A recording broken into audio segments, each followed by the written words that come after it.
The Magician Within, A Study in Masculine Psychology, a course by Robert Moore, presented by the C.G. Jung Institute of Chicago on April 2nd, 1990.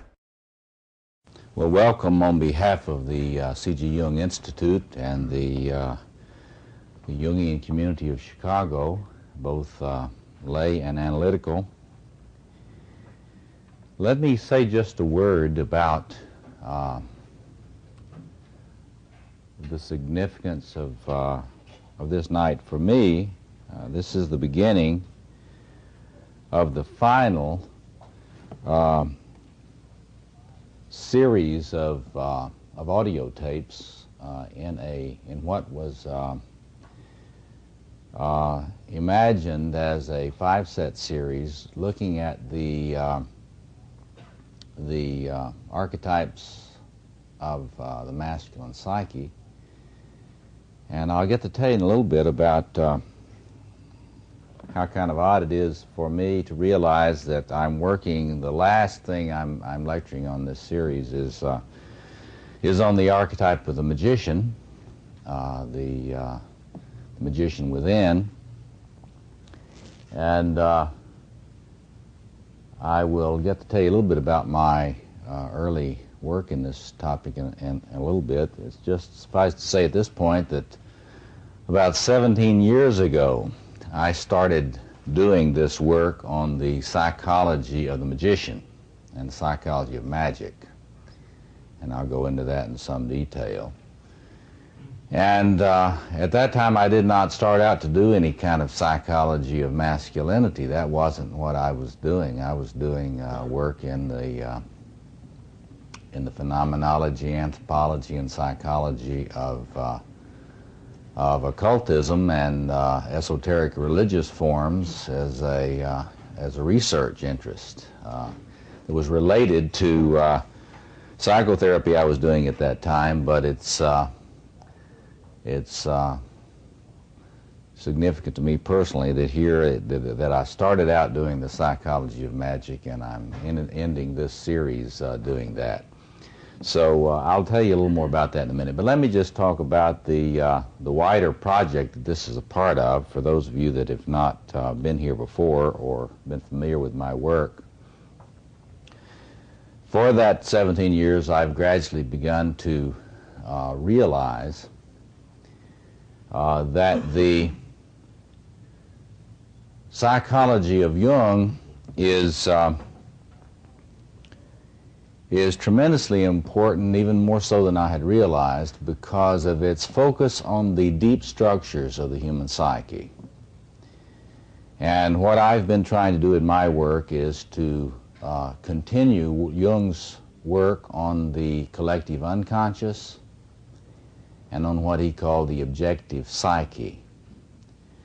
There are many people today that do not do much work in deep structures of the psyche. They focus a lot more on ego psychology, on staying pretty close to just dream interpretation and other things.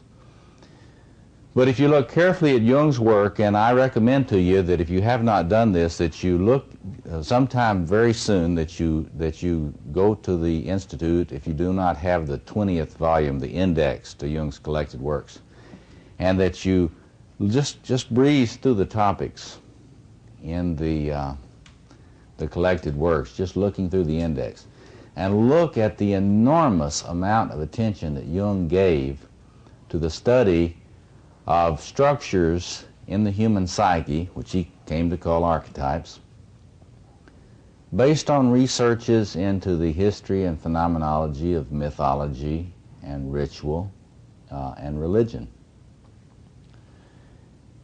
In my view, that's very central to Jung's work and to anyone who takes a Jungian point of view, as opposed to many other kinds of points of view you can take.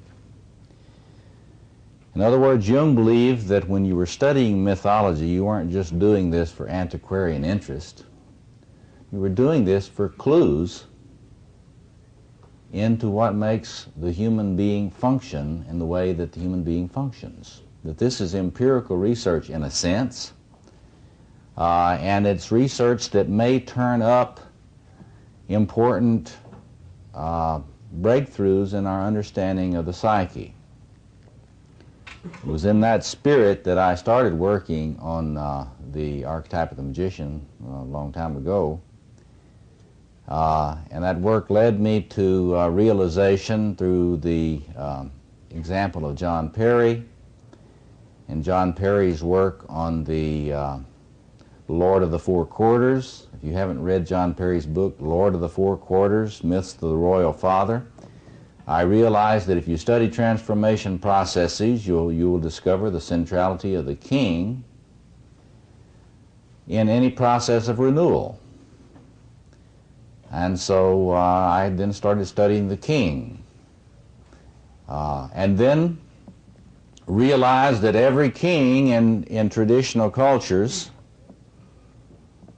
always is accompanied by knights or warriors, and that there's a clear division of labor, sort of almost a role theory that operates here in the human psyche, and then it's acted out in the social arena. And then by looking very closely at mythical narratives, you realize that there is another figure that always appears, and another thing that happens, and that is the appearance of the lover. And in mythic stories, you get the initiation of the young man, young prince, young Parsifal, young man in the story Iron Hans or Iron John, as Robert Bly has talked about it. And these stories often end with a sacred marriage. And so you study these things as I have, and you begin to realize that there is a reason why there has been so much emphasis on what Jung called the quaternio, the presence and prevalence of fours in the psyche and in mythology. And essentially what I've been trying to do is to clarify, to discover, and to decode and clarify why so much emphasis on fours.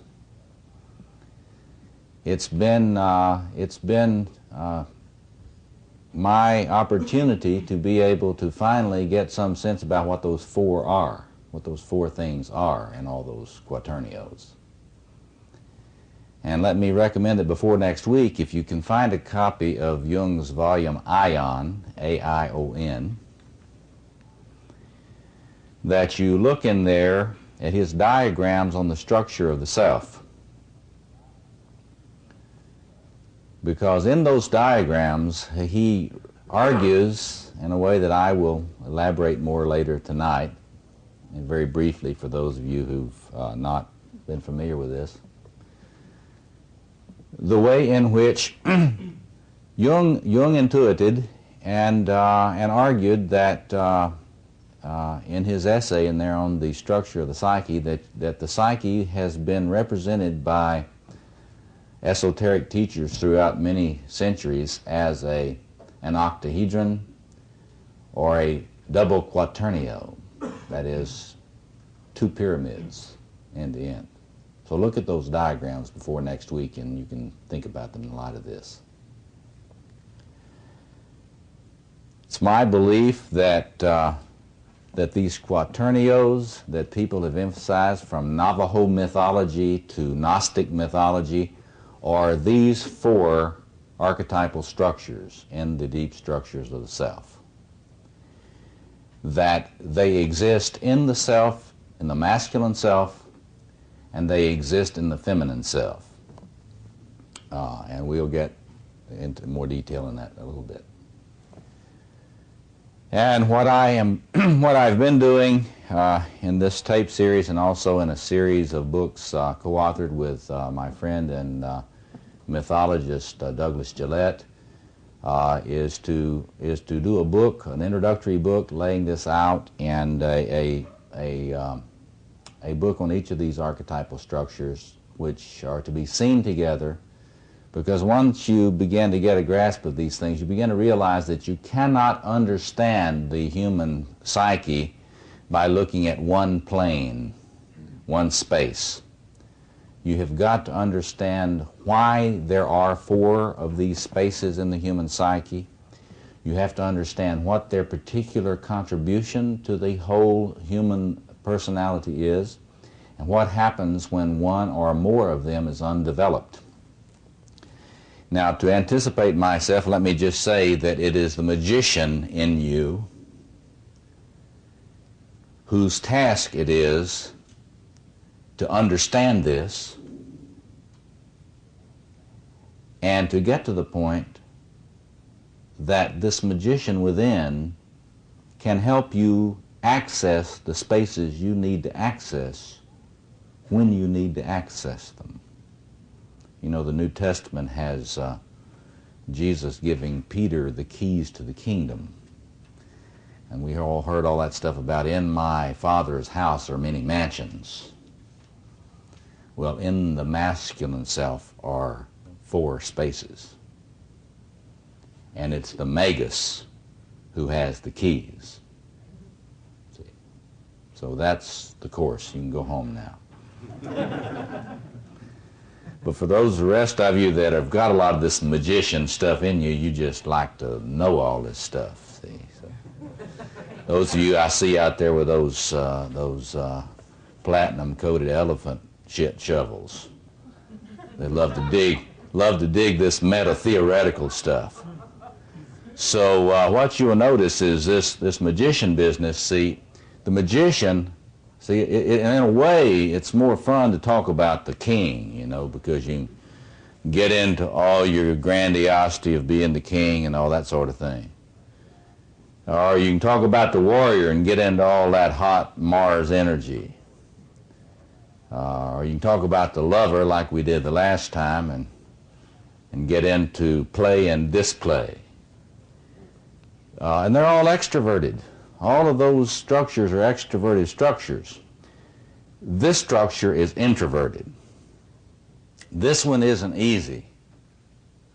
This one requires more patience and more subtlety and nuance in terms of getting into what it's for. And, you know, I think one of the reasons that there's been so much mystification around the archetype of the magician is that people that are interested in this and do this know how short the attention span of all of us is. So they've got to try to impress us with all the mystification so we won't lose interest in what the magician does. And that's because it's technical and it's complicated and it's not racy. And so it's going to be a challenge to try to follow along with this. But let me begin by just giving you a little outline from E.M. Butler. I was hoping that you would have access to this book by E.M. Butler, an Oxford University Press book in paperback entitled The Myth of the Magus. And they tried to get it for you, but it is out of print. You may be able to find this through a used bookstore or something. It is a fine book, and I would like you to see if you can find you a copy of that. You ought to try to grab them if you can find them. But let me start. Let me just lay out what I want to do tonight. And this is hitting the high ground and running fast. I'm going to present Butler's ideas on the magus very briefly. Then I'm going to talk a little bit about my work and research on this, which has led me to differ from Butler and to get a lot more specific in delineating what the archetype of the magician is and what it isn't. One of the things which we see in a lot of the older work in archetypal structures and myth is that there tends to be an inability to differentiate between structures that are clearly differentiated once you get to looking at them carefully. And Butler could make some differentiations that we need to be able to make, and I will make some differentiations there. Then I want to present The structure of transformation, which is in the archetype of initiation, which is a part which goes with. You remember Alan Watts always talking about some things that go with other things. Well, there are three things that we have to get across to you tonight that go in the mythology of the magician. Three things that are held together in it. And if you don't get anything else, this is what you ought to get in terms of the assumptions about this tonight. When the archetype of the magician is constellated, three things happen. And this is in any person. And that person may not have any idea that the archetype of the magician has been constellated. Number one, you start looking for a magus. You become a quester. What I call a quester. Did you ever see the movie Close Encounters of the Third Kind? Yes. Well, in that, Roy Neary is this guy, just an ordinary fella, and he's just living his life, and he's got his kids, and he's got his wife, and he's got his pickup truck, you know, and he's just living his life, and he's going along, and all of a sudden, he has an encounter with what Jung would call the numinous, by means of a UFO almost landing on his pickup, right? After that point, Roy Neary's life is never the same again. He has become a quester. He is looking for the Holy Grail after that point. That's one thing that happens. You start on your quest. You may not have the slightest idea what you're looking for. What you are looking for is the magician. That is what is being looked for. Some people go through 20 or 30 cults looking for the real magician. Now, what I'm here to tell you tonight is the real one ain't out there, folks. It's in here. And part of your initiation is to discover that the real one ain't out there, but it's in here. The good, solid, working journeyman magicians out there will help you learn that. Okay, so that's the first thing. The second thing is, whenever the archetype of the magician is constellated, immediately you are into this space right here. You are into this archetype of initiation. You get into that structure. All of your life becomes structured according to this archetype of initiation. If you have not seen the book that Murray Stein and I co-edited called Jung's Challenge to Contemporary Religion, this chart is printed in an elaborate way in the chapter I did in there called Ritual, Initiation, and Contemporary Religion. A much elaborated form of this chart, and in my essay in there on initiation. But here's the point. Once that archetype of the magus is constellated and you become a quester, you are on this pilgrimage in this space, and you will be until you have run the course of this. And one of the things we'll do tonight is I'll talk a little bit about what happens when you find your magician and what happens when you don't. Okay, so that's two.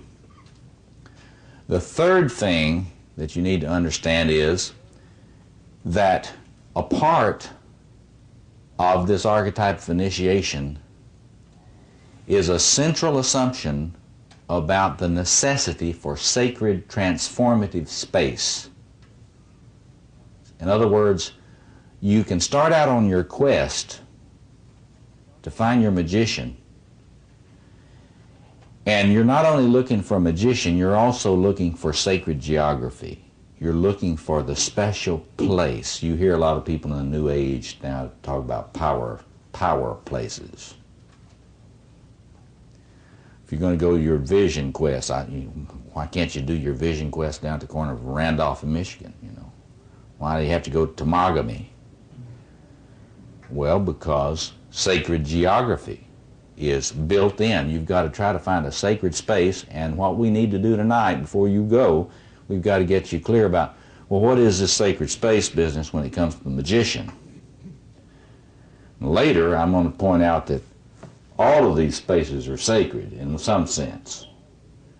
But the sacred space that is unique to the magician in you is this transformative space here that we're talking about.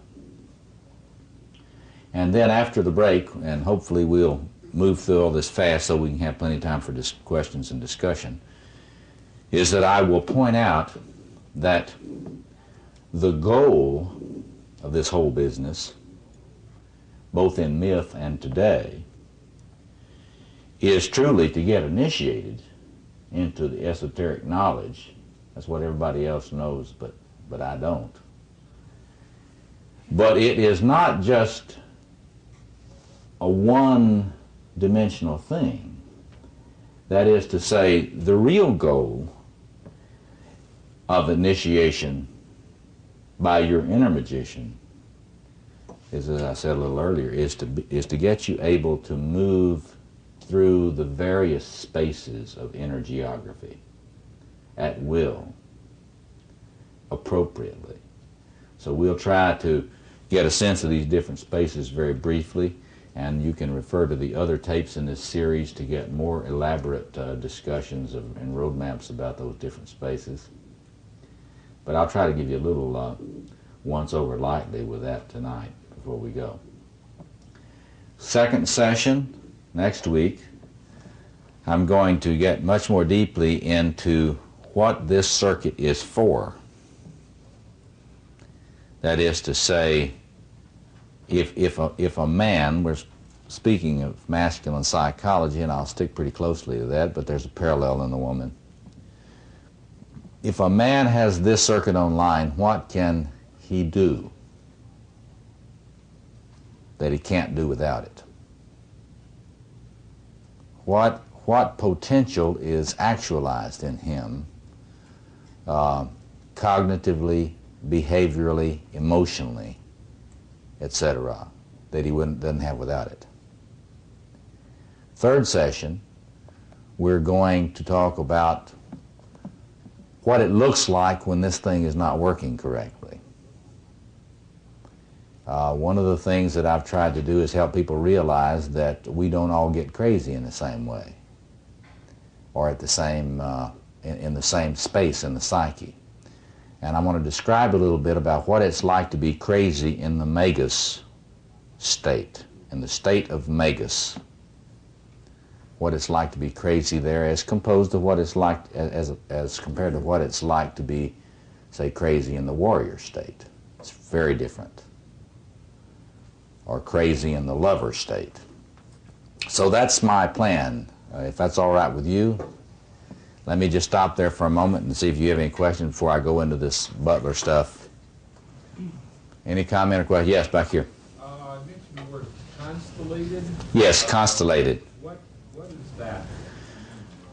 Well, when a Jungian speaks of a particular archetypal configuration being constellated, it means organized in your psyche in such a way that it becomes a felt reality. And it functions in your psyche like a magnet functions with iron filings on a piece of paper. In other words, you take your piece of paper, you put the iron filings on it and shake it, and you don't put the magnet up there, it's not constellated. Put it up there underneath it, it organizes. That's constellating. What I'm here to say is that each one of these archetypes, when you put them up there under the sheet of paper, you don't get the same pattern. You don't get the same potential. You don't get the same emotions. You don't get the same craziness. You get different ones. And the important thing about studying these archetypal configurations, as I say, it's not antiquarian. We study it because we need to have an operator's manual for the male psyche. And women can do the same thing for their own structures. But once you begin to get a feel for these different ways in which libido manifests itself through these archetypal structures, then you have a way to Well, you don't have to wait around forever to figure out what's wrong with you. Before we get through with this course, and if you've had a chance to listen to some of these other tapes, you should be able to tell me. You know, if I gave you, in fact, we ought to do this. We ought to have a quiz. You know, you ought to take a piece of paper, and I'll show you maybe in the third session. We'll draw out these four quadrants, and maybe you can do this for me. Maybe you can fill in, shade in the places where you're developed, where you're accessing these particular archetypal energies, and where you're not. And what's fascinating, I do this with people all the time. Okay, I'll say, okay, now draw me. Let's look at this. You draw me now. How are you on this king energy here? Okay, now how are you on, and so forth. We go around. Once you get that shaded in, you can see where the person's problems are and why. And it doesn't take you 10 years to try to wait around till the right dream tells you. I mean, I'm all for dream interpretation, but I don't know if you're like some folks. You know, some folks wait a long time for brilliantly guiding dreams. So one of the things that we will try to do is have you kind of take a little map of inner coordinates and have you draw yourself a little bit, and then maybe you should write me a little bit about how it manifests. I'd love to have that. Because I'm trying to figure out the way that all these things, and I'll share with you some of the things that I have discovered about the different patterns, how they manifest, and why. And you'll be able to see that if you don't know what the different spaces are in your psyche, you can get the idea that the only space that exists is magician space.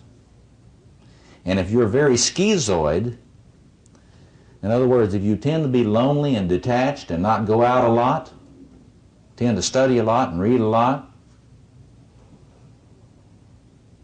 you know?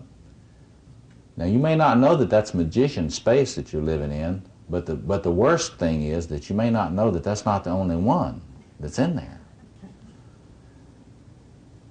And, you know, there are a lot of psychotherapists that go into psychotherapy because they can't figure out anything else to do.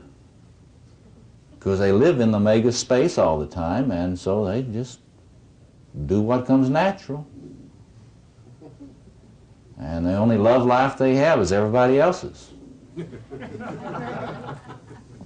We'll talk more about that later, but let me get into EM. Think about that. Voyeurism, we call it. Okay, Butler was a professor at Cambridge University in England. And he tried in his work to bring all these features together of the myth of the Magus, as he saw it. And let me give you a quote, and you'll see the problems with it, with the point of view of these early scholars. Quote, "The legendary magician derives from that dim and distant hero," now there's one archetype, "who as king," that's another archetype, see, "god or priest, died to be reborn in kingship or seasonal rites. And although he gradually became a creature sealed and set apart in the magic circle, he was originally one of the countless dying gods whose distribution is worldwide." Now get that, see. Now see, he conflates, see, he does with the magician what Joseph Campbell did with the hero. You kind of reduce a lot of the mythical figures to one archetypal form. And from his point of view, there were 10 characteristics. Now listen to this now and see how it really does sound like dying rising God or the Messiah or any number of those of you that were with me in the Sacred King course, it sounds like kingship. He doesn't differentiate between the magician or magus and the king. Okay, here's the outline. First, there's a supernatural or mysterious origin of the hero. which to him is the magus. This might be divine, could be demonic, but it's always strange and mysterious. Secondly, there were portents at his birth. They vouched for his supernatural powers, such as when Muhammad was born, and the story was that all of the idols of the world fell down when Muhammad was born. Third, he says the magus is always periled in his infancy. Now, does this sound like the myth of the birth of the hero? See? Evil wishers, or the power of evil, always try to do the magus in at birth. Fourth, there's always some kind of initiation which is described. It's a period of preparation modeled on initiation ceremonies. Now he's got this right. He's got the tie between the magician and initiation. That's always true, and he has this correct. Austerities and temptations occur, which are then either preceded or followed by, number 5, far distant wanderings. Now get that wanderings business. Now just look at this, think about it archetypically. When initiated, or during the course of initiation, the magus wanders. Sometimes to seek for wisdom, sometimes to spread wisdom. The voyage may be supernatural. It may include a descent into the underworld, or an ascent into heaven. Now think about the stories you know about this. Jesus did what? Well, allegedly went into the underworld. See? When we get to the shaman as a part of initiation will go up into the netherworld, go up the ladder, climb the tree, and go up into the other world. You get this sense that the shaman is the one who goes to the center, the tree at the center of the world, I've got over here, and either climbs down it or up it. But clearly the magician is the one who has found the tree, right? Found the ladder. That person knows where the ladder is and is not afraid to climb on it. I think you ought to also notice the way in which this wandering business, you get all these stories, you know, the esoteric stories, the Gnostic Jesus. And the idea, well, Jesus went over into India and studied with sages over there. You get other stories that Jesus went into the Himalayas. You know, everybody knows that in those Himalayan mountains there's a secret chamber where you go to be initiated. Shangri-La, etc., etc. But look at that fantasy. You're not limited to one space. Get that? See, that, I think he's right about that. This thing in the psyche is not limited to one space. It knows the other spaces. So I think he's right. 6. For the magus, there's always a magical contest. According to Butler, this is an outstanding and constant feature in the lives of all magicians, whether legendary or real.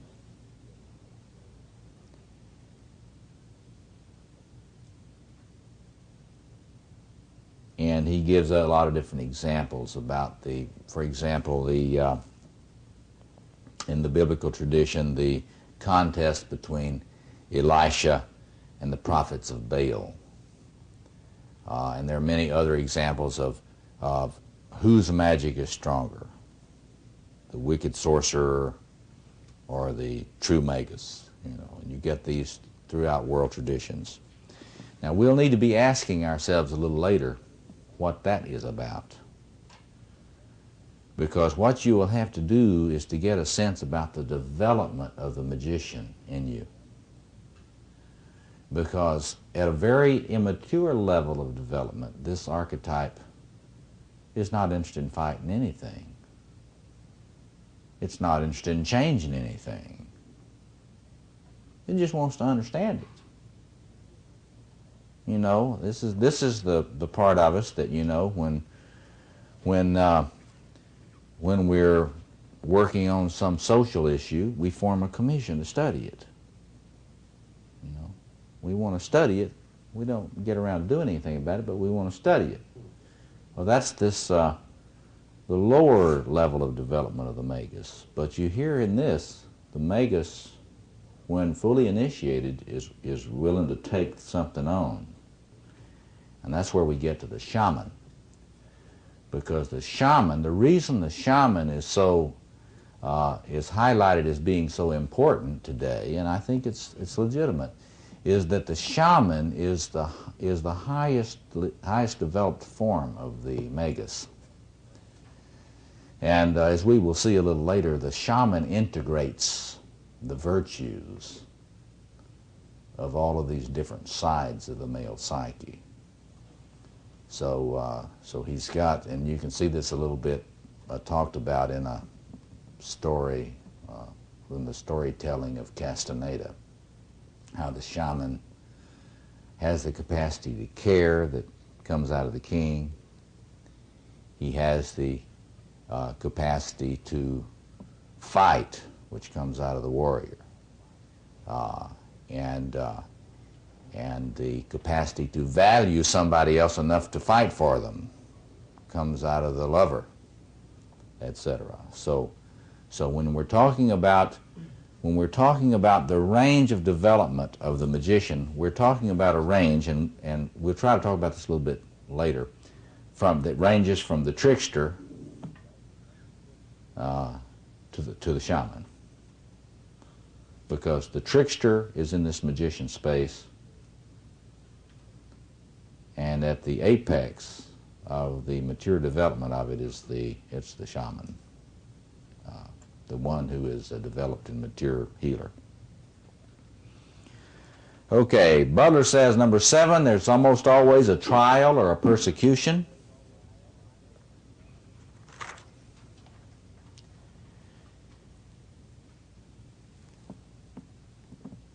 And 8, there's almost always a last scene, think Last Supper,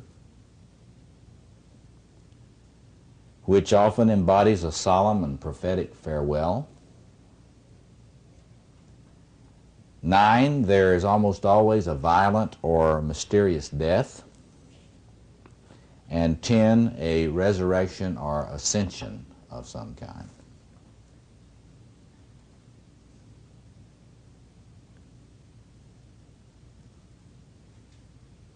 Now, it's interesting to think about this in the light of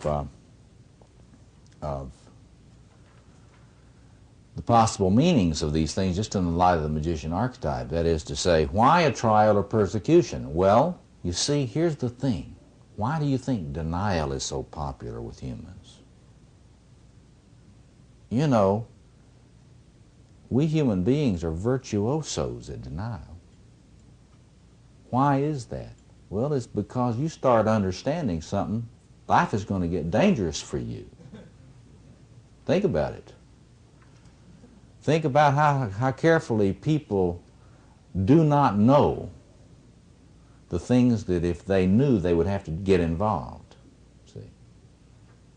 So you can really see behind this business of the trial or persecution that the initiated magician is somebody who knows too much. And when you know too much, you're likely to get persecuted, especially if you're mature enough to try to do anything about anything. Yes, back here.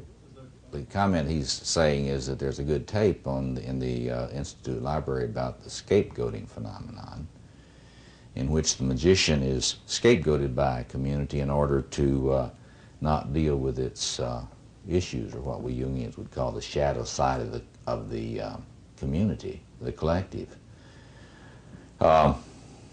It's very interesting to think about Jesus in this respect, and the Jesus of the Gospels, because he's presented as someone who knows a lot and who reveals a lot and is skilled for his efforts. And one of the things you want to think about is this last scene. I mean, why is this? It's sort of a resignation motif. The magus comes up, sees what he sees,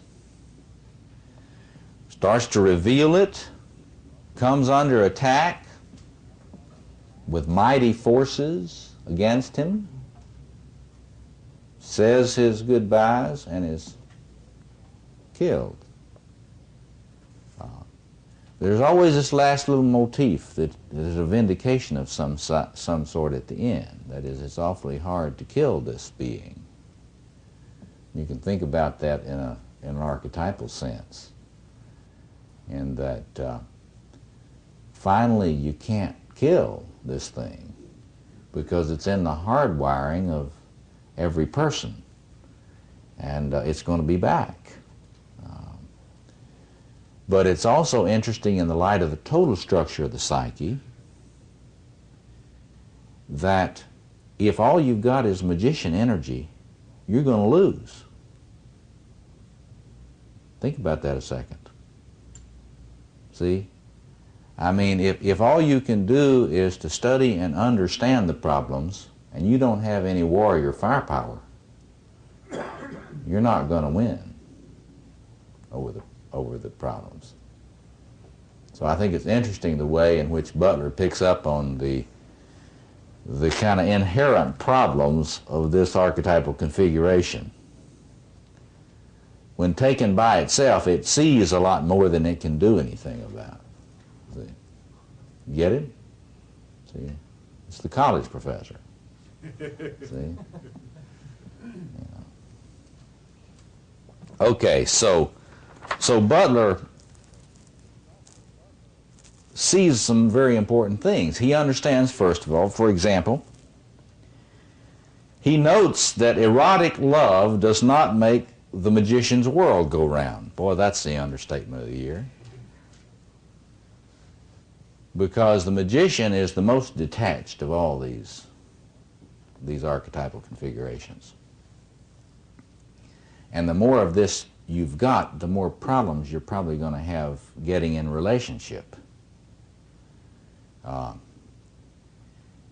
It's just that you've got so many interesting things to study.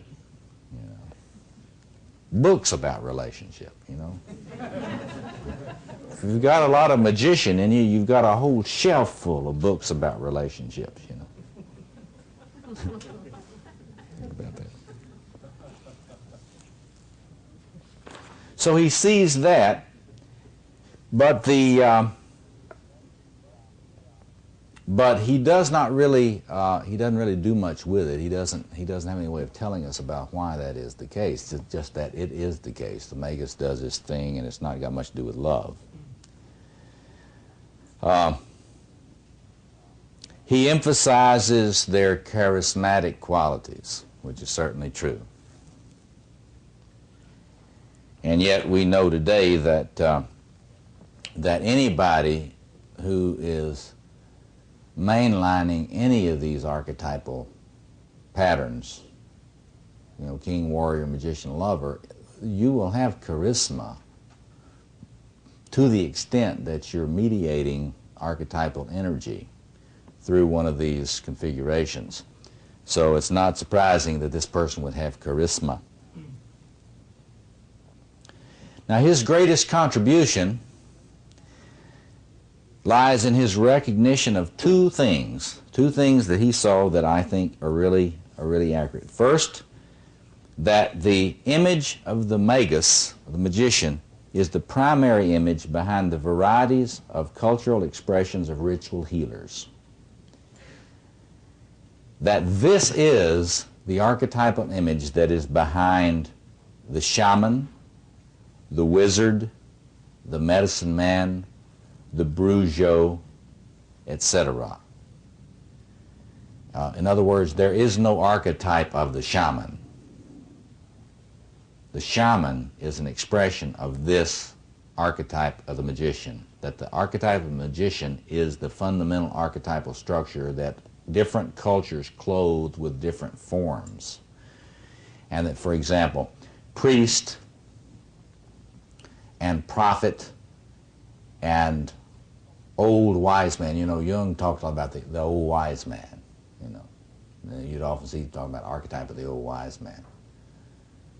Well, you can be an old wise man without being a magician.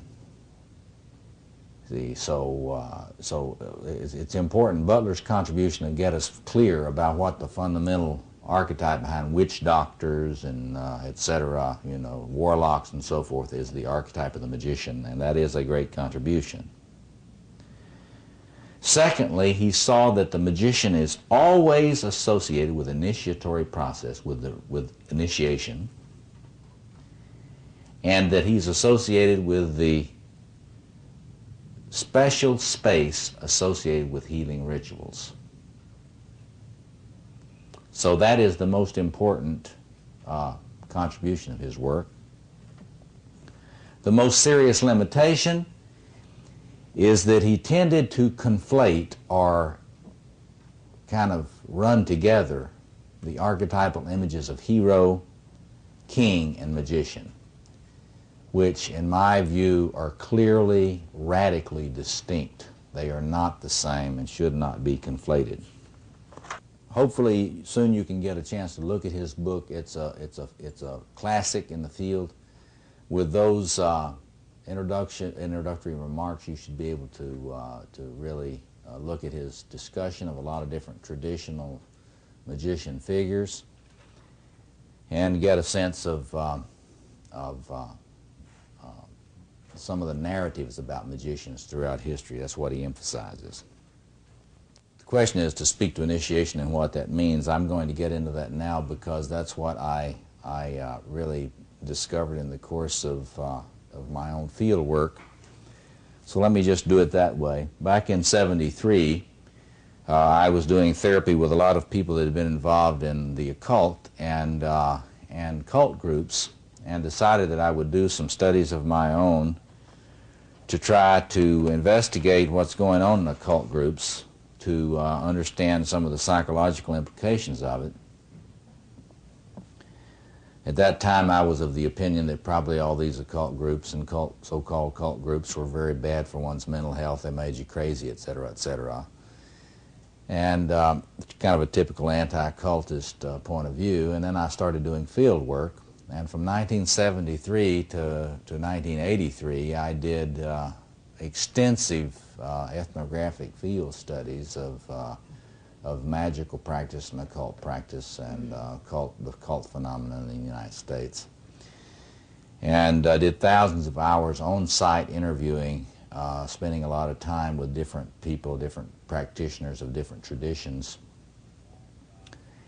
And let me just give you a couple of references on that sort of thing that you can look at. If you want to know something about the varieties of the occult experience in this country, try to get a hold of the second volume of Gordon Melton's Encyclopedia of American Religions, in which he has laid out the varieties of different occult traditions.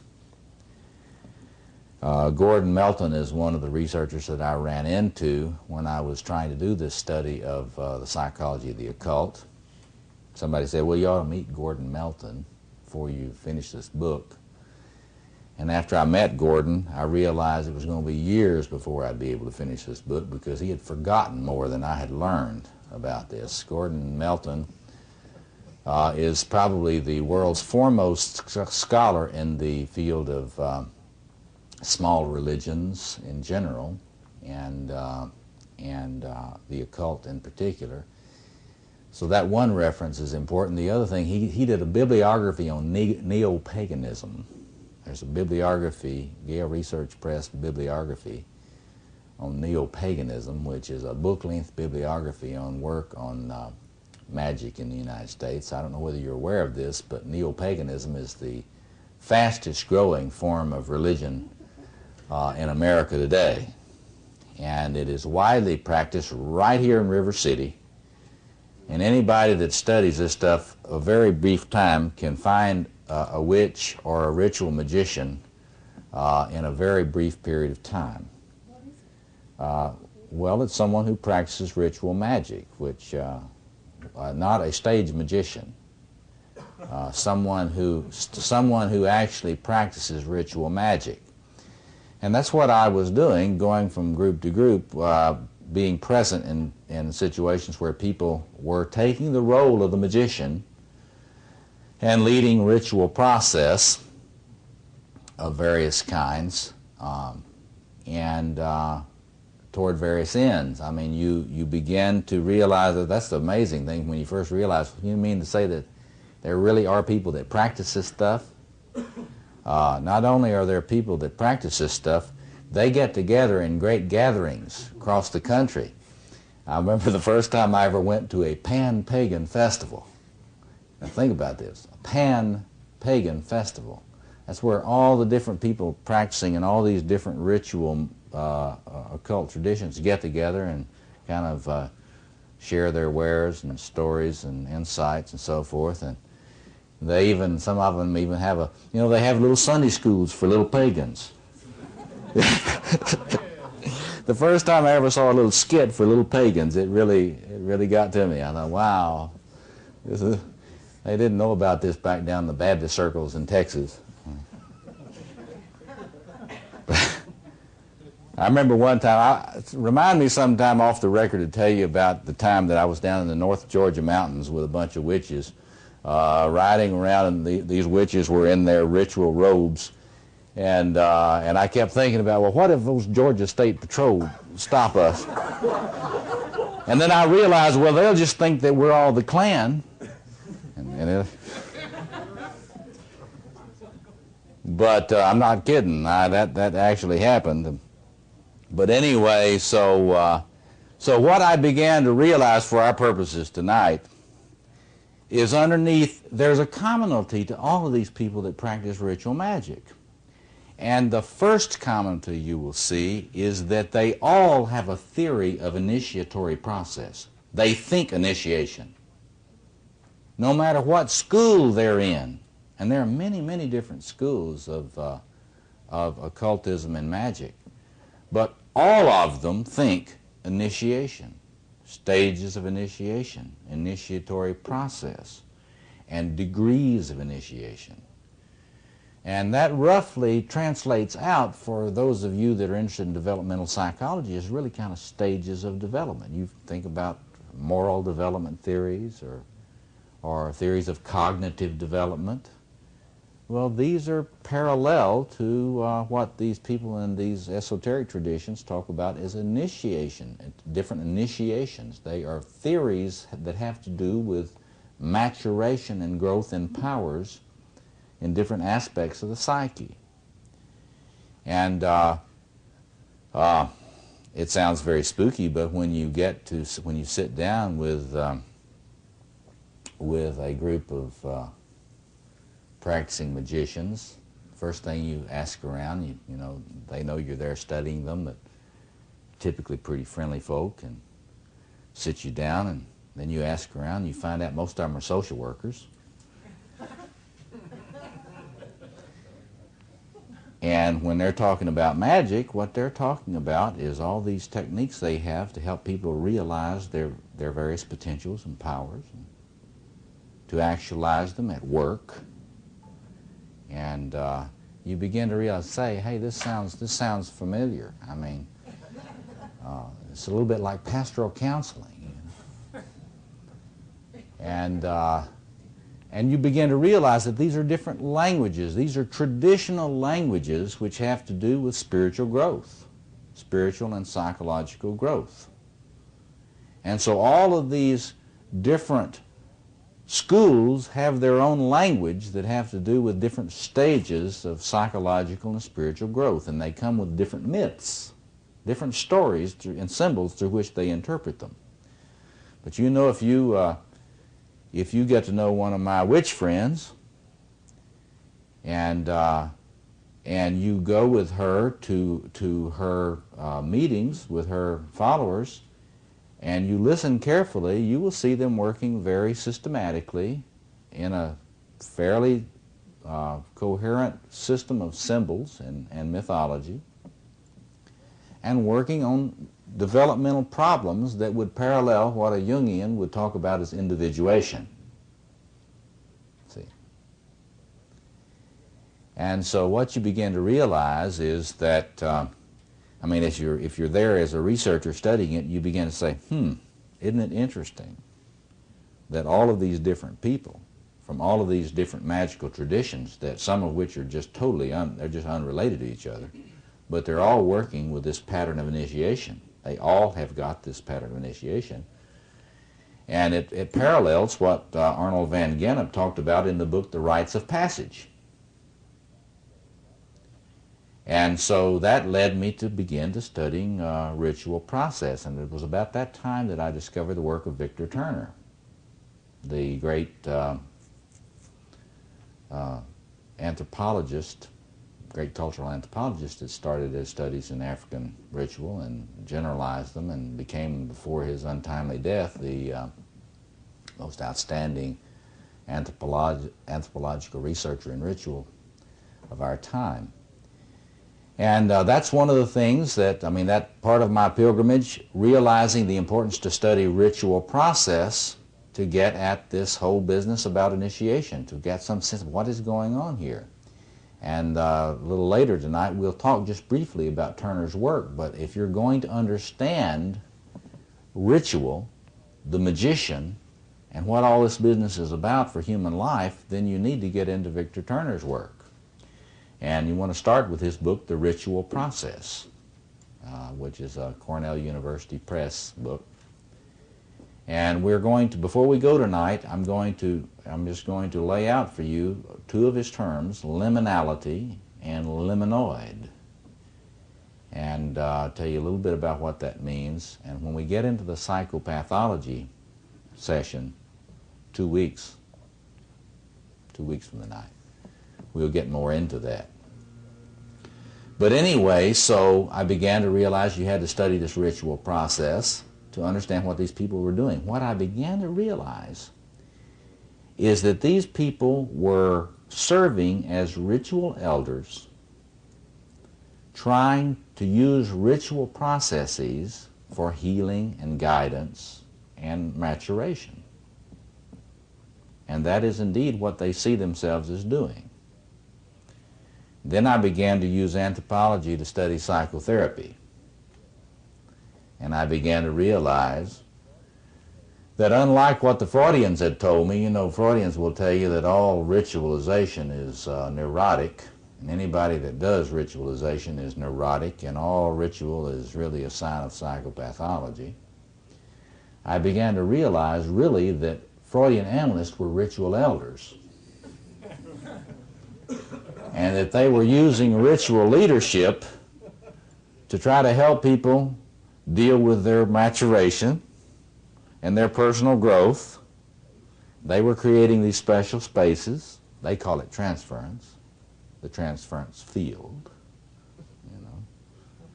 And so you can look at the issue of Zygon, the Journal of Religion and Science, which I edited, and look at the essay on psychotherapy as ritual process, which I wrote back in '83.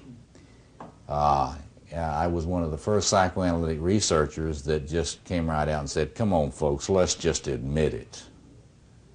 All psychotherapy is ritual process. All psychotherapists are ritual leaders, and it would be a lot more honest if they would admit it and then use some anthropological perspectives so that they would not think they're so unique. And now we've come, that's been about 7 years now. We're still kind of primitive about this, but we have come. There's a lot more work being done on this now. I have a book-length manuscript that will be, it's sort of a technical manuscript that should be published within a year on the magician and the analyst, sacred space, psychotherapy, and healing. And Murray Stein is editing a Chiron Press book on liminality and transitional phenomena in analysis, which is outgrowth of this kind of dialogue between psychoanalysis and ritual. But the point is that when you get into studying this stuff, when you study the magician, you always find an awareness of initiation, an awareness of the necessity of transformative space that is set apart from ordinary space. So in my work, what I've tried to do is to lift up the fact that this always rises together. See, if you look at Eliade understands sacred space. If you look at Victor Turner understands sacred space. And originally when I started writing about this, I thought that they were the ones that understood that the ritual elder was necessary. But I realized later that that came from my observation of these magicians. And where we have to correct Eliade and Victor Turner on this stuff is to understand that any time you get the magician, you get initiation and sacred space. Those three things are part of this magician archetype. They go together. They are never separate. Anytime you get the magician archetype, you get transformative space and you get a concept of initiation. So what is our task together in understanding this stuff? Well, tonight is just to get you a sense of the phenomena of this. But before we get through, we need to understand what that's about in the hard wiring. I mean, why is this stuff in the hard wiring?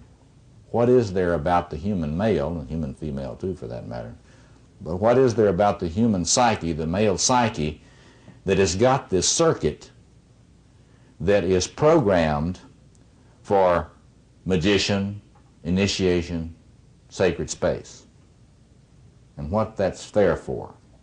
And it's our job during this 4 weeks to get clear about that. Let me just stop for a moment and see if there's any questions about that before we take our break. Yes.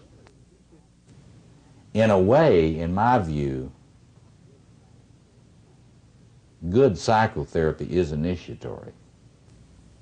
Why? Because if you have a concept of initiation, you have a concept of maturity. Think about this. Initiation and maturity are concepts that go together. You don't have the concept of initiation without some concept of human maturity. What has happened in our time is that we think we can have psychotherapy without a conception of human maturity, a clearly articulated conception of human maturity. It's very difficult to get people to talk about maturity today. It's not impossible, but it's hard to do because it sounds, it sounds kind of arrogant. You're going to talk about human maturity, well, But in my personal view, it's time for us to talk about human maturity. In fact, it's kind of late for us to be talking about it. And psychotherapy ought to be addressing the issue up front. Concept of what is human maturity. And psychology should face the fact that it's not value-free. Because if you've got a value-free psychology, what you've got is a trickster magus. It's a good place to stop. We'll come back there. Let's take about 10 minutes for our break and come back and we'll get in deeper. We'll have a chance to circumambulate this material and spiral back through it a number of times during our course, but I want to get this. These two charts, get through those as quickly as possible, and so we can have some time for discussion. The first one here is really quite simple. All you got to realize is that in human history you can find this thing everywhere, and read it from left to right. The movement of human pilgrimages from left to right here And here you have in the first phase, that's the phase before the tear in your perceptual world occurs. You know, this is before your divorce, or this is before your illness, or this is before some other loss. But it works the other way around too. It's before you got successful. And anytime, you know, the world kind of looks kind of domesticated over there. You know, it looks like you can handle it, right? Kind of got it under control. You know, the compulsive's paradise over here on the left. And then all of a sudden, something happens. And there is a tear in the seamless garment of your consciousness. And it suddenly dawns on you that what had seemed so certain was not certain at all. You just thought it was. And all of those things that you thought you could assume, you can't assume. And you begin to strip away pieces of this cosmic egg, you know. You begin to strip away pieces of it, and it all comes down. Peter Berger, the great sociologist, if you haven't been familiar with his work, he's somebody you ought to know. His book's called The Sacred Canopy. Another one called The Rumor of Angels. A lot of stuff. The Homeless Mind. It's a great discussion of what has happened to us in the modern world when all of our mythic world fell in on us. And so that's kind of what has happened, see, to the individual here. They had a world which was, it seemed integrated. Something tears it, some event, some crisis, some catastrophe. It can be your adolescence or your midlife, you know, or your retirement, whatever. You know, we used to think that adolescents were the ones that had it. That's what Van Gennep, you know, the rite of passage, adolescence, puberty. And then as we got a little more sophisticated in developmental psychology, we realized that it happens again and again and again. And then you get the book Seasons of a Man's Life. If you guys have not, and you ladies too, if you haven't read Seasons of a Man's Life by Daniel Levinson, you should read that to get some sense of the developmental patterns and predictable crises in our society in a man's life. But each time you hit one of those crises, you go over this first threshold. That is what they like to talk about in ritual studies as stripping. You can talk about it as ritual humiliation, you know. That's sort of dismemberment, you know. And it comes in all sorts of forms. This is where your first ordeals come. You know, you get the call, you know, in the book Hero with a Thousand Faces, Campbell is great on laying this out. See, the Hero with a Thousand Faces is just a mythological representation of this journey. In fact, that book could also be called The Initiation Journey. You know, the hero, one of the things I like to say to people is, a lot of people think the hero and the warrior are the same thing. They are not at all the same thing. You have a hero task, and that's to grow up. Once you grow up, then you become a warrior. And it's a radically different business. But the hero task is important. Campbell's right about that. And as the initiatory task, it's to triumph over one's own grandiosity. You got to kill a great giant. You know, in a lot of the patriarchal myths, they like to present it that the boy has to kill, or the young male hero has to kill this great female dragon. See, that's wrong. Male has to kill the great male dragon, his own grandiosity. See, when we talk about in the men's movement today, when we talk about initiation, we're talking about sort of a ritual initiatory death of the boy in the ego. See? And men all over the country are addressing this issue of how do you do that? How do you get the boy out of control of your life so that you can assume your responsibilities as a man? Well, that's the initiatory task for a man. There's a parallel one for a woman.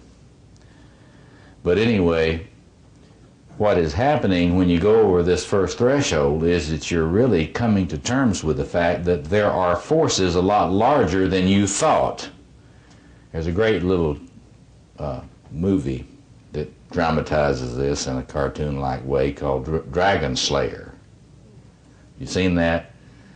You ought to look at Dragon Slayer this week. See, that's a good little cartoon story about this. Because the young male, you know, he's a hero, and there's this dragon that's been eating virgins, you know, right and left. And so he decides he's gonna go down there into this cave, and he's gonna kill this dragon. So he gets his sword out, you know, and he goes down into the cave. And that's kind of going over the threshold. When he goes down into the cave, that's over the threshold. And he gets down here in the cave, and it's a wonderful dragon cave. It's got all these fires burning in the water and the bubbling, you know.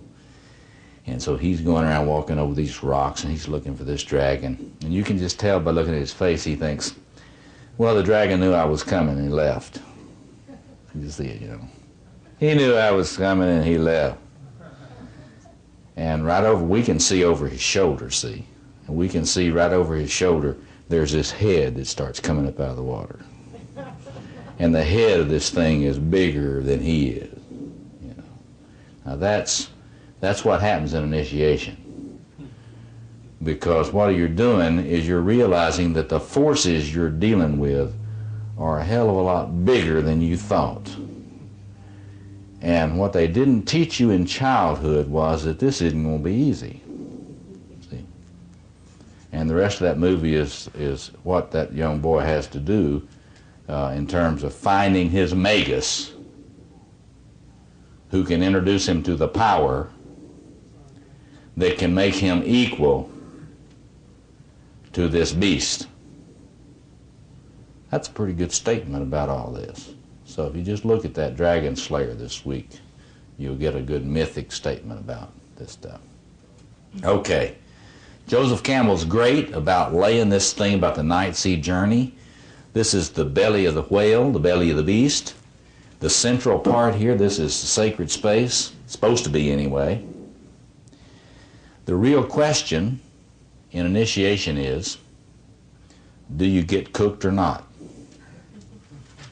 You know, that is, do you get containment? There's an issue, big issue, containment. What does a magician do for people? What does your inner magician do for you, if it's working right? It sees to it that you get adequate containment when you need it. That is to say, it helps you find the right space and the right vessel in order that you can do the work you need to do, so that you can use that work to prepare you for another task that's coming down the road a little bit later. So look, what I got here is, in case you can't tell what this is, that's fire, right? That's heat. That's the heat. This is the pressure cooker. You got to turn it up just right. See? And you don't want to stay in there too long. You know, if you stay in therapy too long, something's wrong. And you don't want to stay in there too short. See, if the therapist magus is not good enough about this stuff and doesn't understand about boundaries, they may let you out of there before you're done. See? Oh yeah, there's nothing wrong with you. You know, you took care of that symptom. We did a little B-mod with you.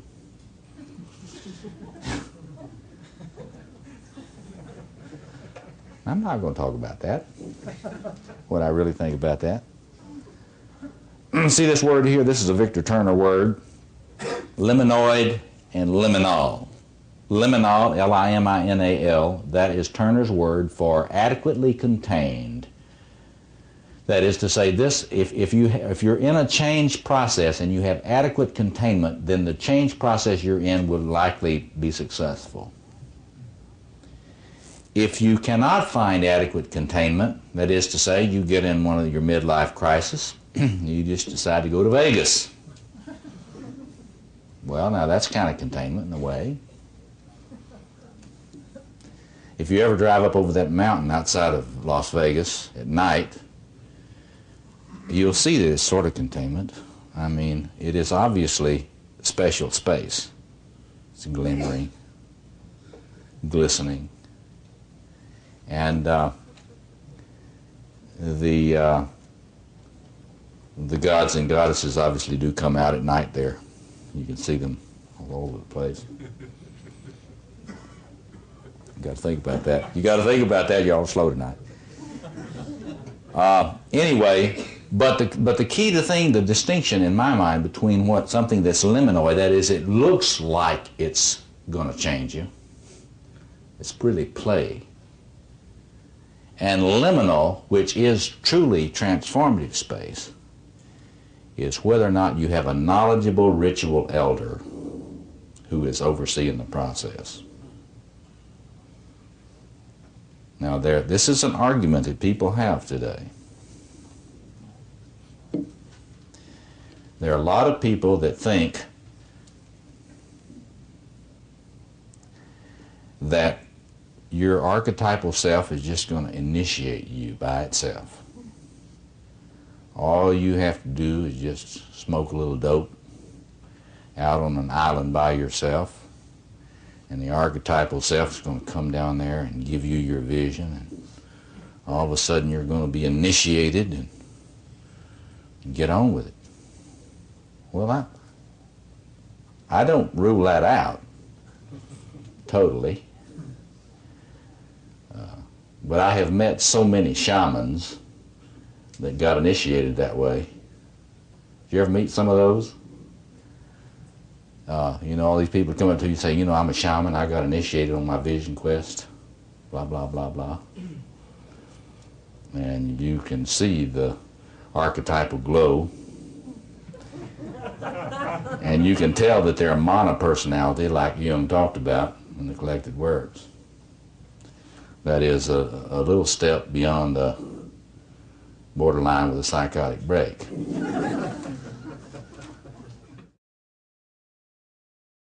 The point of it is that what Jung knew that a lot of Jungians don't, especially a lot of people who haven't studied it much, is that the archetypal self is extremely powerful and is not always friendly, and would love to have your body completely. It would love to move you out, move your ego out of your body and take it over, so it can be Jesus or Muhammad or somebody else, some god or goddess or demon or something, and kind of let you go.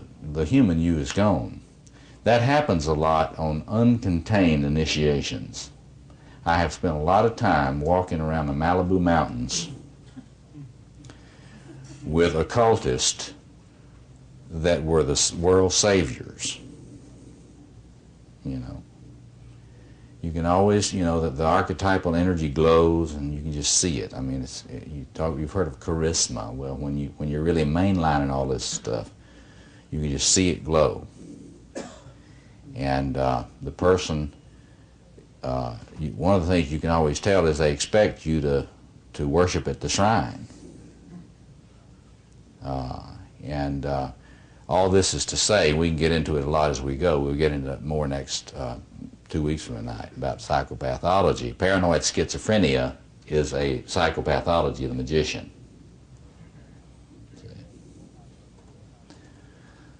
But the point of it is this.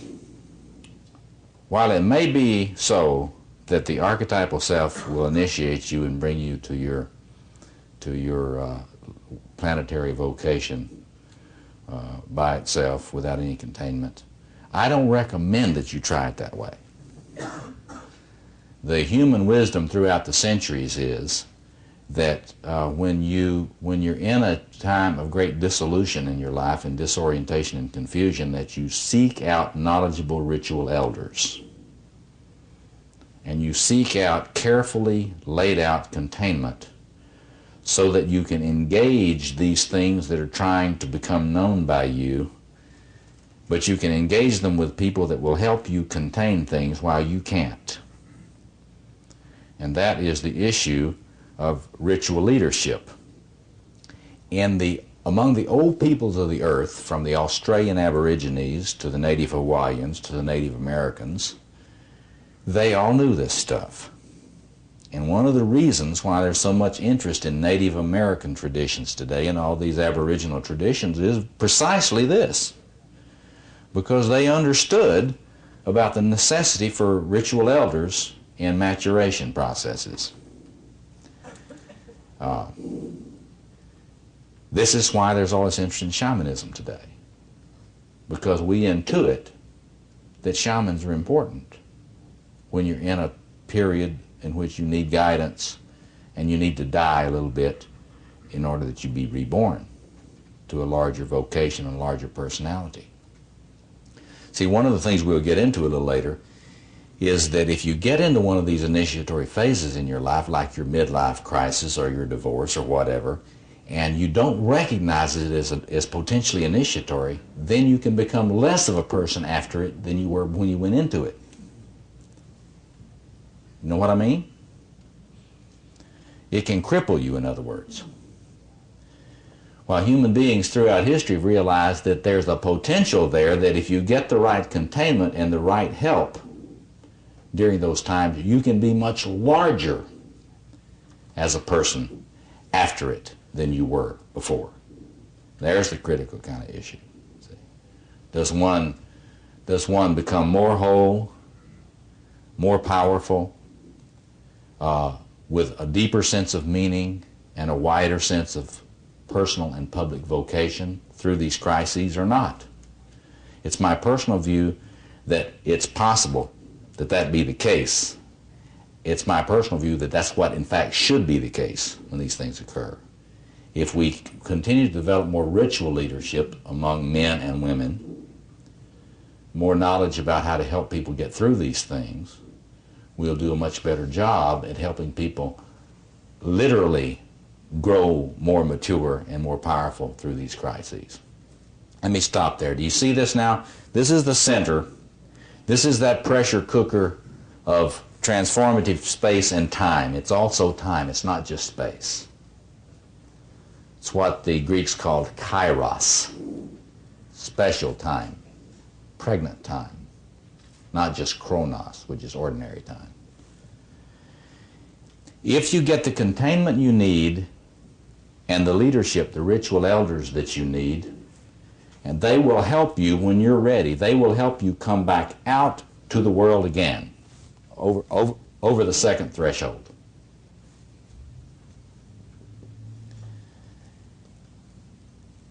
Campbell quite rightly points out how hard that is. Campbell points out that a lot of people never come over the second threshold. Why is that? If you know contemporary psychoanalytic theory, it's easy to understand why. Because when you're in there, you're in touch with all that grandiose archetypal energy. When you're in there in that space, it may not feel all that good, but you're in touch with all that special energy. And when you come back to the world, you have to get used to people that don't worship you again. So you say, to hell with this, I'm going back to Esalen. Think about that. I'm going to go do another workshop. What the hell? Somebody had their hand up back here. Yeah. Yeah, you said before about the priests and the prophet are not necessarily magicians or ritual elders. No, I say that all of those things come under this particular archetype. Remember, archetype. See, a lot of people today that talk about the psyche and everything, they've got all sorts of things being archetypes that are not archetypes in my view. For example, you hear people talk about the archetype of the hunter. In my view, the hunter is not an archetype at all. The hunter is an archetype like stockbroker is an archetype. Once you understand that it is the archetype of the king who is the creator and provider and builder, and that in active modes the things you see is the king in the active modes integrating the warrior stuff builds things. You will see, for example, in Egyptian iconography and paintings, the king is represented as being the one who digs the ditches. He's the one who builds the buildings. He's the one who provides and builds. And so a hunter is a combination of the king-warrior stuff. It is an individual who provides through the technology and mores of the particular cultural form. So anytime one's into providing, it's that. The same thing is true about the prophet, for example. The prophet, like the shaman, is a pretty advanced form of this stuff, because the prophet combines a lot of warrior energy. See? But it always speaks to the king. And one of the things that I'll show you soon, maybe next week, is the way in which the magician archetype is always in an opposition to the king and queen. There are two fundamental oppositions built into the structure of the psyche. The opposition between the magus, trickster stuff, and the king and queen, and the opposition between the lover and the warrior. Freud did all this work on the opposition between the lover and aggression, the warrior. Adler did all this stuff on the opposition between power and social interest. Jung thought that the fact that you could do an Adlerian treatment of a personality and a Freudian treatment, and they're both right, he thought that was a problem of perception, typological perception in the psychologist. It's not a problem of typological perception in the psychologist at all. Both of them are seeing stuff that's really there. The Adlerian sees the polarity of power, and the Freudian sees the polarity of between love and aggression. And both are structures that really exist in the structure of your psyche. So in other words, when you're seeing the prophet is just a mature version of the trickster. One of the things we got to talk about when we're talking about what you can do when you're a mature man in this particular, in other words, I like to say that there are only 4 initiations for a man. These 4. If you've got your magician initiation worked out, then the trickster in you will take on all pomposity wherever it manifests, whether it's in your personality or in anybody else's. See that? That's what it's for. It's there to help you see through grandiosity and pomposity of those in power, including yourself. See? That's why it's in the wiring. It's the inner prophet. If the trickster, as we will see the 3rd week when we're talking about pathology, if your trickster is not working right, it still does its thing. I mean, there are a lot of men whose trickster is working, but what it does is it constantly trips them up. They can't build a thing in their life because the trickster constantly is tripping them up. See? And they're good at practical jokes. They're good at cracking jokes. They're good at criticizing everybody else. But you know, the interesting thing about somebody that's trickster is not working correctly is that they're doubly good at criticizing themselves. and their self-esteem is shot to hell. So anytime a man has got his trickster, it always functions. And when it's not functioning in a mature way, it's a loose cannon. And it blows you to bits. You know, it's like that pistol, you know, that you got it, the barrel's mounted backwards. Every time you shoot, it blows your brains out. That's the trickster when it's not working right in a man's personality. But that's a long answer to a short question. But anyway, you'll see that these things are all on the sector of the personality which is in opposition to the abuse of power. All of them. Trickster, magus. Look at the biblical tradition. The prophet Nathan opposing King David. See that? Other comments or questions before we go on to this? Let me take about 2 minutes now and run through this third one here, and then we'll discuss for a few more minutes.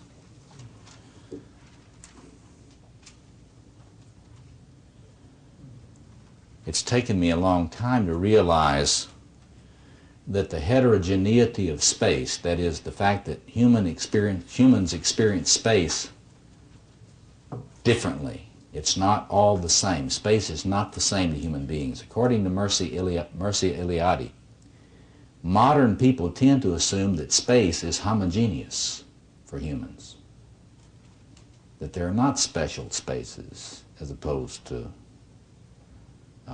ordinary spaces. But the fact is that all humans experience different kinds of geography in their psyche.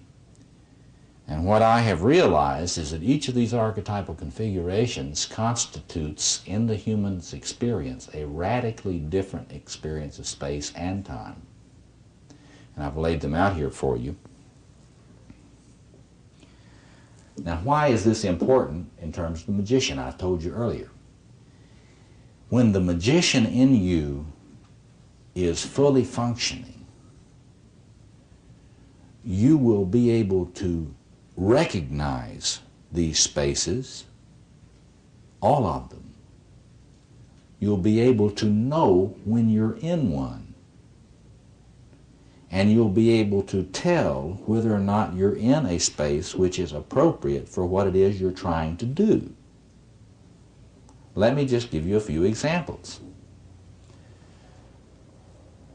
If you're trying to be a father to your children, and you're always in the warrior space, you got problems. Because all you're going to see is those little demons that are ruining your life. Because when you're in the warrior space, you're wired for demons. You know, when your warrior comes up in you, this is something you got to get clear about. When the warrior comes up in you, enemy comes up at the same time. Enemy.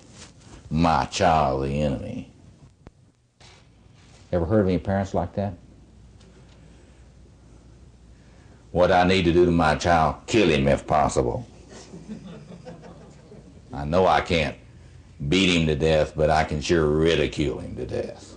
Shame him to death. It's called dysfunctional family space. See?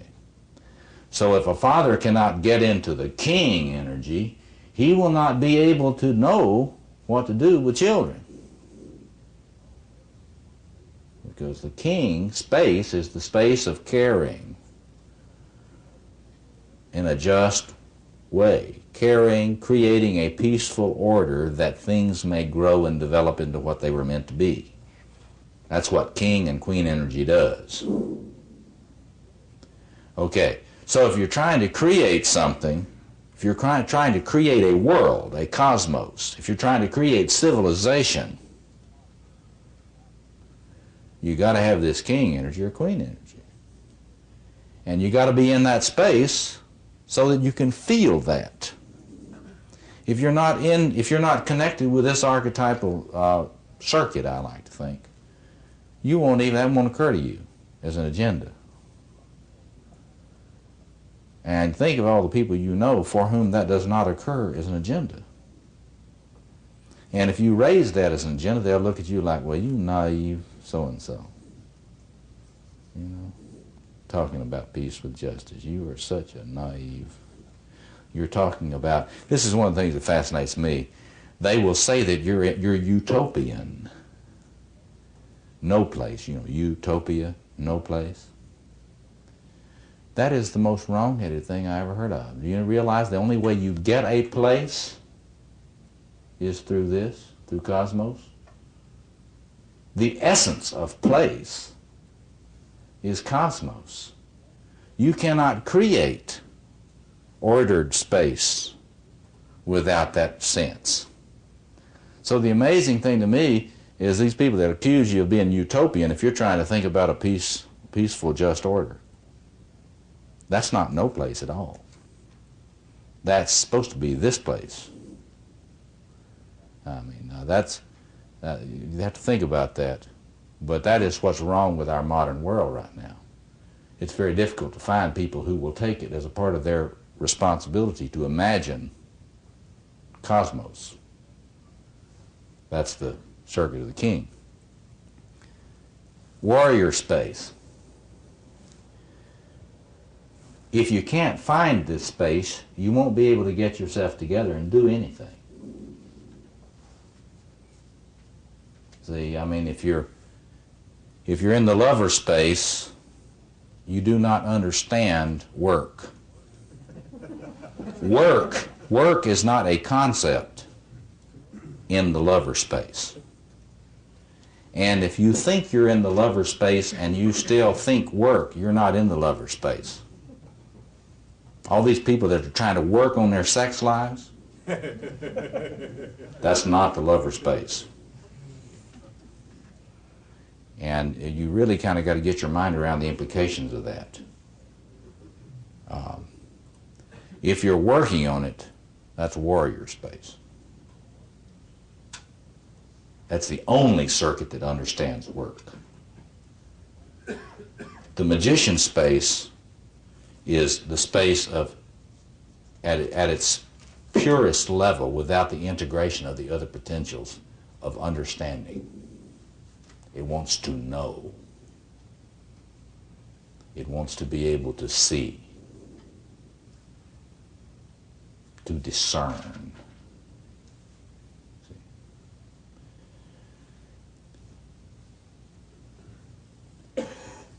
You ever read bumper stickers? It's a great anthropological endeavor. There's this real popular one now. You've probably seen it. It's profound. It says, "Shit happens." Seen that one? Shit happens. Now, there's something you know about this person.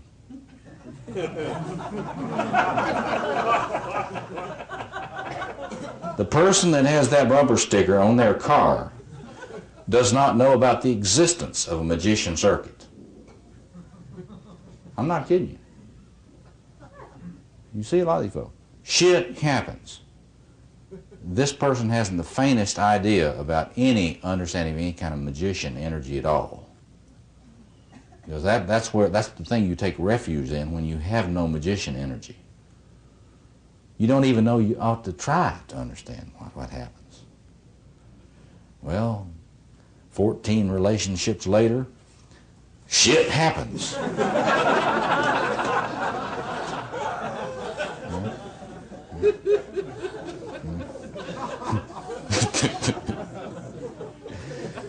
I mean, just apply that to, this is the way we view toxic waste, It's the Nuclear Regulatory Commission.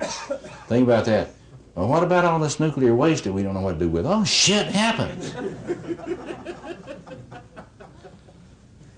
And, next week, one of the things we'll talk about is enchantment and denial. And the magus. If your magus is online, you're not into massive denial.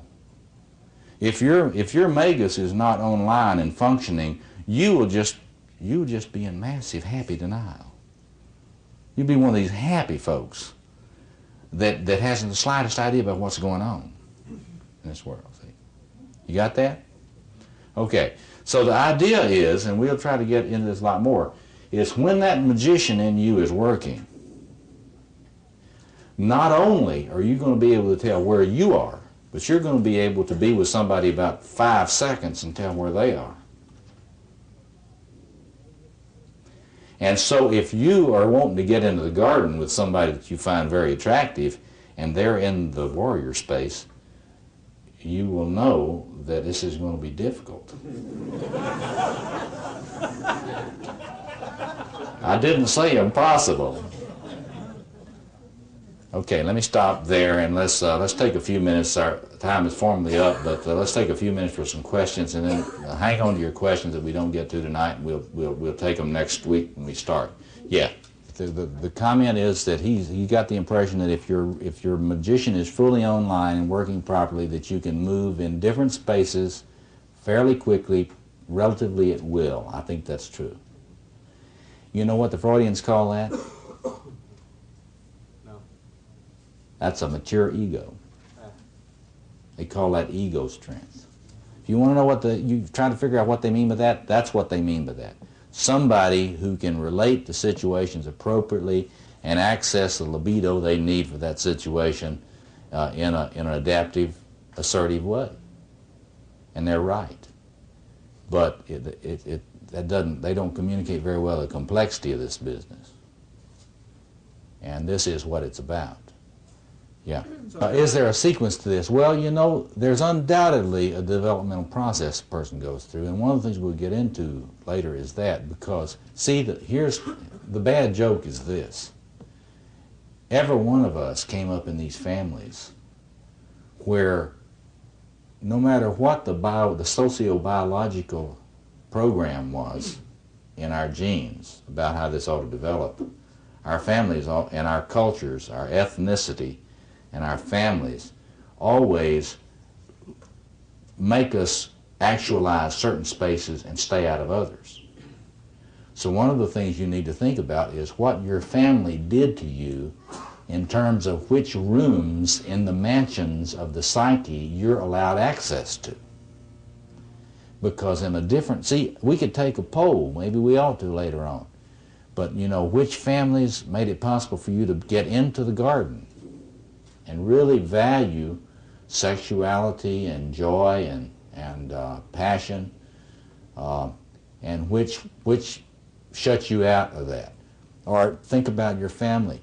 The fascinating and terrible demonic thing about this is that different siblings in the same family are given different injunctions and different messages about this. So you can be ex-child in the family, and you can be given the keys to the garden. But your sister or your brother may be given keys only to the king. In other words, they've got to take care of everybody. See, if you're a person, sometimes the firstborn. That's right. Yeah, back here. Question: if you were a child, what if you had a hidden magician? All children have a hidden magician. Because that's the way they survive. It's your little trickster. If you didn't have your trickster, man, you would not survive your family. You know, it's Brer Rabbit. You know, the child is Brer Rabbit. You know, and so a lot of the time, if you've really been an abusive family, you'll have a really highly developed trickster. Thank goodness. Because you'd be dead if you didn't. So you know, the child develops that trickster stuff very early, and the more abusive the family, the more compulsive it will be in you. Yeah, back here at the back. So, I mean, the question is, you know, this is very difficult stuff, and so what hope is there for us if a person doesn't know about this in the first place, and if they don't get any help to be able to kind of get the lay of the land and be able to figure out how to negotiate it? Well, you know, as I say, I'm not an optimist. I'm hopeful, but it's a very conditioned hope. I'm not an optimist because if you look at the situation on the planet, if your magician is working at all, you see that we have a planet, you know, they made this movie Lord of the Flies. But hell, that's just business as usual here on this planet. The planet's being run by boys and girls and big bodies. And so I'm not optimistic at all. But see, what does make me hopeful is if you just look very carefully at this isn't all that complicated. And I have never seen men or women who could not get a hold of this fairly quickly when they just have it laid out. You don't need to have a big shovel to deal with this. Once you understand what these different things in you are for, or there for, and once you understand how they interrelate with each other, it's pretty quick for you to be able to tell where you're weakest. And one of the things that I've been trying to do is to help people realize, you don't have to wait around forever to get to work on this stuff. If your warrior isn't working, it's pretty easy for you to figure out ways to kind of start trying to tune that thing up. And if you weren't working on your magician, you wouldn't be here tonight. I mean, this stuff is... See, we have a modern problem, this professionalism crap. That is to say, the idea that the only people who can be magicians are psychologists with PhDs. Well, the old peoples of the earth didn't have any foolishness like that going on. If you got to be a grown-up, you were a ritual elder. That's what it meant to become an adult. You assumed ritual responsibilities for your people, and especially for the young people. And my vision of this stuff is very simple, and it's very much, it's not an extraordinary view at all. It's the view of most of the men leaders today in the men's movement. We're not interested in making a bunch of PhD psychologists. We're interested in having men understand that they are quite capable of understanding the things they need to know. And that not only are they quite capable of understanding it, it will not take them forever to learn it. And not only will it not take them forever to learn it, we all better be about applying it. And so I'm not hopeless at all about this business. And I see a lot of evidence. Look, I go around working with Bly and other folks, Michael Mead and John Stokes and other people. I see a hell of a lot of men that are doing this stuff. A lot of them are carpenters. A lot of them are electricians. A lot of them are recovering alcoholics and drug addicts. And they are quite capable of getting at this stuff, and they're getting busy about being men and doing men's responsibilities. So don't make it too esoteric. That's a magician's trick. That's what the magician does when he wants to up his fees. You got it? Well, among the Apache and the Navajo and a lot of these other people around the world, you didn't have to pay them $150 an hour. When you became a man, you assumed responsibility for this stuff. That's where we have to get back to. We've got to get to the point to where being a knowledgeable ritual elder does not mean a psychoanalyst or a psychologist. It simply means you're a man. That's where we got to get to. We got to stop right now, and we'll get back into this next week. I'll stick around for some questions afterwards. Thanks a lot. Tonight, as you saw in your catalog, I'm going to try talking about the role of the magician, the archetype of the magician in masculine selfhood. And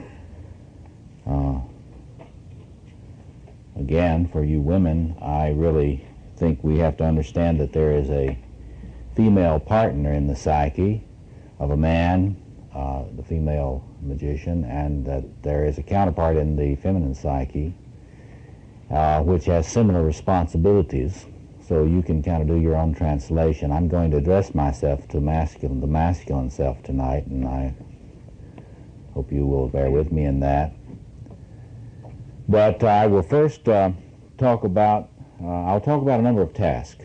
Disenchantment, the task of being able to understand and practice disenchantment, and the task of discernment, the task of accepting the challenge of initiation, and the task of empowering the healer within. But let's get started. I put the first task of the archetype of the magician in masculine selfhood as disenchantment. Now that may seem odd to you, but the word enchantment is a very important thing in human mythological and religious history. Enchantment is the traditional mythological word for what we call today denial.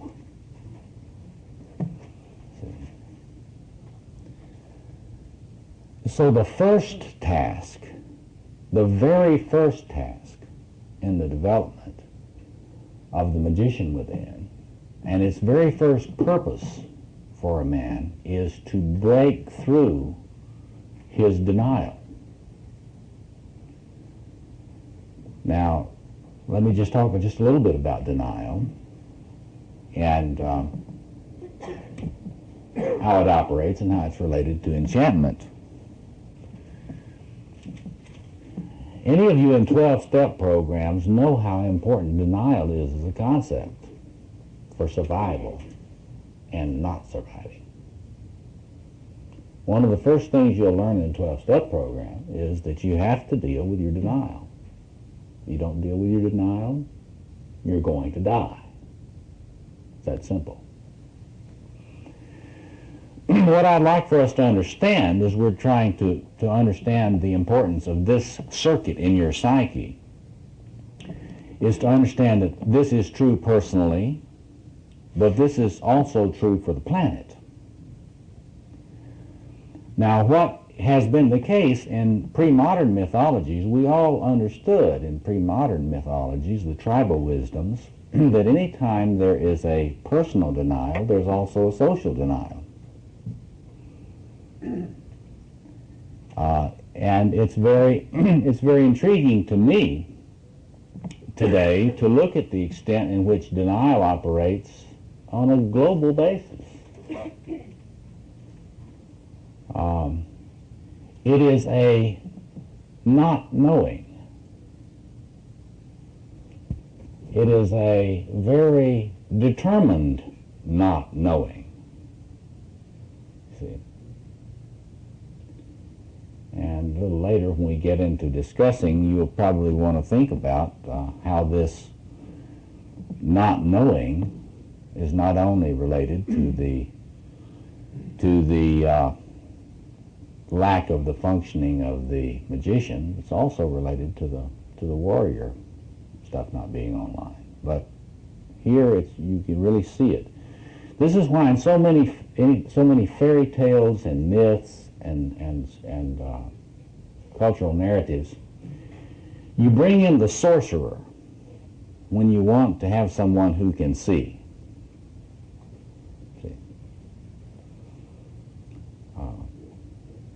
The true sorcerer in all of these stories and all these traditions is always someone who can see. See? What is seeing? When you see that concept used in myth and story, it always has a very specific meaning. It means being able to get past denial and to be able to look at the reality of a situation.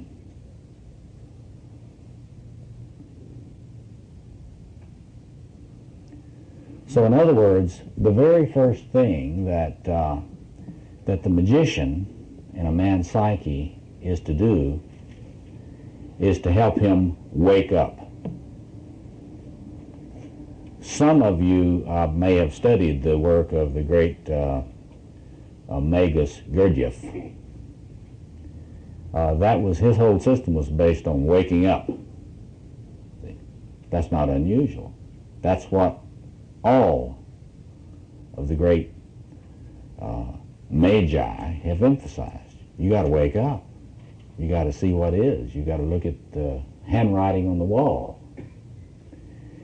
And so just uncovering the actual situation is the first most important task of this circuit. How do you know a man doesn't have this? Well, you can usually apply this test. How sad is a man compared to how depressed he is? In other words, you need to be able to make a distinction between depression and sadness. A man is depressed when he is not seeing.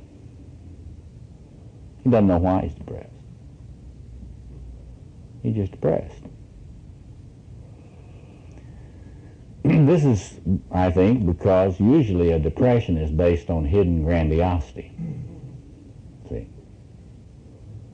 In other words, if you're depressed, it's because of some hidden inflation that you cannot see. Your trickster has not helped you see it yet.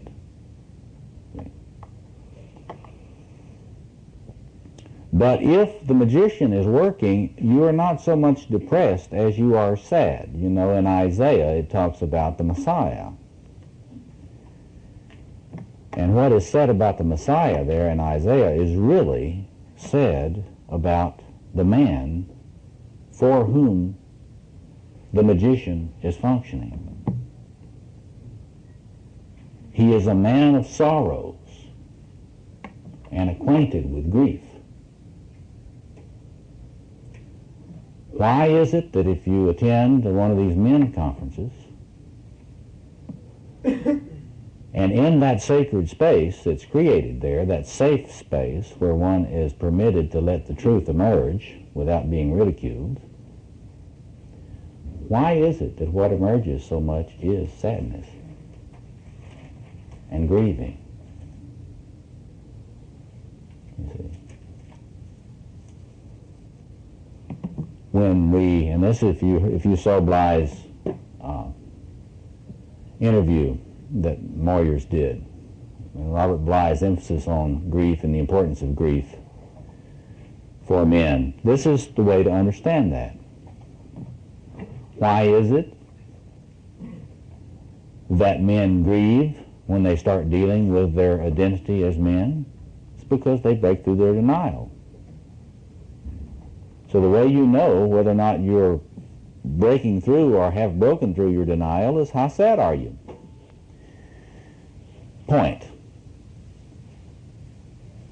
If this thing is working in you today, you will be sad.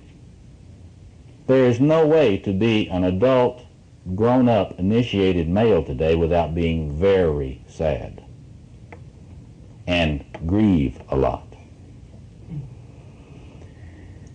And while it is true that one grieves, one would grieve about one's own story and one's own journey and one's own tragic experience.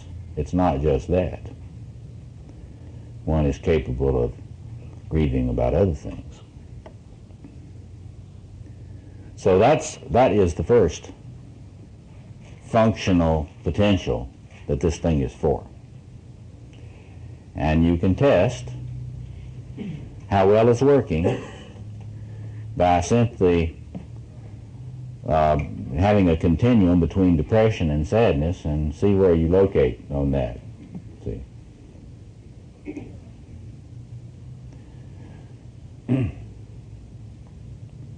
I said I'd talk a little bit about the role of the trickster. You know, Coyote and the Native American tales.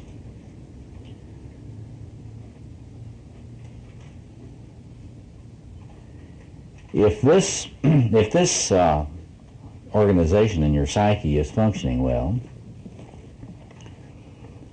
then it means that the man has his bullshit indicator intact and working, functional. Now, I'll go into this a lot more this summer, but let me just say a little bit about and I'll say a lot more about it next week, about malfunctioning and functioning of the trickster, how you can tell. I indicated a little bit about it a few moments ago when I said if you're not aware of where your hidden grandiosity is, then your trickster isn't working. In fact, if you're not very aware of it, your trickster is very likely to start working automatically and compulsively. See, and that is to say, if you don't know where your grandiosity tends to sneak in, you're very likely to really screw up in a big way soon. And that will be the trickster operating compulsively. The goal, however, is to have the trickster operate not compulsively, but have it operating consciously and in an integrated way. Well, what could that be? Well, one of the most important things is to understand that, and here's the important point here. If you're giving your power away, the job of the trickster is to find out where it is that you're doing this and to interrupt it. And I want to talk about that just for a minute. I've put up here idealization and disempowerment. There's this thing in psychoanalysis we talk about as idealizing transferences. The bad thing is that is not just something that happens with psychotherapists.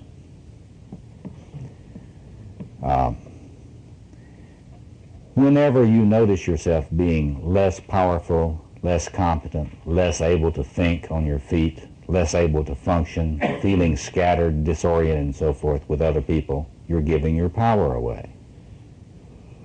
You're in the midst of a compulsive idealization of the person or persons you are with. It's very important to understand this. Just monitor yourself as you just practice this week.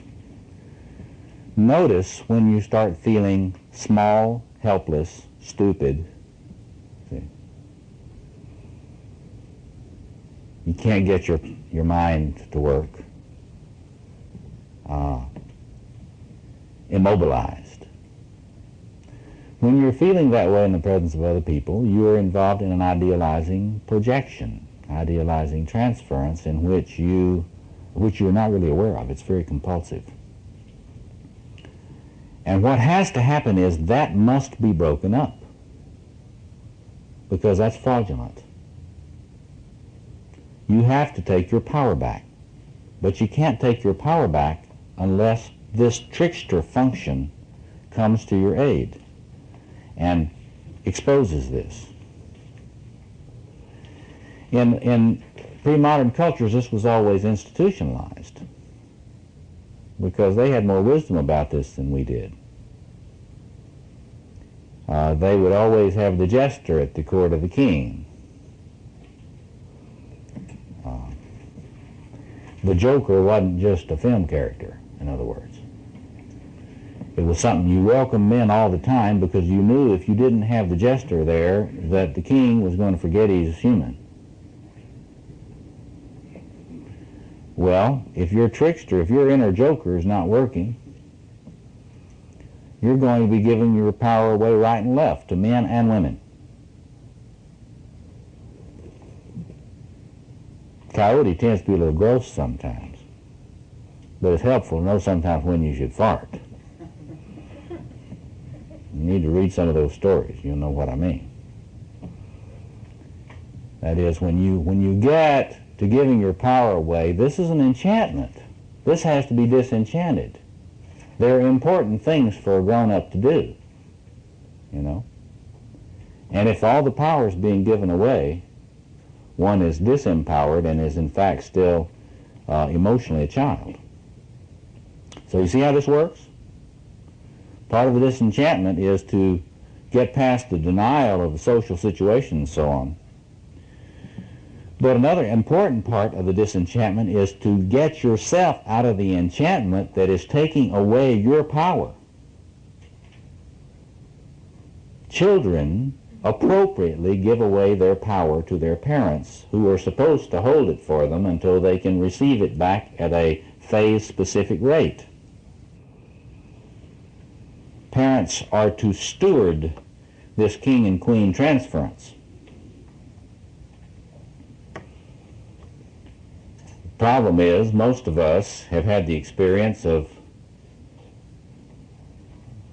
child parents who didn't really know what to do with all that idealization and handled it poorly. And that creates adults who are the same. And now you have them as your bosses, see, your executives that you work with, other people in your institutions. It's always interesting to me when I run into persons who are surprised when their superiors do not relate to them in an empowering way. It tends to be more the rule rather than the exception, even in places where you would think that would not be the case, religious communities, etc. But it's really fairly widespread. Giving away one's power is a mark of a lack of initiation. It is certainly a mark of lack of initiation in the magician. See? Because if your trickster is functioning, it will expose that. You will get at least a sense of humor about it, and you'll bring it back. Doesn't mean they're going to like it. Understand that. People always can tell when the idealization has been stopped. You may want to talk about that later.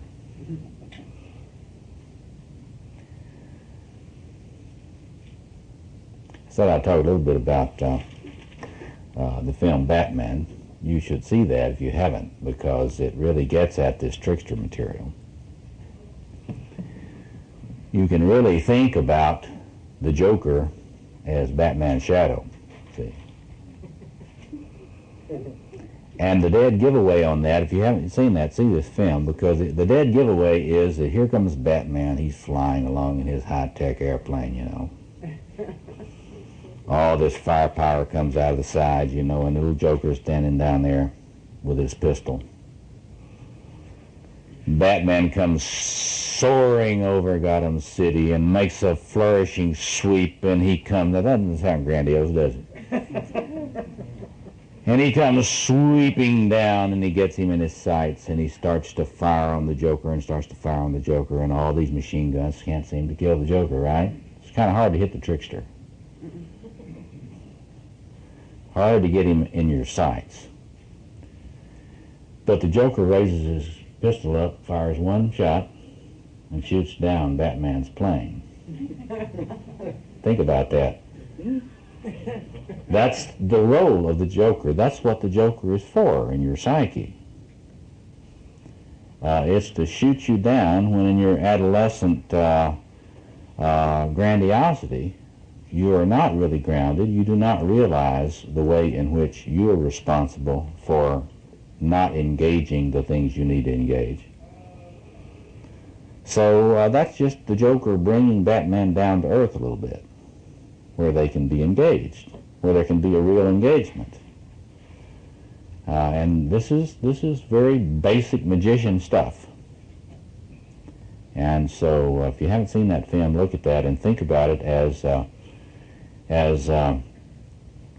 the ongoing struggle between our ungrounded grandiosity that thinks it's the hero but never comes out, see? And the part of us that is able to see through everything. See?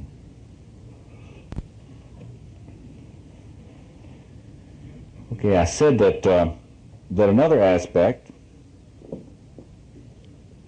besides disenchantment, which is a lot in itself, is the task of discernment. Now this is a term which you hear used in traditions of Christian spirituality, but if you understand what it's about, it's in all of these traditions of spirituality and healing. A mark of the magus is that he is capable of discernment. What does that mean?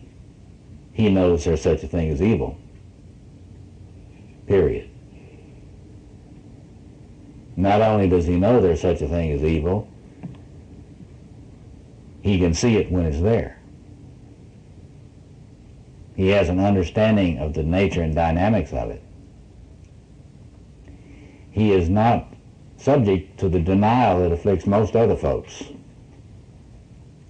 that tend to try to live like this is Eden. Uncontested territory, so to speak. The movie which you ought to look at to get a feel for this aspect of the magician is an old one. It's Peter Blatty's movie, The Exorcist. If you look at that movie very carefully, not only can you get some insight into traditional symbolisms of evil, you can get insight into this side of the magician in the psyche, in the man's psyche. In the beginning of that movie, you see illness, disorder, chaos affecting helpless people. And you see a representation of what obviously the filmmaker intends you to understand is sort of people who are sort of sorcerers' apprentices. They have lots of degrees, but very little insight. They have the best credentials, but no understanding. And what finally has to occur is that they have to find this old man who clearly, according to the way the movie is presented, is a magus. And in the very early scenes of the movie, what you see is a symbol for this aspect of the magician within. The old priest is digging in an archaeological dig. He gets beneath the surface, see. And he's brushing off an object that he's found, and it is a face of a demon. And in that one scene, you can see this aspect of the magician. Because the magician is one who uncovers the face of evil. See? And he does not run from it. Even though, as you see later in the movie, even though his life is threatened by it. And we'll get to this healer role of the magician later, but even though if he accepts his responsibility as a healer, his life will be endangered, and we see by the end of the movie that he is indeed killed by this. See? So in other words, being able to see that, and this is, people have said that, Carl Jung obviously was a magus of some rank. And one of the things you notice Jung doing is always trying to say to people, look, evil is real. You have to learn to see it. You have to learn to understand it. You can't continue pretending that there's not aggressive destructiveness in the world. And this got him in lots of trouble. But just simply from the point of view of this sector of the psyche is the capacity to understand that there is malignant destructiveness in this world. If this part of a man is developed, he can see the face of malignant destructiveness, what I like to call seeing the dragon. He can see the dragon when it appears in himself. That's where he needs to learn to see it first. And what is the dragon? Dragon is pathological infantile grandiosity. It's what it always is.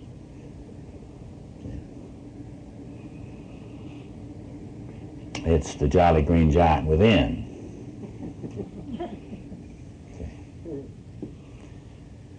But you're enabled to see that wherever it appears. And you're able to understand that that thing is dangerous. It is not benign. And if you don't understand it and understand what you need to deal with it, it's going to destroy you. And probably your society with you. Now, it's very difficult to find anybody today that really presses this issue. It's very interesting. You can find a lot of people that think that the solution to all the world's problems is learning to follow your bliss. Well, you know, that's the archetypal lover talking. See, when you talk to the archetypal lover, and that's all the person's into right then, they don't know anything about enemies, and they don't know anything about evil. See? So if you just follow your bliss, you won't ever have to understand anything, and you won't ever have to fight anything, right? A lot of New Age folks are in this place. But the magician within, if your magician is functioning, you will be able to know there is a dragon, and you will be able to get past your denial to see the dragon bites on your arms and your legs. You don't have to be a junkie with heroin to have dragon bites on your arms and legs. I won't ask for a show of hands. But you'll be able to see them on you, and you'll be able to see it when it's in the room. Like that New Yorker cartoon that I like to mention about the two couples sitting in the living room having a pleasant conversation over tea, and there's this humongous dragon standing behind one of the couples that own the house. And they're saying, we deal with it by talking about it.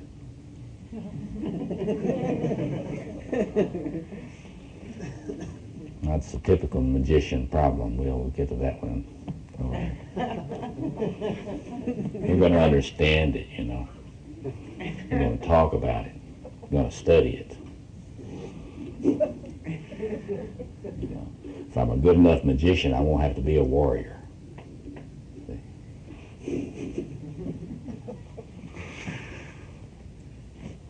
Okay, let me talk a little bit about initiation. Well, there's lots to talk about initiation these days. A lot of experts on this topic.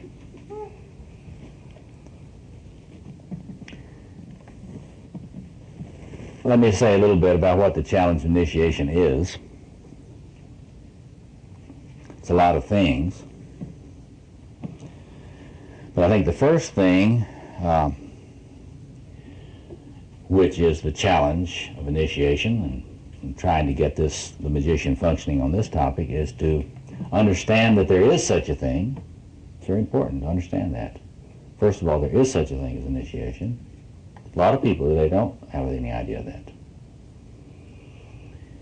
They think we got these eternal adolescences just, you know, accidentally somehow. But what a lot of people do not talk about is that you do not have a concept of initiation without a concept of maturity. You get a concept of initiation? It's a stage theory of development into something that we might well call human maturity. And so the first thing is just to understand that there is a task of human maturation. And I like to suggest that the first and foremost thing that a man needs to understand is that for all practical purposes, there are 4 initiations that a man faces. The 4 that we've been talking about. And they're not the same. It's important to understand. You can't just do the warrior initiation. You can't just do a king initiation. You can't just do a lover initiation. There's one of these. One needs to understand that when we're talking about there are lots of initiations, the Knights of Columbus, the Masons. But we're talking about human initiation into human adulthood, human maturity here, particularly that of the male. And for that, there are these four initiations, and each of them is different. Each of them requires different things. And the first thing about the magician in the psyche is, if you're going to develop that side, he's got to understand what the task is. He's got to be able to read maps. So in other words, for the magician stuff to get online with regard to this task in a man, the potential in the man is for him to be able to understand what he has to do on all of these. So the first thing you'd say, well, he understands there is a task, that it is leading toward human maturity, masculine maturity, and that the cornerstones, the four cornerstones of masculine maturity are these four initiations, and that they all are interlocking. They cannot really be finished. Each one cannot really be finished without development in the others. So, you know that there are four, and then the magician within has to have some understanding about what development in each one would look like. And I don't have really time tonight to lay that stuff out. I've laid it out in other ways, in other places, and other lectures. But it goes something like this in each of them. First, you have to know that there is an energy that goes with the particular initiation. That is a potential, a power. You got to know that there is one. See, there are a lot of men who, in one or more of these initiation, these sectors of the psyche, do not feel themselves to have any of the power that goes with that sector. So the first thing a man has to do is to have the magician in himself working well enough to know there are four powers in here. As William Blake said, there are four great ones within every man. There are four powers in here. I need to know what they are first. Then I need to connect it. I need to experience that power and that energy. To the extent that you're really alienated from any particular one of these energies, you will not probably be able to experience it in you first. But that's not the job, to experience it in yourself first. That is, you got to know it exists, you got to experience it, and you may have to experience it in another man first. So if the magician in a man is working, he will have a sense of which of these powers he does not know. Then he will be a quester. He will try to find a man that has the power that he feels that he lacks the most. That man may be alive, or it may be a historical figure. So in other words, you know the power exists, you find some way to connect with it, then you want to experience it in yourself, then you want to gradually go from feeling of conscious incompetence, to conscious competence, to unconscious competence in that power.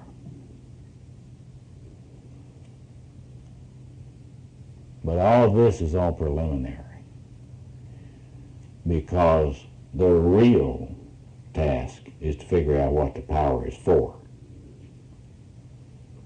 That is, once you get it, what do you do with it? There are a lot of men in this world who may not have much other initiation, but they got their warrior initiation. up to a certain level. But for the life of them, they can't figure out what it's for. See? And the fully initiated man has figured out what that warrior energy is for. And he's figured out that it's not to rape and dominate the weak. See? Most of the men in the world and in history never figured that one out. See? But anyway, this same thing, you can work on this with each one of these initiations. And the movement toward connecting with, understanding that there is this, connecting with it, bringing it inside, experiencing it within, gradually becoming more competent and effectual with it, and then figuring out what it's for in a wider sense. So that's the challenge of initiation. And then, as the gentleman says, there is the question of ritual process initiation. That's where the understanding of sacred space comes in, and understanding ritual leadership comes in. Change process occurs in ritual space.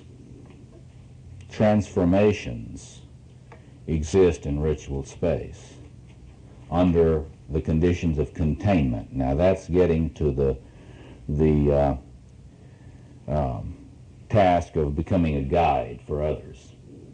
See, when this magician energy starts consolidating, not only do you understand the task of initiation and the geography of initiation, so to speak, the powers, not only do you look at yourself on this and start working on your own empowerment, you know that you're going, when you get to the point of having this energy fairly developed in yourself, you're not going to just use it to sell more soap on Madison Avenue. You're going to start serving as a guide for others. That's where you become a ritual leader. And it doesn't mean you have to get a PhD and become a psychologist or psychotherapist.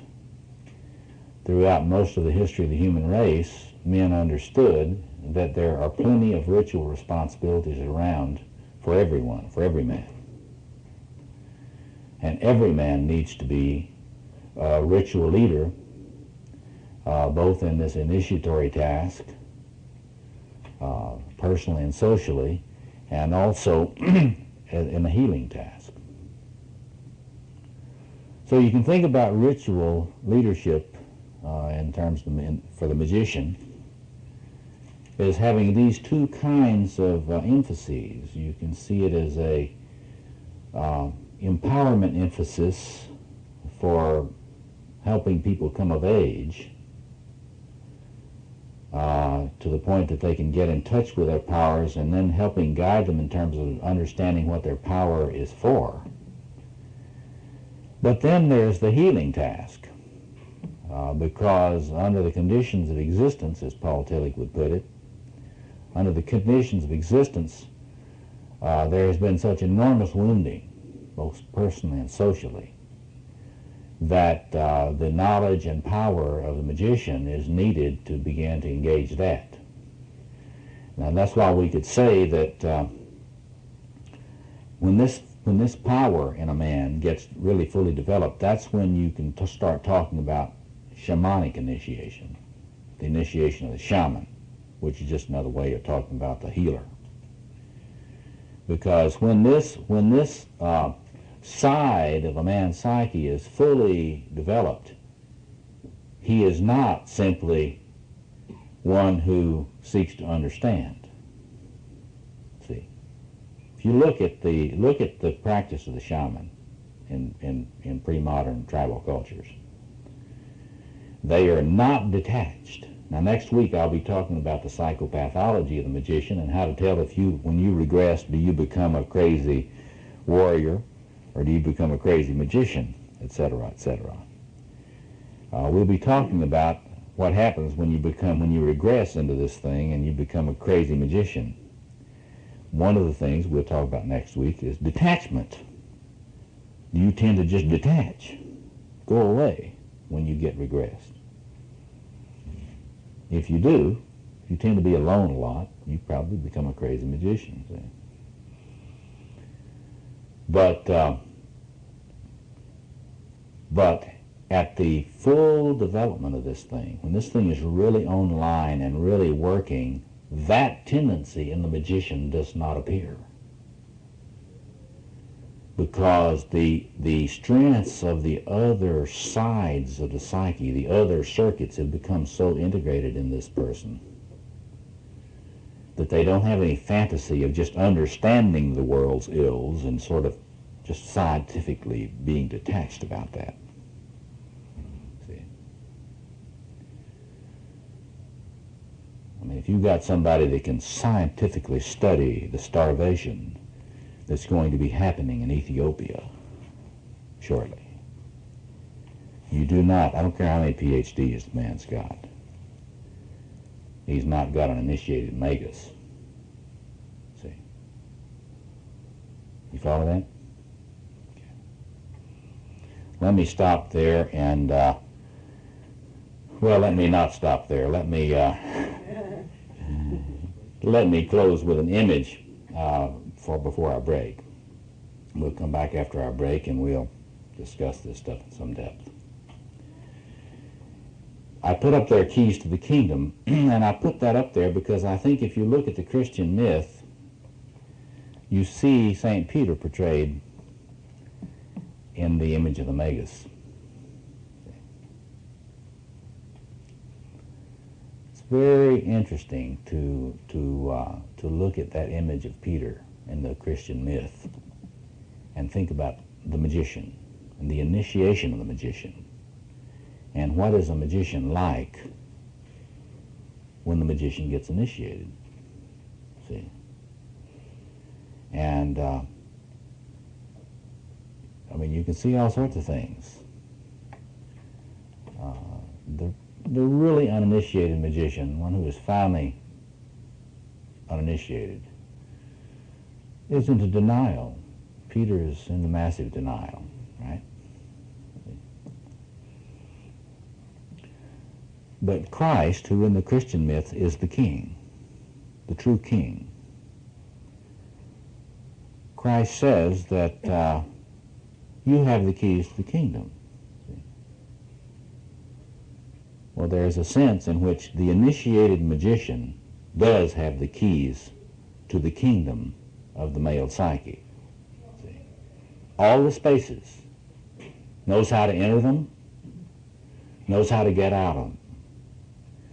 Whatever you bind on earth will be bound in heaven, etc. There is something in the magician that can really affect changes, powerful changes, that control psychic geography. See? But I think it's very instructive to look at the little dialogue that the Gospels portray when the king asks the magician, "Who do you say that I am?" See? Because the temptation of the magician in the male psyche is always to interpret away all of the realities of kingship, all of the realities and responsibilities of kingship. That is, the joker part of you, when it's not integrated, thinks everybody's a criminal. See? Doesn't think there is any possibility of cosmos, so why work for it? See? That is, a just order with peace. And so look at this dialogue between the magician and the king. What has to happen for the magician to grow up and function appropriately? Well, the magician has got to stop saying, you notice, in the psyche, the opposition in the psyche, there are two oppositions, the opposition between the lover and the warrior, and the opposition between the king and the magus. And the magus the king says to the magus, "Who do you say that I am?" And the response for the mature magician is, "Thou art the Messiah." That is to say, you are the king who redeems.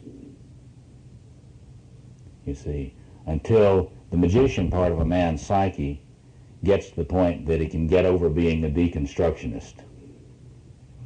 You literary critics will have to get that joke. And start using his knowledge and power as a magician to serve the creation of a just order.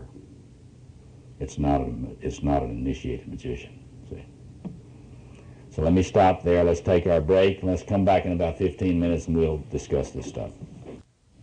Clarifying what I was saying at the end when I was talking about the Christian myth in terms of Peter and Christ, it's what I was saying that the true initiated magus recognizes the true king. Yes, that's exactly what I'm saying. See, what you can generalize this too. You can say that whenever any of these four powers in the male psyche is fully developed, it does not deny the necessity for the others.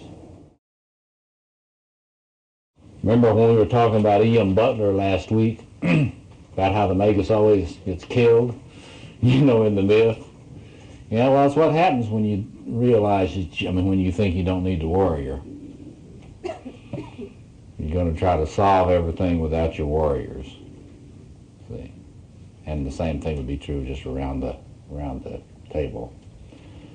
So, but it's particularly true, see, for the magician, see, because remember the dialectics built into the structure of the psyche, according to my view of the psyche.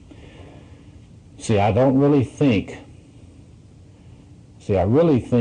this structure exists in the actual sort of geometry of the psyche. You get two oppositions, and only two fundamental oppositions in the structure of the deep self. The opposition between king and magician,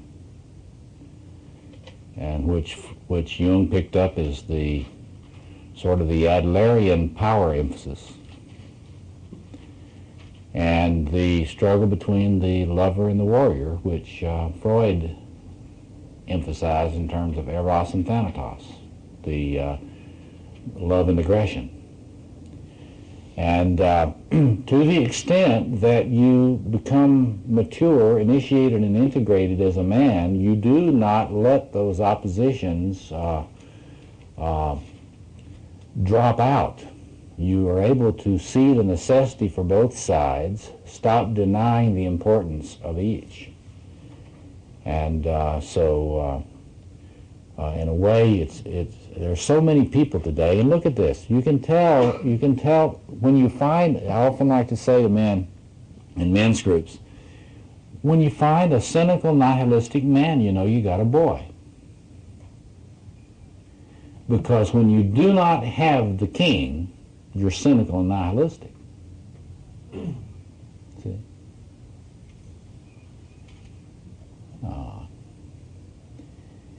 Because it is only through that connection with the king that you can get the taproot that organizes the psyche, helps to deal with all the foundation you need to monitor all these energies that are in the, particularly in the lover and the warrior.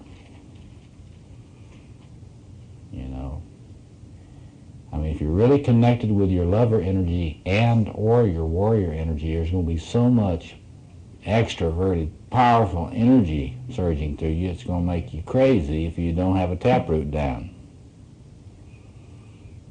And the only way to get that is through the king stuff, see.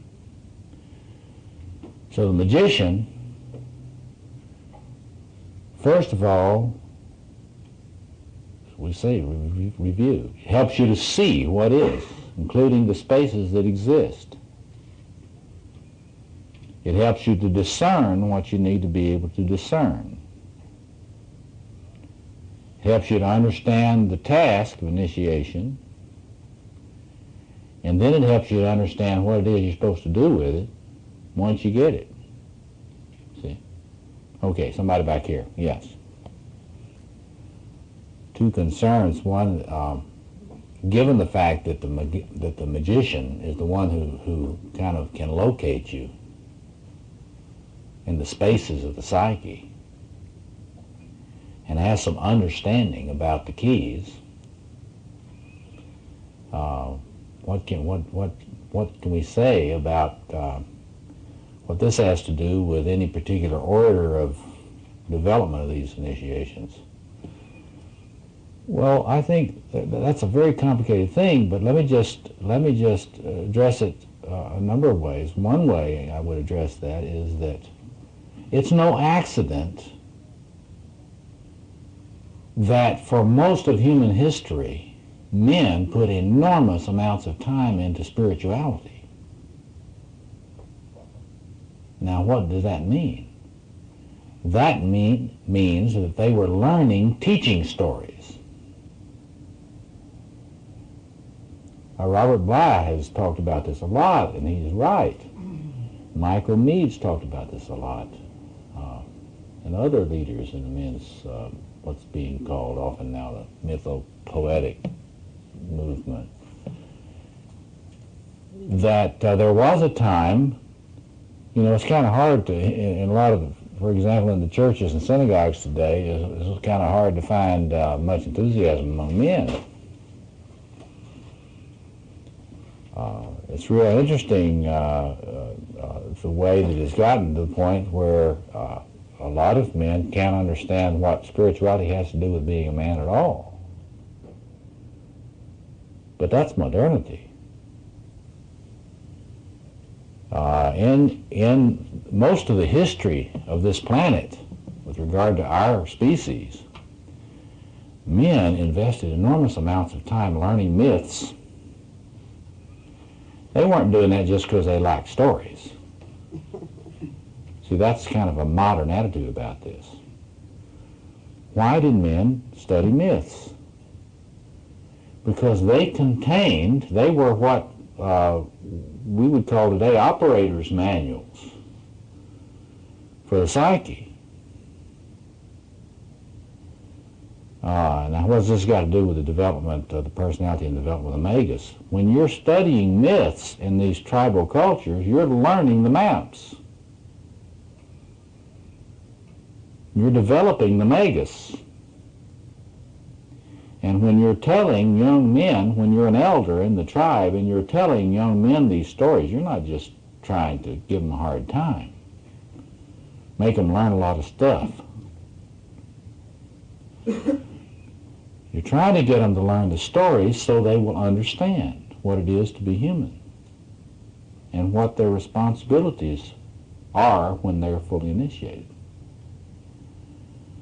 This is why I like to say you can't be sane without myth. Because without myth, you're not going to have any place to put your grandiosity. You're not going to have the other world. You're not going to have the king in the other world and the queen in the other world, is what I like to say.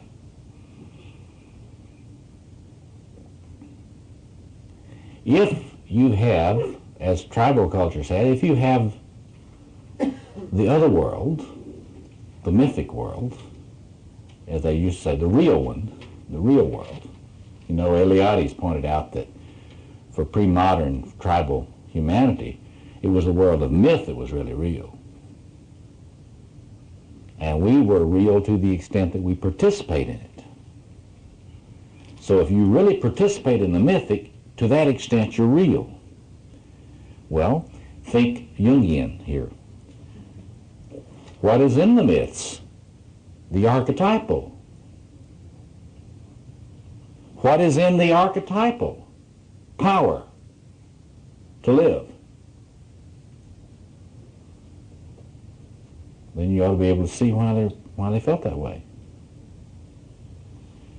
There were Polynesian warriors who understood when they had to fight a war they didn't just, you know, study some book on it. They got into the myth and became participant in this energy of the mythic warrior of their people. If you read this book that I recommend, this Sullivan book, there's this great account in there of an exorcism in a Hindu culture, in which the magician takes on the mythic power of Shiva in order to have the power to heal the person he's trying to heal. See that? It's all about empowerment. So if you say, well, what do you have to do first? Well, it's all a spiral. It's all a circumambulation of the pyramid of the self, of course. And I think there's some evidence to say that probably men get the warrior magician stuff first. Later on, if they're lucky, they start discovering the lover stuff more. And if they have a lot of elders around who are initiated, later on they really get clarity about the king stuff. It's the hardest part. But given the difference in families, that gets screwed up. You know, if your family didn't want you to be armed, you know, if you're from Winnetka, you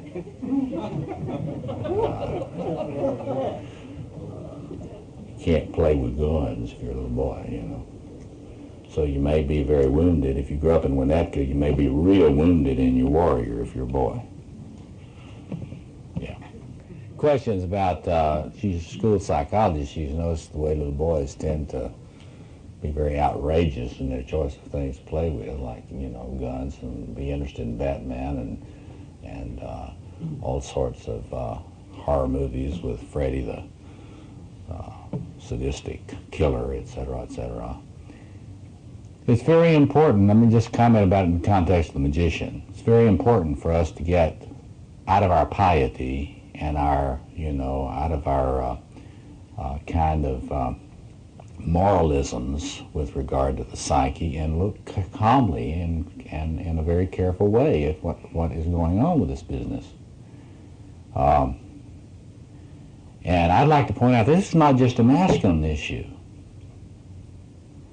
I mean, we have to understand that a fully adult human being is not disarmed, male or female. And the sooner we understand that a fully adult male or female is fully armed and dangerous against those who would oppress, then the planet will change. The planet will change then. You see, there's the naivete of, you know, Bly's always talking about the naive male. Well, we can make that blanket. You know, the naive male and the naive female does not understand the necessity for warrior circuitry in the psyche,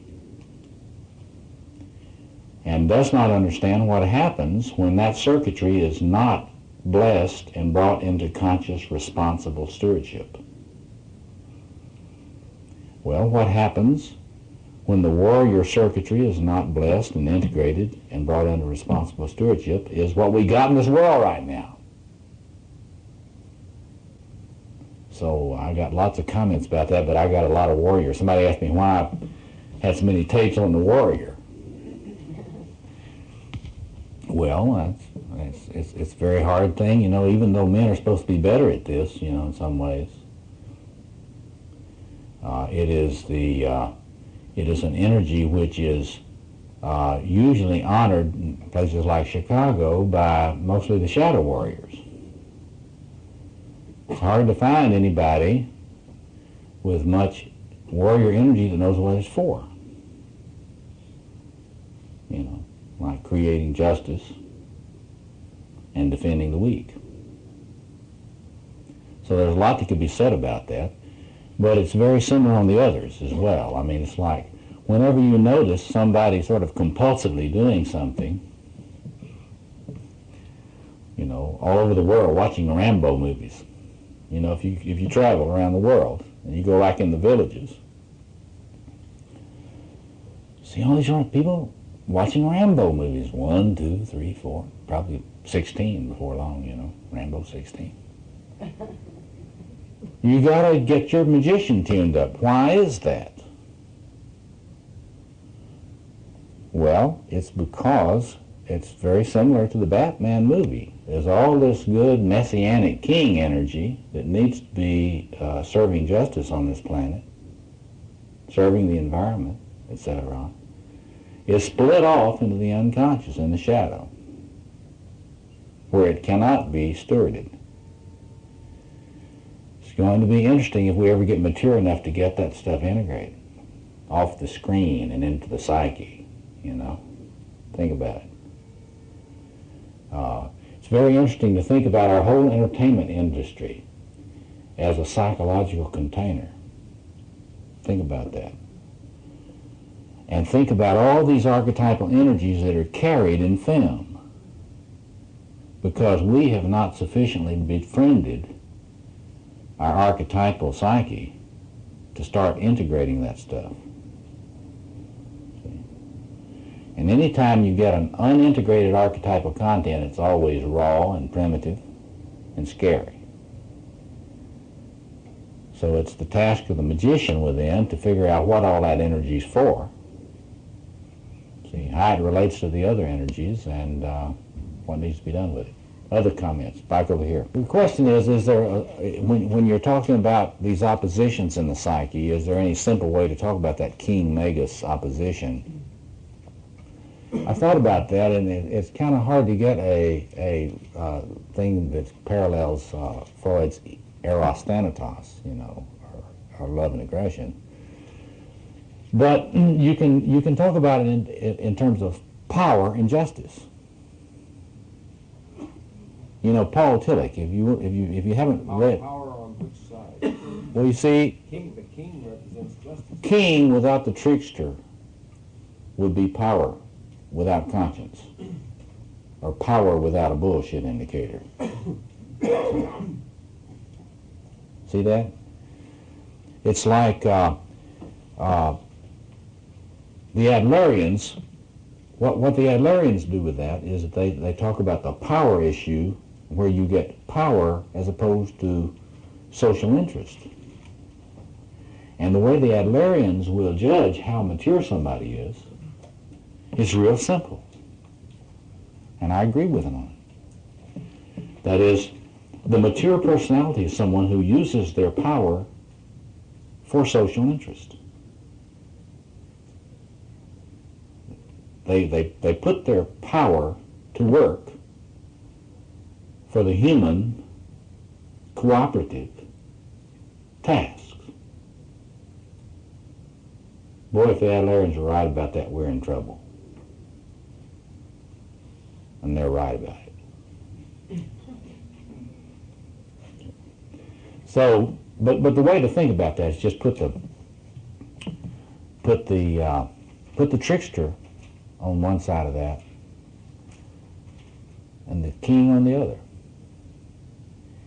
And if you can get your trickster to turn into a full-blown magician who understands that just because you have bullshit doesn't mean there isn't a bull. Think about that.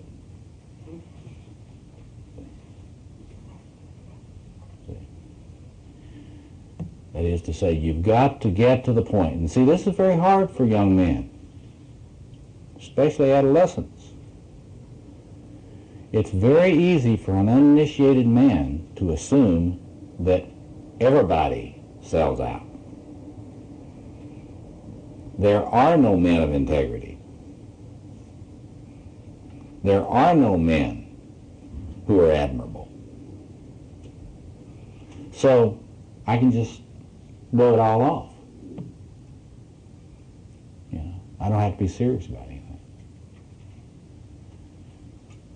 So it's the trickster that exposes any human male that claims to be the king. It's the trickster that understands that the true king is inside. And it's the function of the trickster to get that king inside, see? But not identify with it. Yeah. Well, the question is really about shamanic initiation, or initiation into a mature, the mature healing role. It's something that's very important to get. That is to say that merely an encounter with the archetypal psyche, that is an archetypal experience, does not necessarily initiate you. That is to say, you can have conversion experiences out the kazoo and not grow up. There are a lot of people that go from conversion experience to conversion experience. I'm a Southern boy. My God, we major in it down there. Every summer we get converted. You know? Revive us again. No Southerners here, I can tell that, because you don't know the songs.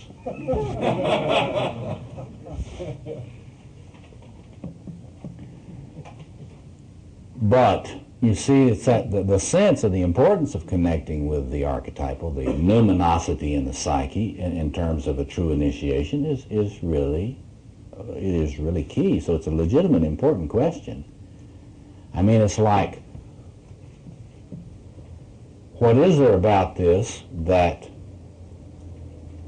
you have this powerful experience and it doesn't change anything really? You don't really mature.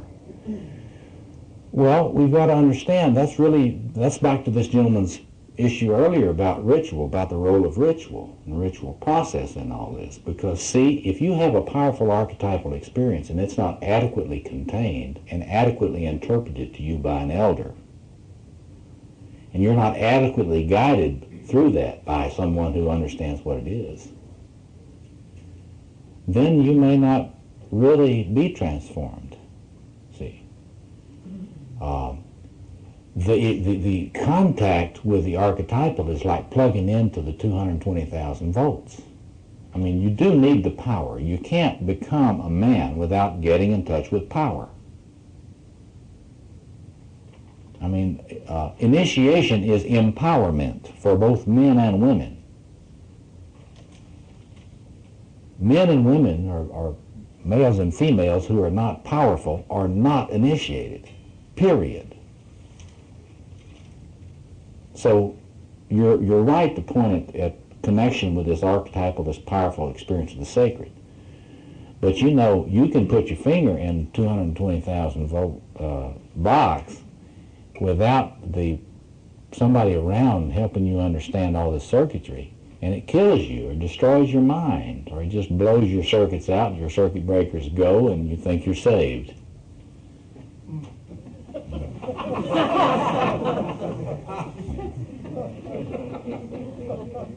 But when you wake up, you're just as immature as you were when you were zapped. See, I won't name any names about this in the press, you know, but you all know who we would be talking about in this. See? So that's what ritual is about. Ritual process, what it's for, and what it always was for, is to help you connect with the powers, the archetypal, the numinous, sacred powers that will empower you into your fullness and really expand you into your fullness. But you've got to have somebody that understands how to connect with that without having it fry you. This is the problem of being in the modern world. We don't have enough really awareness of this stuff, and so we become manic depressive. You know, we get close to the power, we get manicky, then we get depressed, come down. We don't have containment, we have depression. You get initiated, you have containment. You don't have to be depressed all the time. See? You listen to those lover tapes, we talk about the same problem with regard to the lover, see. All of these energies, see, this hard wiring connects you with what you need to be a large person, emotionally and psychically. If you have the right help, you can have the empowerment it takes to be truly great. You know, I like to say you gotta disidentify with your grandiosity. You got to befriend it.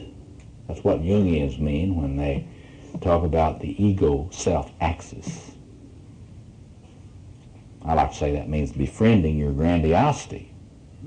Get to where you know you got it and you know what it's for.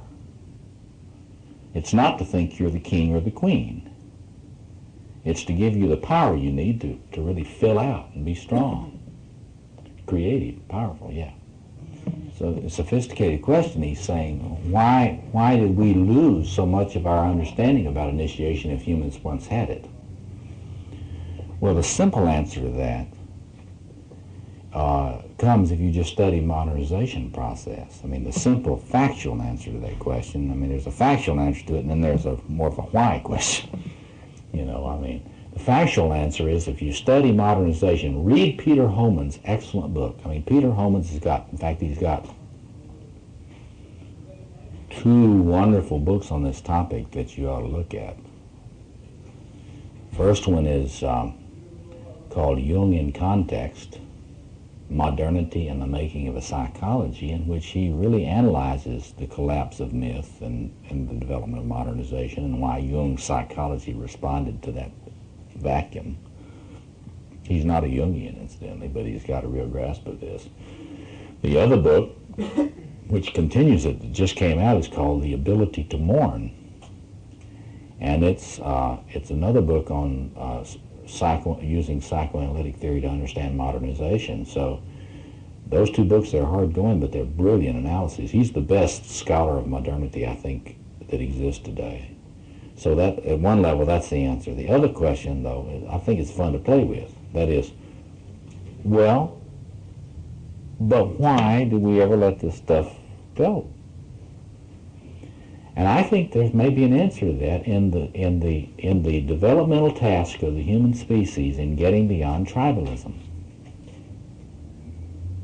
Because the one major thing that the Enlightenment and modernization has done through scientific development and through modern science, planetary technology and knowledge, that was a breaking down of tribal knowledge so that there could be a space for, it's sort of liminality on a planetary scale, if we're lucky.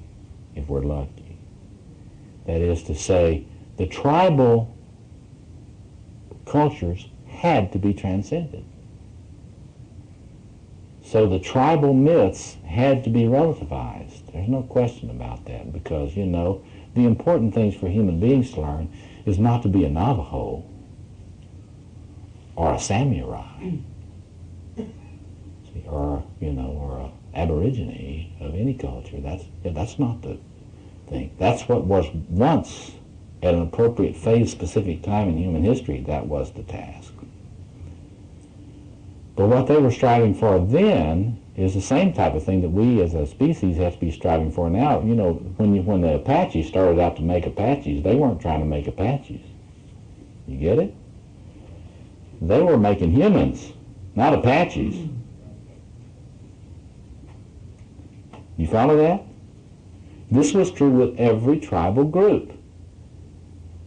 Every tribal myth, whether it's Judaism, Christianity, Islam, you know, whatever, Buddhism, Taoism, really is an attempt to have human initiation. But as long as it was tribal, it was really pseudo-speciation finally, when you discover that there were other tribes. See, when you're in a tribe and you discover there are other tribes, those are not humans. It's okay to do with them whatever you want to. In fact, we can use those people we capture on our raids in our rituals human sacrifice rituals to make sure that the world works correctly. We're being good, we're trying to serve the gods. And it's a good thing we have all these people we captured on our raids. They're not really people, because they're from that other tribe, so we can use them in our sacrificial rituals to keep our service to the gods working. That's tribalism. So the challenge right now, post-enlightenment, I used to love to say postmodern, but with what that has become, what that has come to mean in the American intellectual community, I'm going to stop using that.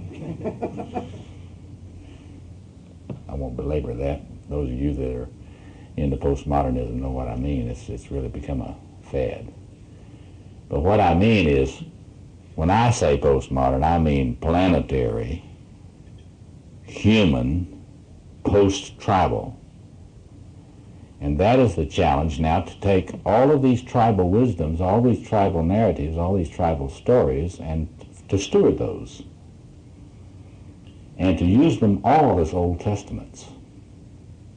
See, that's the task. So the magician task now is the same as the magician task always was for both men and women, except it's we've finally gotten around to the job. Because never before in human history has it been a possibility of getting beyond the tribal human, quote unquote, to the human. So for the first time we're faced with the possibility of human initiation. And thanks to Joseph Campbell and Eliade and others, we have all these Old Testaments that in them have encoded all this wisdom about what it would look like to be a human, grown up. So that's why we study all this comparative stuff, because we're trying to do the same thing the old peoples of the earth did. We're trying to listen to these stories. Why don't we just have our intellectuals tell us? Well, because, you know, the modern intellectual tends to be locked in the megaspace. They tend to think that you can say it all from the position of the magician. That's how we got this thing we call in contemporary philosophy and literary criticism today, deconstructionism. At a recent, I just got to tell you this. Sorry about this, but, you know, humor me in just a moment. There was in the New York Times this week, there was this story about this conference on deconstructionism. And some person got up in this conference and said, well, can you tell me what you are for? In a world in which the children of Ethiopia are going to be starving in large numbers very soon if we don't do something, what does deconstructionism have to say about this? There was a silence. And the writer said, and after this very long pause, the conversation continued, and nothing was said about Ethiopian children. Well, that's what happens when a magician tries to be whole out of a magician. Because you can't be whole out of a magician. What does this mean? Well, think about this. I used to be a philosophy professor before I was an analyst. And so I have a little experience of philosophers.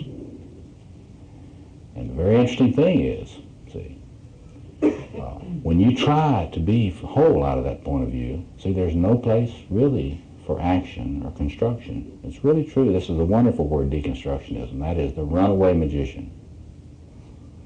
The windmilling magician cannot envision a cosmos worth fighting for. See? So there's no king. We all know that king stuff is bullshit. See? And there's no warrior. We all know all warriors are just sadistic killers. See? No lovers. all the lovers are just not objective, see? Which is true. You get that?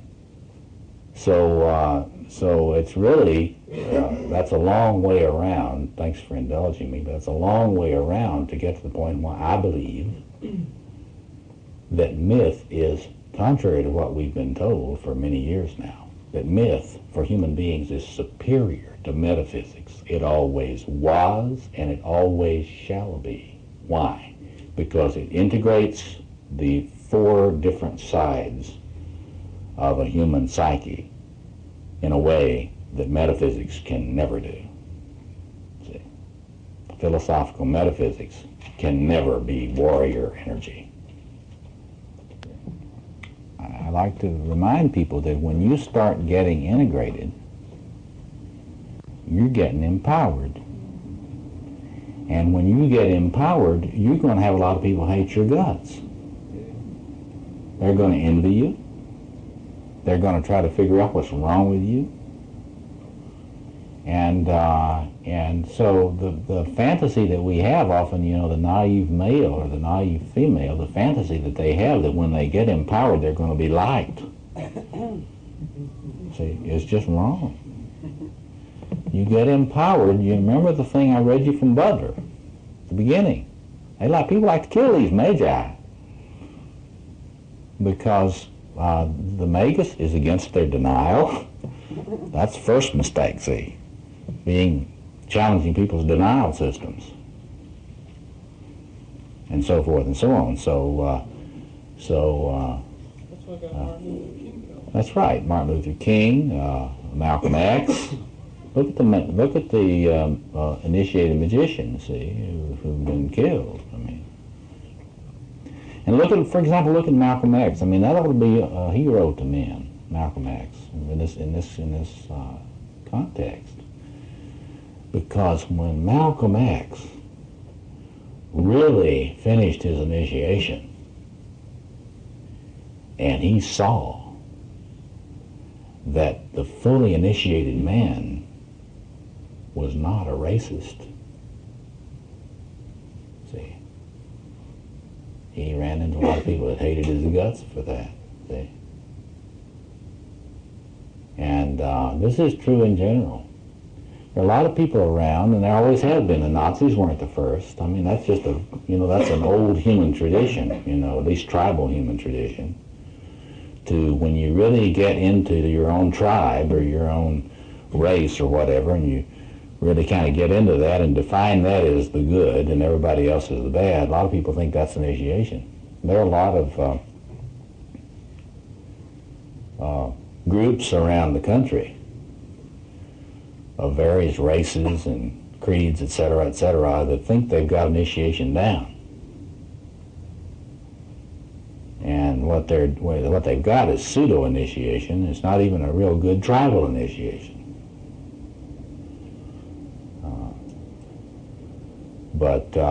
So in other words, we've got this stuff in our wiring, and the self, Jung pointed out, the self is always trying to integrate.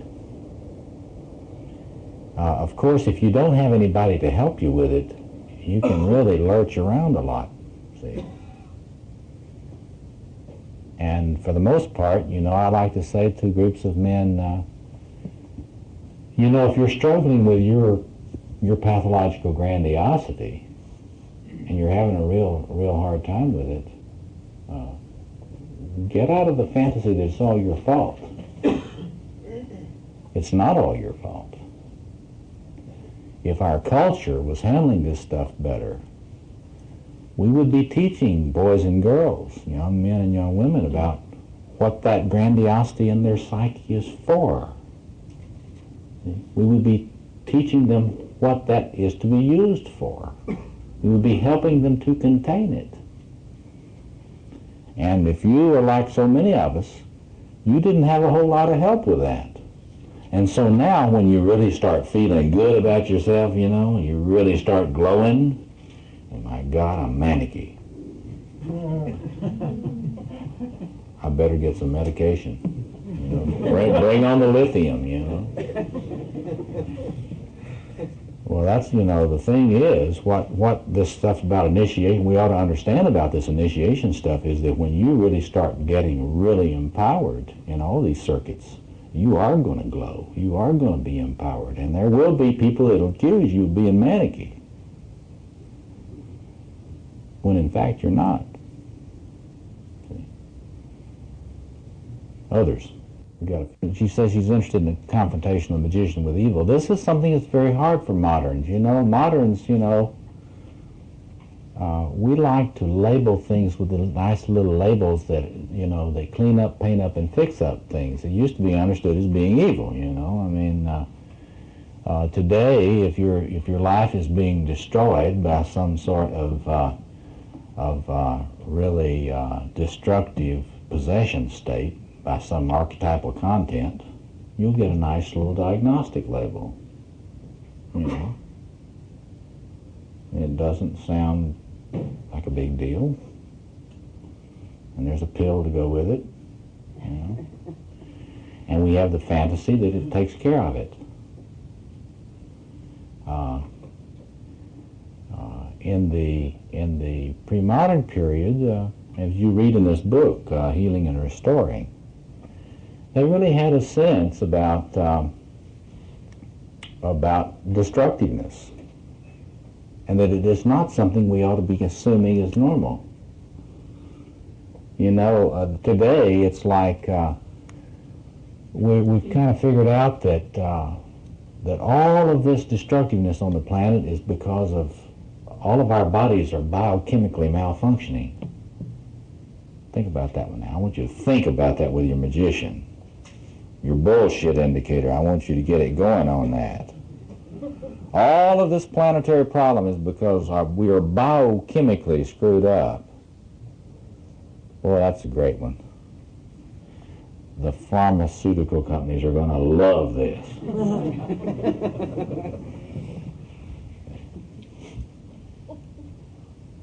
are the psychiatrists. So are certain people in the mental health profession. But the point of it, the point of it is you really do need to study the history and phenomenology of evil as humans have experienced it. There's a lot of wisdom to be gleaned from studying all these tribal narratives about evil. Once you start studying evil cross-culturally, if you're come out of a Christian background and you think you've gotten sophisticated because now you don't believe that there's any reality behind that myth of Satan, then maybe you ought to study Buddhism, or you ought to study Hinduism, or you ought to study shamanism or something, and start doing a cross-cultural analysis of these patterns, because what you will notice is the same thing that Jung noticed. You will notice that there's a lot of commonality among humans in what they understand as evil. And what you will also notice is it tends to look a lot like what we call infantile grandiosity today. That is a sort of a bogus God claim on the part of humans. Whenever you get human beings dominated by archaic infantile grandiosity, they are going to act out in ways that destroy themselves and others. See? And if you look at these old mythical treatments, they all talk about this.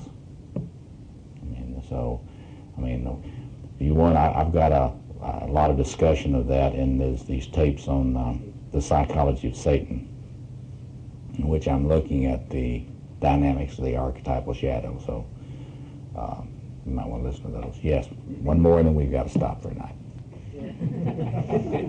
That's sneaky, Roy. Did you hear that? Let me repeat it for the tape. It says, am I saying that the source of evil is within the human psyche? Well, speaking as a psychologist, I would say yes. And one of the things I like to do is to lay out the way in which, if you study comparative psychoanalytic theory, Freudian, Adlerian, Cohutian, self-psychology, and Jungian, they all point to pathological grandiosity as behind psychopathology. Now, when we start talking evil, you move into the sphere of metaphysics, at least, and mythology properly. And I don't mind speaking myth, but we should be clear when I'm speaking myth, and when I'm speaking metaphysics, and when I'm speaking psychology. When you're speaking metaphysics, you've got to deal with a philosophical analysis of all these issues and not take refuge in a certain discipline like psychology or something. See, I'm a Whiteheadian. I don't have any problem talking about ontology of evil. And I sure love to speak myth. And I think if you don't speak myth about evil, you miss it. You miss the power of the human experience of it. And so that's a very complicated business. But I would just stick to my guns that if you don't know the mythology of evil, it's going to be real hard for you to even see it in its reality in human experience. And if you study it cross-culturally, you won't be lost in some tribal story, trapped in it, but you will be able to get to something out of these human stories about evil. You can start with Franz's book, Shadow and Evil and Fairy Tales. It's a good place to start. Yeah, one more and then we got to stop. Yeah, the questions about whether fairy tales are useful for children and others in terms of getting at these issues. Of course, Jungians are very biased about this. Jungians believe that just as in myths and other stories, that fairy tales capture sort of deep truths about human experience. And I think it would be true to say that a child who grows up without exposure to a lot of stories cross-culturally has been really impoverished. But that's a part of the role of the magician, right? The ritual elder in culture.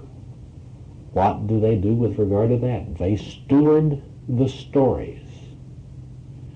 One of the books I meant to mention to you that I want to recommend that you look at during this course is the work of Elie Wiesel, the great Jewish mystic and writer.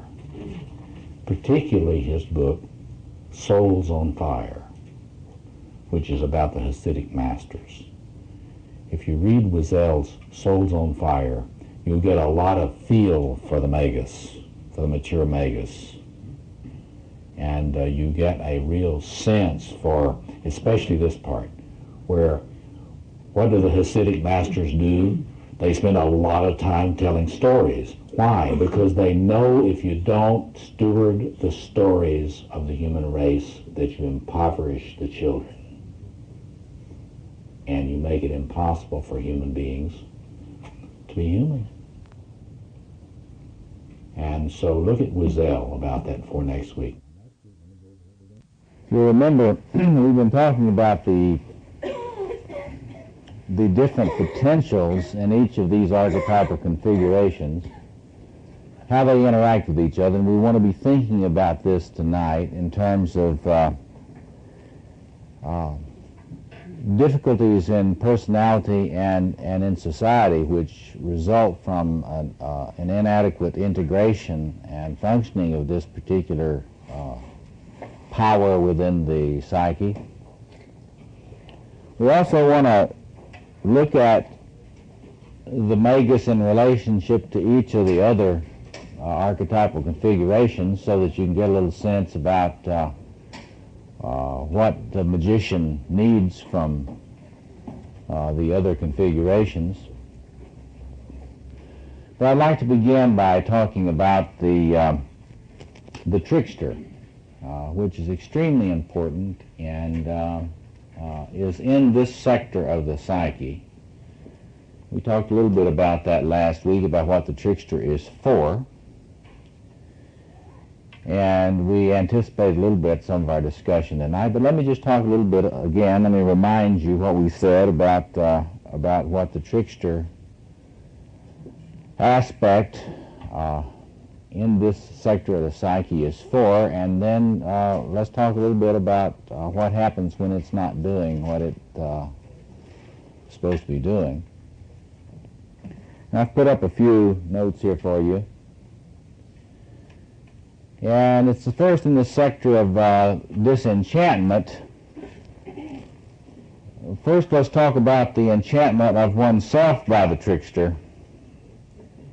And then let's talk about the task of the trickster in helping you free yourself of enchantment based on, particularly on idealizing projections with other people. But let's start off with the trickster itself.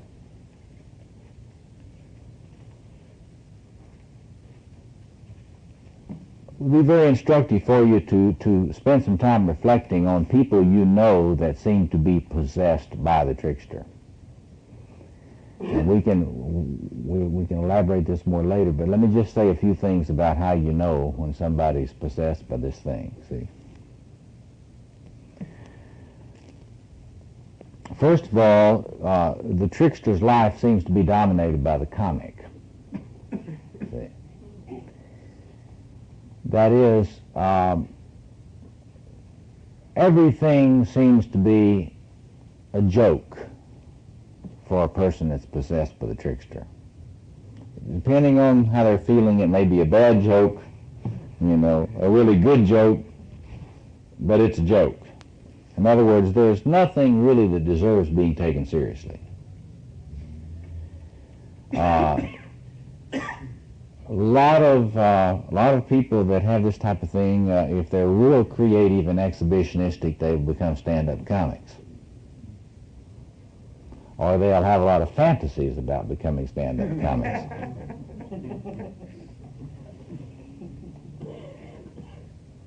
And you know what this thing does when you see somebody that is really into this thing, and a lot of the stand-up comics are. I mean, you just kind of, if you want to study this one, just get you some of those videos of really hot stand-up comics, and watch how their mind works.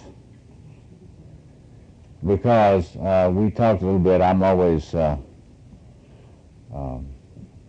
having some fun with deconstructionism. Well, they deconstruct everything, and if you're stupid enough to say anything or make any noise in their performance, they'll deconstruct you right there.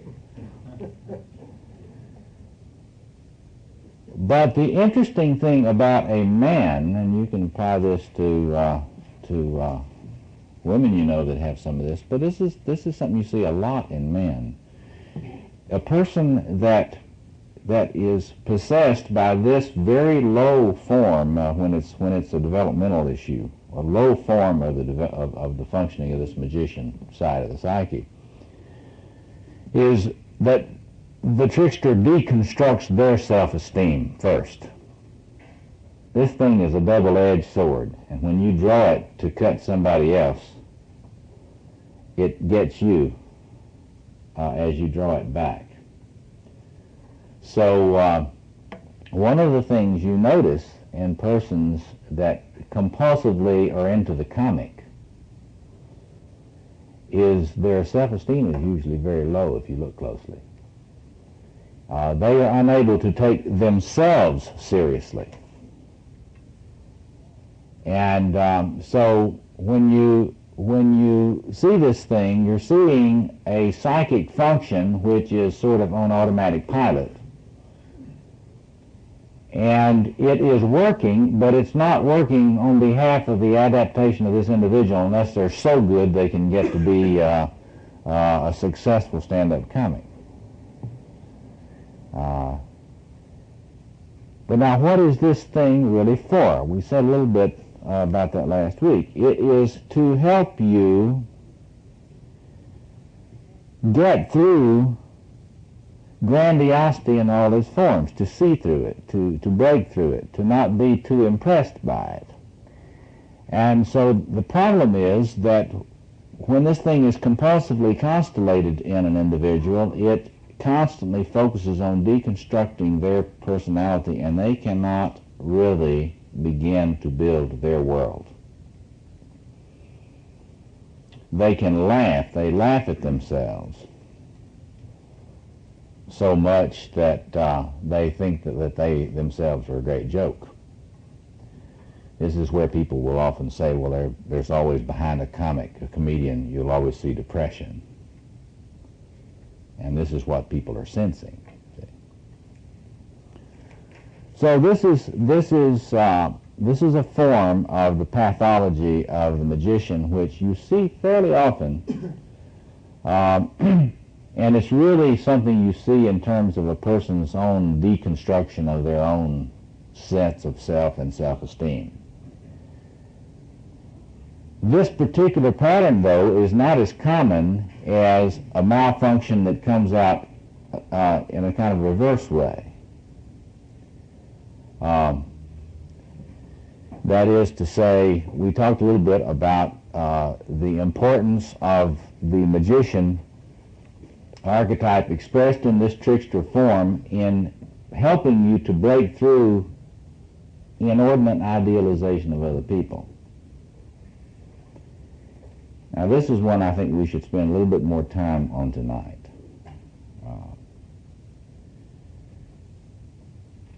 Because it's much more common to see this particular form operating than the man who is possessed by the trickster.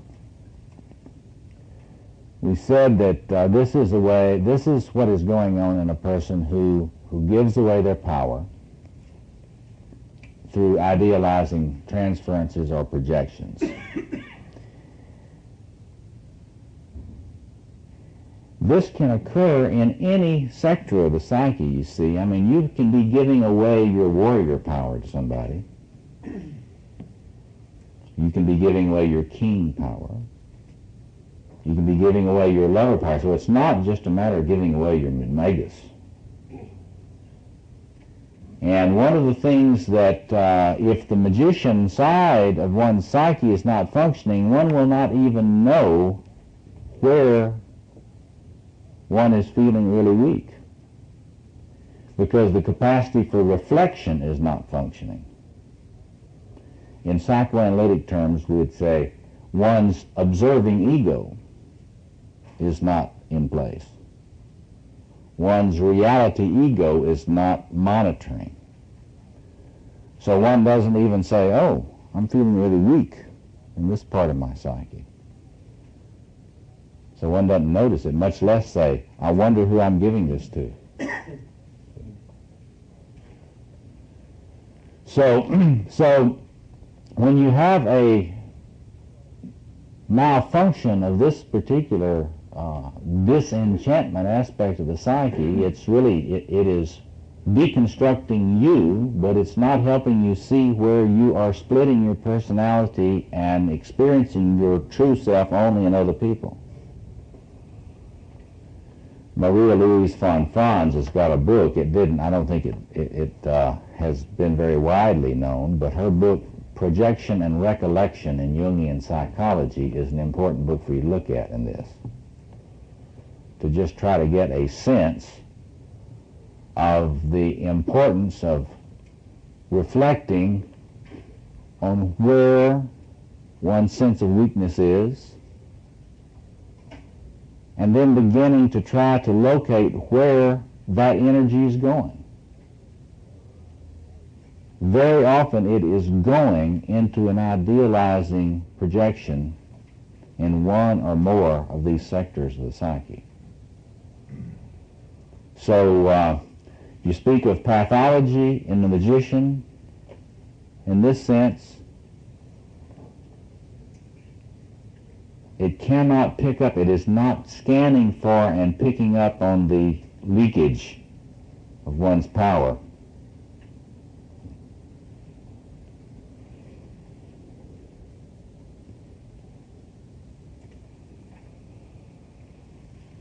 Now, this next point that's important for us to talk about, literalism in the psyche as a pathology of the magician,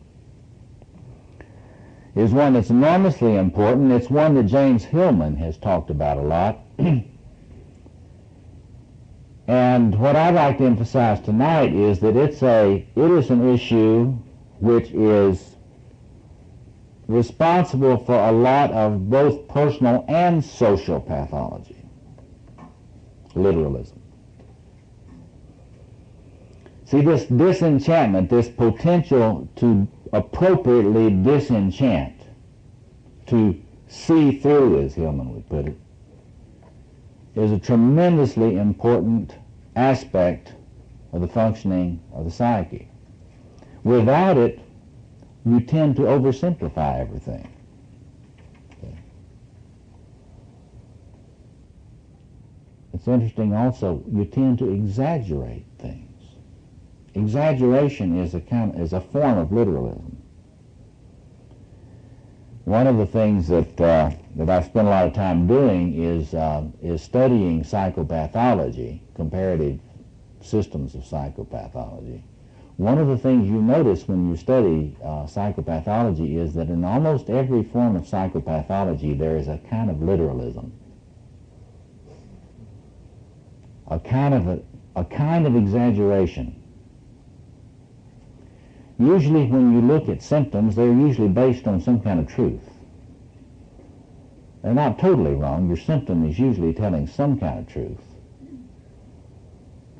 And most of your misapprehensions and misconstruals in life are partially right. The problem is that when the magician is not working very well, we tend to exaggerate the little piece of truth that the symptom has, or exaggerate the little piece of truth that the distorted perception has. Let me take for a minute, just to give an example, paranoia. It strikes me a lot when I look at paranoid kind of experiences that people have. You know, that kind of scanning that a paranoid personality has, that kind of vigilance, that kind of hypervigilance that they have. They're kind of seeing enemies where they're not necessarily. That's usually what's going on with a person who has not gotten a sufficient integration of their warrior energy so that they can do a better job of assessing the situation and the terrain, picking out the enemies, for example. But notice what's happening. There's a certain truth in that perception that well, I need to be more vigilant. And there's a certain truth in the perception. There may be enemies out here. But the malfunctioning of the capacity for subtlety in perception, I'm going to give you the big word, you know, the big word for this, which is hermeneutics. You know, that's a big word in these days. But that just means the capacity for interpretation. Hermeneutics has to do with interpretation, and the magician in the psyche is the aspect of the psyche which has to do with accurate, subtle, adequate interpretation. And when it's not working, say you're trying to function adequately as a warrior, you're going to know some things are going on that you need to attend to, and you probably know you need to fight, but you won't be able to figure out just what or who or what it's going to take or where you should attack. See? So there's a sort of a oversimplification when the magus is not doing its part. It's oversimplifying, it exaggerates, it distorts. It tends to be very one-sided. Your perception and conclusions tend to be very one-sided and unnuanced. See? Here again, the psychoanalytic theorist will often talk about the blanket word, ego strength. What do I mean by that?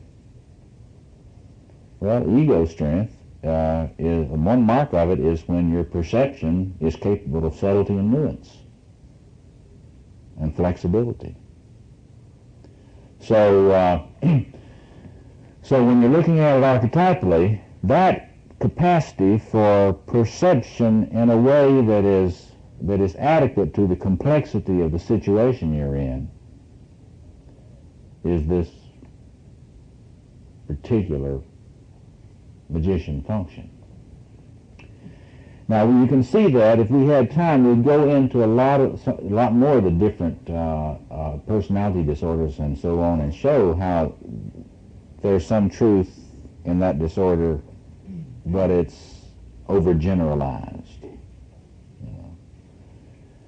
But we ought to say a word just before moving on about literalization in terms of social pathology too. And here again, James Hillman has done pioneering work on this. I mean, just the capacity to see through our various fundamentalisms and our various literalisms. You know, the planet is beset by fundamentalisms of all kinds, in which different groups choose a particular tribal myth or a particular racial myth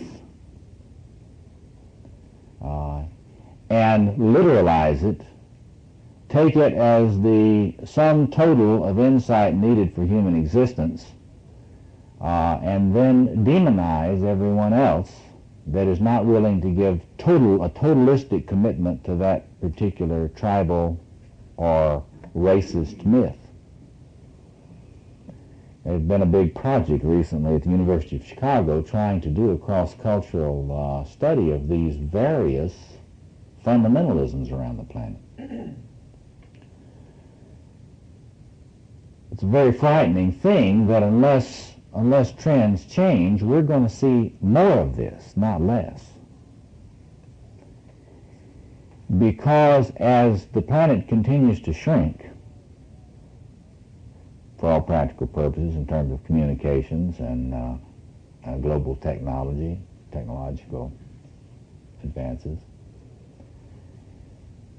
and as we continue to denude the earth and to squander its resources, people for whom the magician does not function very well will tend to take refuge in simple answers to complex questions. Now, you saw this in pre-Second World War Germany. You know, if you are starving in terrible economic stagnation, having enormous shame experiences because of the Versailles Treaty,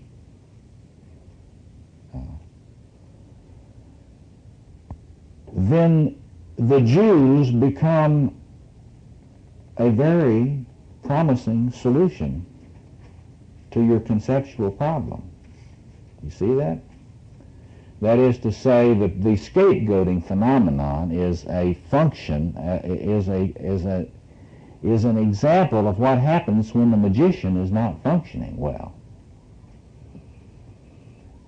You know, we talked a little bit about that bumper sticker, "Shit happens," as being sort of the lowest functioning of the magician, you know. Well, just one cut up from that is, I don't know what the motto would be, but it has something about, you know, blame it on the Jews, or blame it on the blacks, or blame it on X political party. We're getting more capable of saying, blame it on the other gender, you know, whatever. But just one cut up from that shit happens is scapegoat. Let's find the scapegoat who is responsible for this situation. See? And, you know, human beings have made this into a fine art throughout history.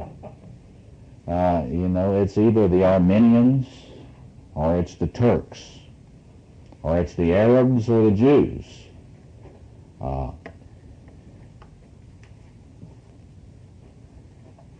And, you know, if you had time, you could go into an enormous, horrible litany of human history based on this.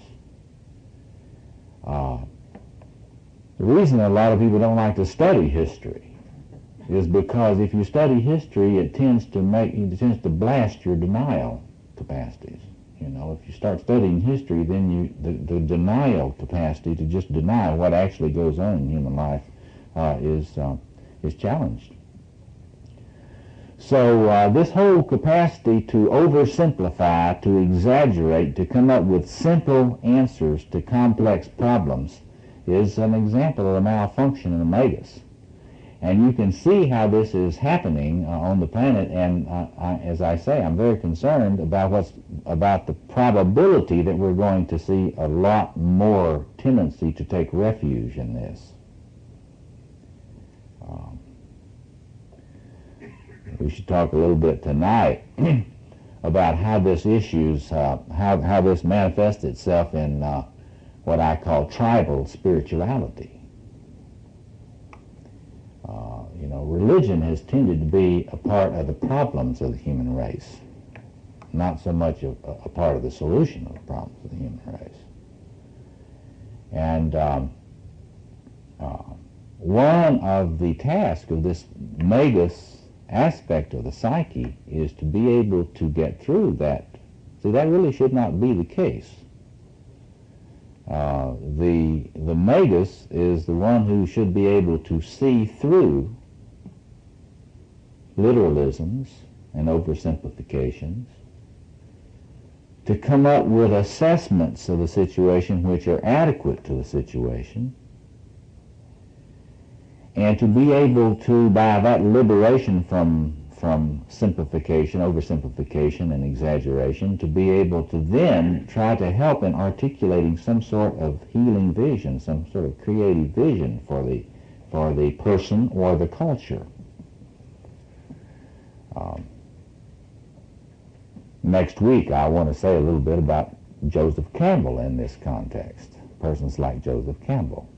We'll be talking about resources for healing the magician function in the psyche and in our contemporary social context. But the capacity to get beyond tribal visions and to get beyond tribal spiritualities is one aspect of this. But this week we should just point to tribalism in religion as one manifestation on a social level of the pathology of the magician.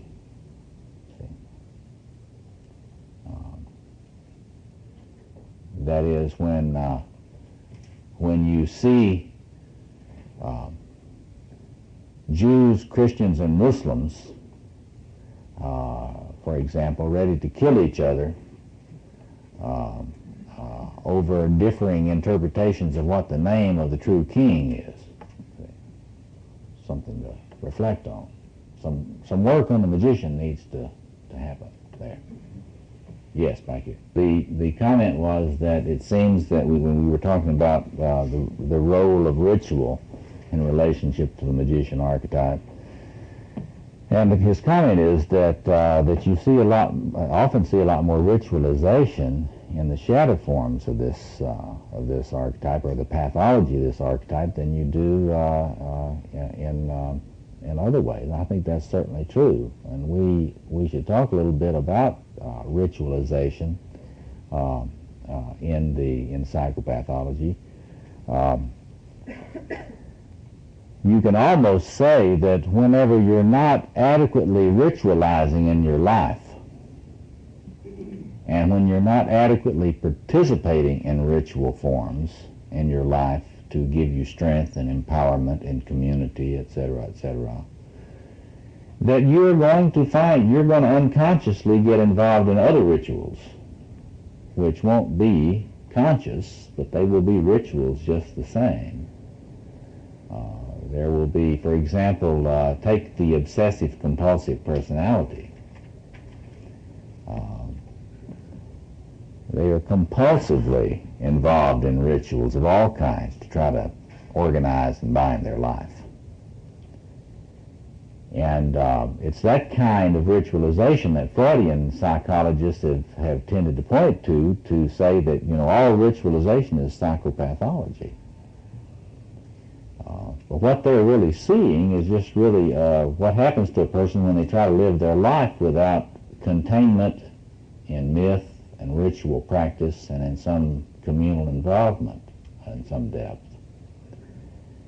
You can see, we've talked a little bit about substance abuse in previous classes, but again, you can see substance abuse in its various permutations. Almost every form of addiction is a ritual process.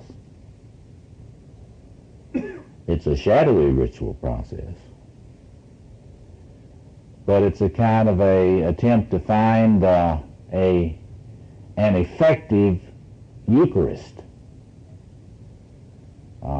without admitting one's need for it.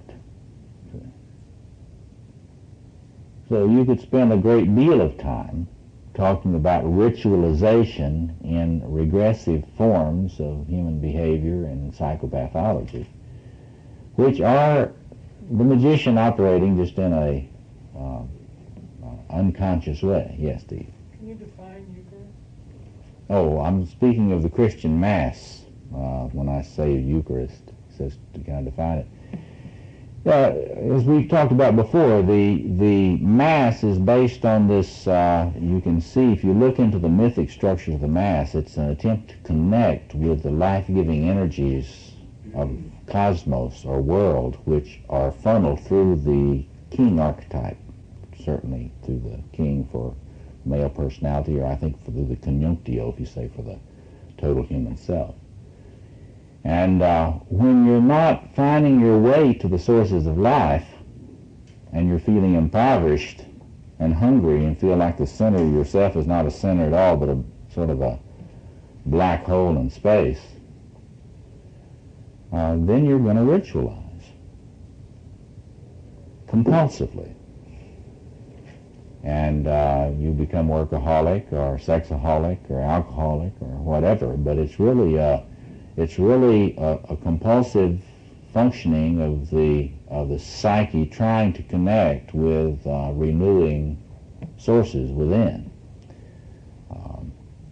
So that's really an important observation. Let me take a few minutes to talk about how you can think about this in terms of grandiosity or inflation in the magician archetype. How do you know when somebody is inflated or is experiencing grandiosity mediated through this particular archetypal structure?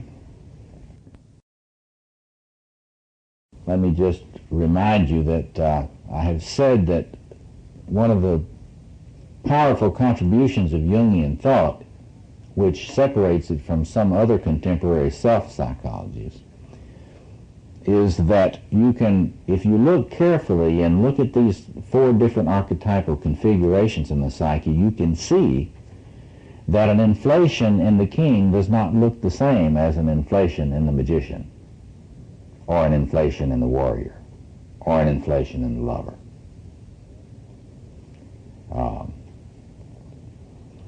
So let me just give a few examples of this, and then when we have a chance to do some discussion, you can elaborate and offer some of the others. But let me just start off. First sign of inflation in the magus: detachment, psychosocial detachment. Now, if you didn't understand about the way the magician archetype works, you might think that someone who just goes off and stays alone a lot is not. You wouldn't say, well, that doesn't look inflated or grandiose. But if you understand the magician configuration, it is. Because when you're in this magician configuration, you're really important in your solitude. When I was doing my field work on magic and going around interviewing ritual magicians, I began to realize that there are a lot of practicing ritual magicians that spend a great deal of time as solitaries alone in their little altar, their little magical altar, in their apartment or house or whatever. And they conceive themselves often to be doing this tremendously important transformative work on the inner planes. That is to say that if they weren't doing this particular magical ritual in that closet, in that walk-in closet, well, you know, the universe might start to disintegrate. And I'm not kidding you, there are a lot of people that feel that way, that are actually practicing this stuff. But what I want you to get is not just that particular, that's an interesting form of the occult, and if you study the history of magic, you will find that that's not something very rare. There's a long traditions of solitary practice of ritual magic in which that's a major form. But what I want you to get at is this sense of the importance of me and my solitude. And I'm kind of cosmic. And what you got to get form of the occult, and if you study the history of magic, you will find that that's not something very rare. There's a long traditions of solitary practice of ritual magic in which that's a major form. But what I want you to get at is this sense of the importance of me and my solitude. And I'm kind of cosmic. And what you got to get is, I don't really need you. See? When I'm in there, I'm kind of complete in myself. And I'm doing this important, great work here. See? It's interesting, I don't really have to do anything much in the outer world, but I'm doing this great work. Yes, I'm feeling very, very full of myself, yes. But what you got to do is to see whether this is balanced in this person's life or not. See, just because you are getting insights into some important scientific theory does not mean you are a initiated male personality. There are a lot of boys that have made scientific breakthroughs. See, and there are a lot of, for example, the same type of thing. I mean, you can't assume that because somebody's a great artist that they're grown up. You study the life of Picasso, for example. So we've got to be clear what we're saying, what we're not saying. You may make great breakthroughs in some technical area because your inflation in the magus is so great that you don't ever spend any time with anybody. You get it? So there's a story about one of the great I'm very interested in process philosophy, Whitehead and his successors.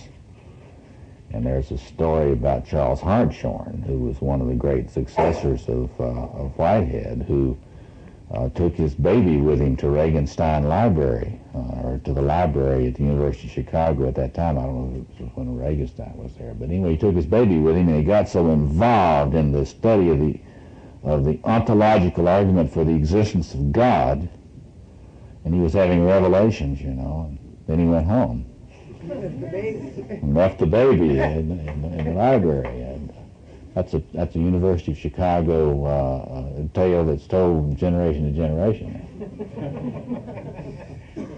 Hartshorne was brilliant, but you wouldn't say that's too balanced. But anyway, this grandiosity in the magus, what I want you to get a sense for is this, when you're in that thing, you feel full in that quadrant of the psyche. See? In other words, you tend to feel complete in that quadrant. Now, this is something that is true for all of them, see? I mean, you need to ask yourself when you think, well, now, when somebody's inflated in the warrior, it's the same type of thing. They feel complete in that mode. They don't feel like they're lacking anything.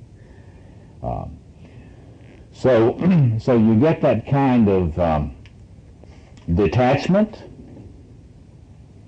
It's very interesting. You get this detachment, and you get a depreciation of the importance of action.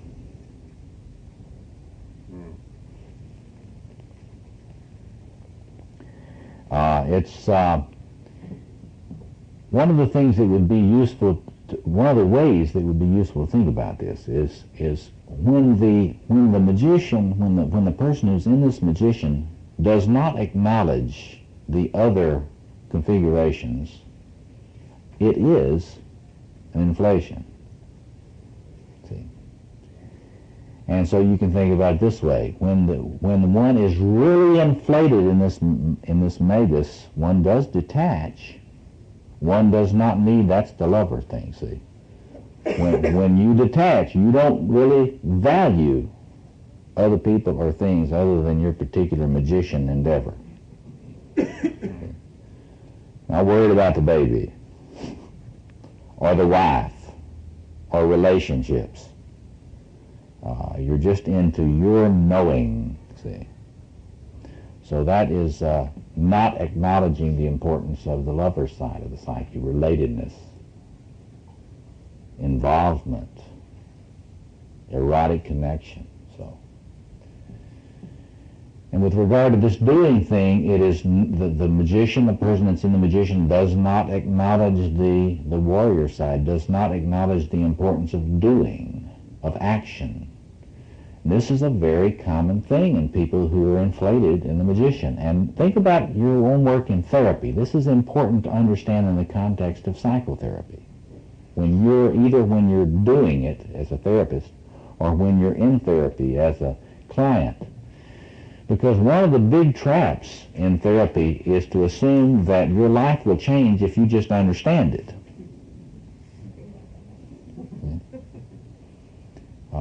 And this is, Jung was critical of anybody who thought that a proper analysis simply included what we call genetic reductive interpretations.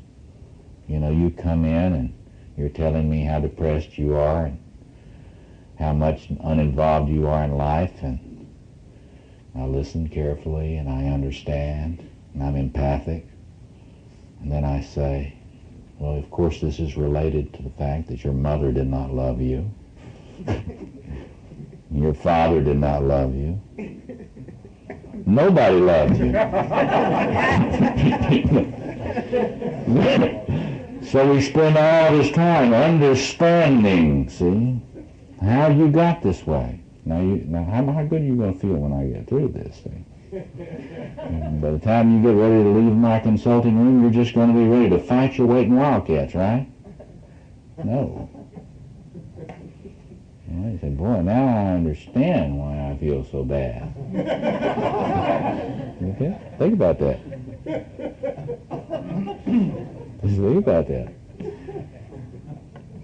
Because, see, it's like, when you're in this magus inflation, or if you're with a therapist that's in a magus inflation, and a lot of us therapists we love being magus. If it moves, we want to interpret it, see.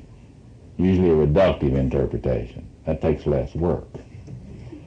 See, I don't have to work with you on figuring out what you need to do. That's harder. Then I got to be scanning the terrain with you, see. So we can focus on the paths. It's a lot easier. But so if you're kind of focusing on understanding everything, and you got a therapist that's basically interested in reconstructing your past, it would be really easy to spend a long time in therapy without changing. See, Jung was very concerned about this. He said it's very important to have a future orientation in your therapy and analytical work as well as a past orientation. The future orientation requires some reflection about action, strategy, cutting your losses. But that's not purely magus energy, see. I mean, that's where the healer, the shaman, has to start getting into more of a warrior kind of conceptuality. And if you notice, if you study shamanism, the shaman is very often involved in some sort of warrior mode. Now, what about the lack of acknowledgement of the king mode?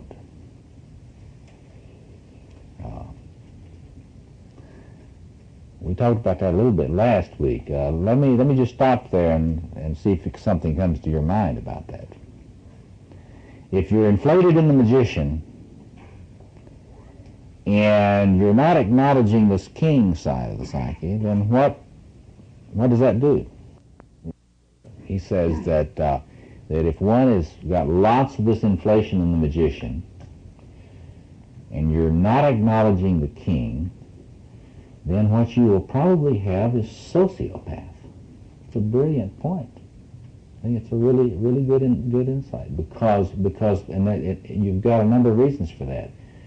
The sociopath is great at figuring things out, including you, especially your weaknesses.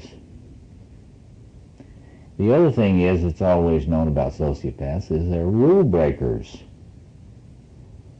That is, they do not acknowledge any rule which is not one they decided. And that is related to the non-acknowledgement of cosmos, see, which is in the king sector. That is a sort of a just order. If you're not acknowledging the king aspect, if you're in the magus and not acknowledging the king, there is no order which you acknowledge as beyond you, or limiting you, or something that is worthy of your allegiance. So that's an important point. Yes, back here. He's raising a question about the academic being in the magician mode, and about what does that do with the action orientation of an academic? Well, of course, the tendency is to get into a magus inflation and spend all of your time analyzing and being critical of people who act. You don't want to go with a stereotype on that, but that is the tendency archetypally. That is to say, that's the press. If you look at this particular structure, it does not pull for action. And so if a person who happens to be a professor, this is where a person has to really do an archetypal analysis of their social role. Because whatever social role you're in, there's a certain archetypal pull in it that you have to compensate for. So if you're an academic or a psychotherapist, the psychotherapist has a very similar kind of archetypal pull. That is, toward detachment, observation, non-involvement in things that are beyond the narrow professional niche that they're in. Doesn't mean that they cannot deal with that, but they cannot solve that one out of the magician archetype. That is, the way the magician is to serve you there is to, in fact, help you reflect on the balance of one's life. Now, if you're an executive or a community organizer, or in a much more activist mode, then you have to do the same thing. You've got to reflect, what is it that I will tend to omit? What is it that I will tend to depreciate? What is it that I will tend not to acknowledge? Now, the magus, when it's functioning right, will help you monitor what it is you're tending to depreciate that you really need. See? Yeah. What you want to do is you want to reflect on what happens when this particular configuration, when one is inflated in it and one is not acknowledging each of the different other configurations, how it looks. And you can begin to do that as you think about your own social role, your own life, your own vocation, work, so forth, and you can begin to get a sense for where you need to have the wand pointed. Let me talk a little bit about wands. It's fascinating to just study the symbolism around these different archetypal structures. You think the archetypal symbol often associated with the king is his scepter. You get all these particular masculine images in this stuff. The scepter is for the king. the sword for the warrior, the phallus for the lover, and the wand for the magus.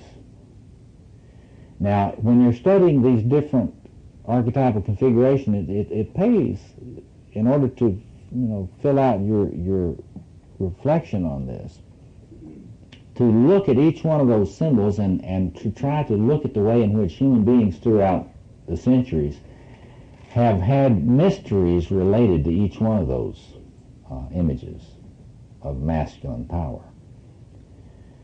And so think a little bit about the wand.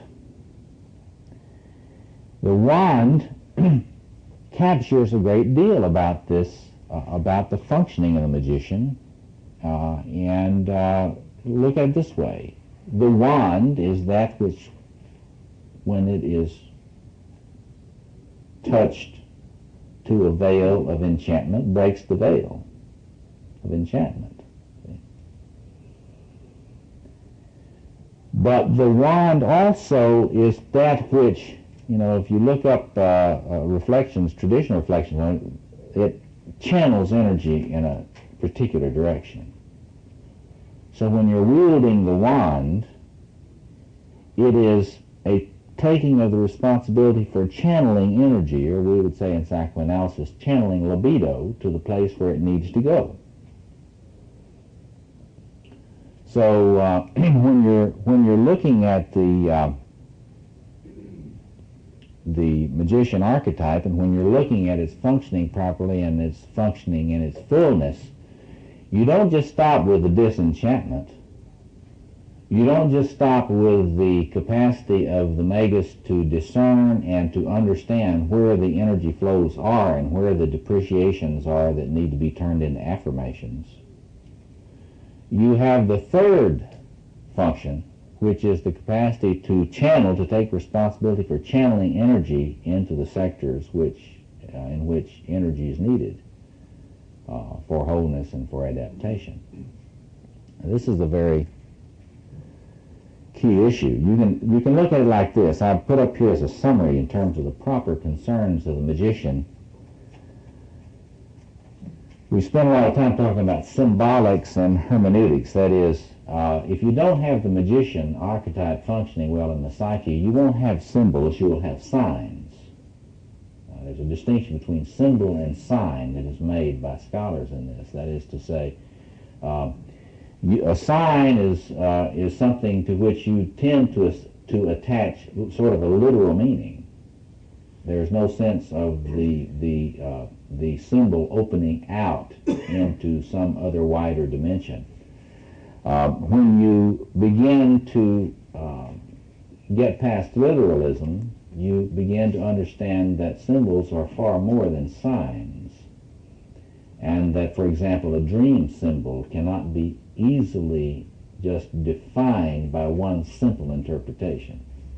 That a symbol always has more meanings than you can give in one simple interpretation. What Paul Ricoeur talks about is the fullness of meaning in symbols, the surplus of meaning that exists in symbols.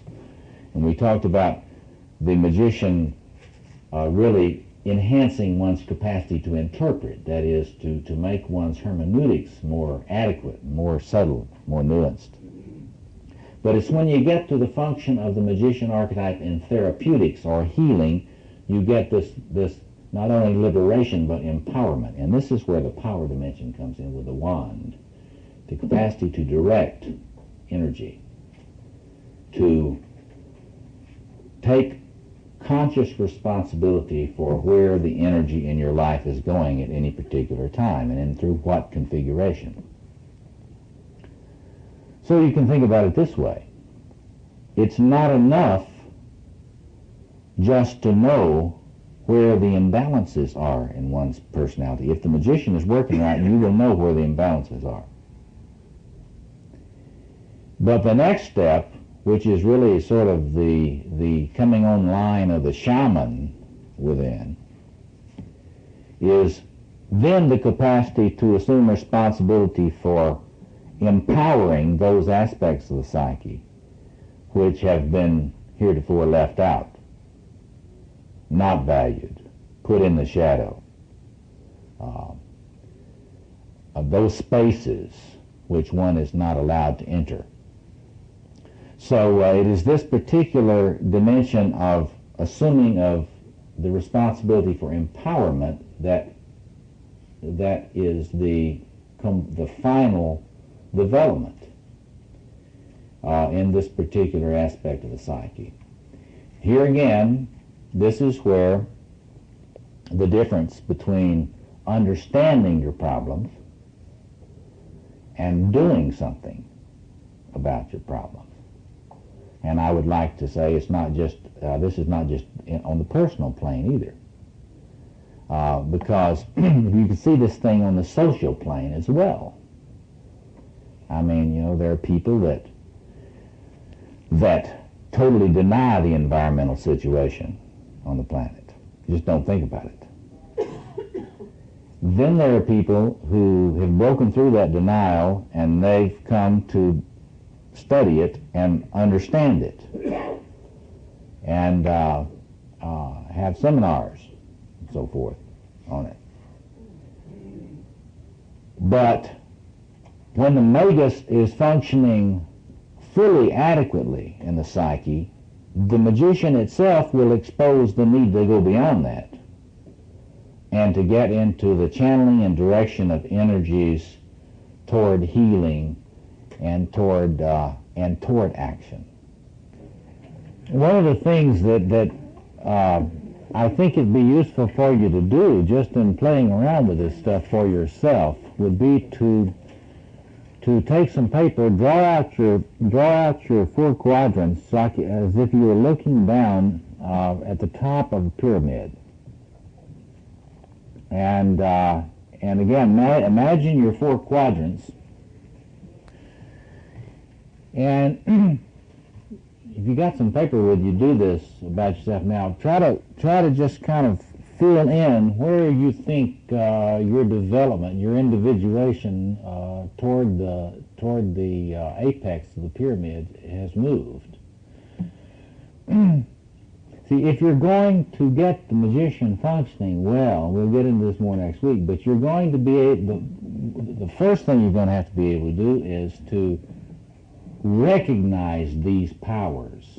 The magician has to be able to recognize the 4 different kinds of power, or 4 different kinds of libido. You can think, I like to kind of think about different kinds of libido. It's a little confusing to talk that way, but try it for a little bit.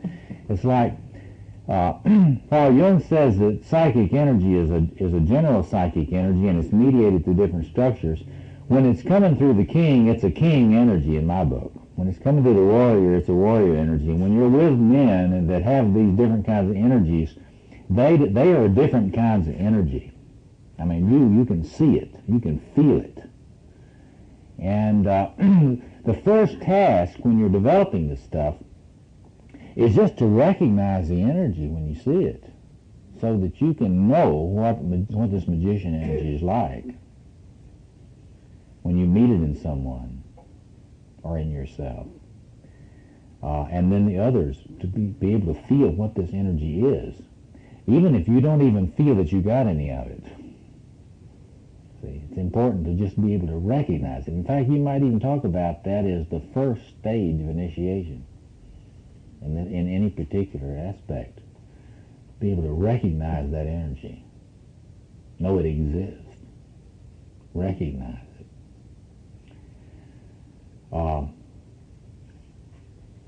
Secondly, to be able to make a contact with it.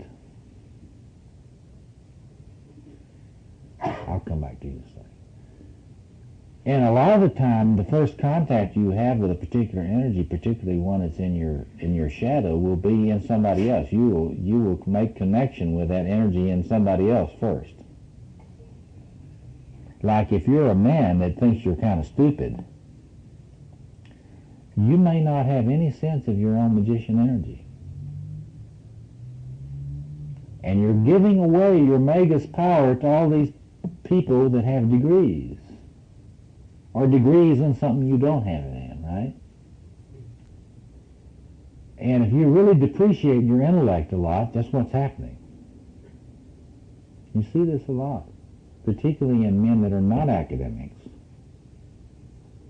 and who are not in some profession. See, profession as one of the traditional professions, medicine, law, or whatever. In fact, remind me in a minute to talk a little bit about professionalism and professions and the magician, because we need to get clear that when men begin to get this magician energy more integrated, they will not be exporting all of their authority to the professions. See? We won't turn over all of the responsibility for the education of the children of our planet to educators.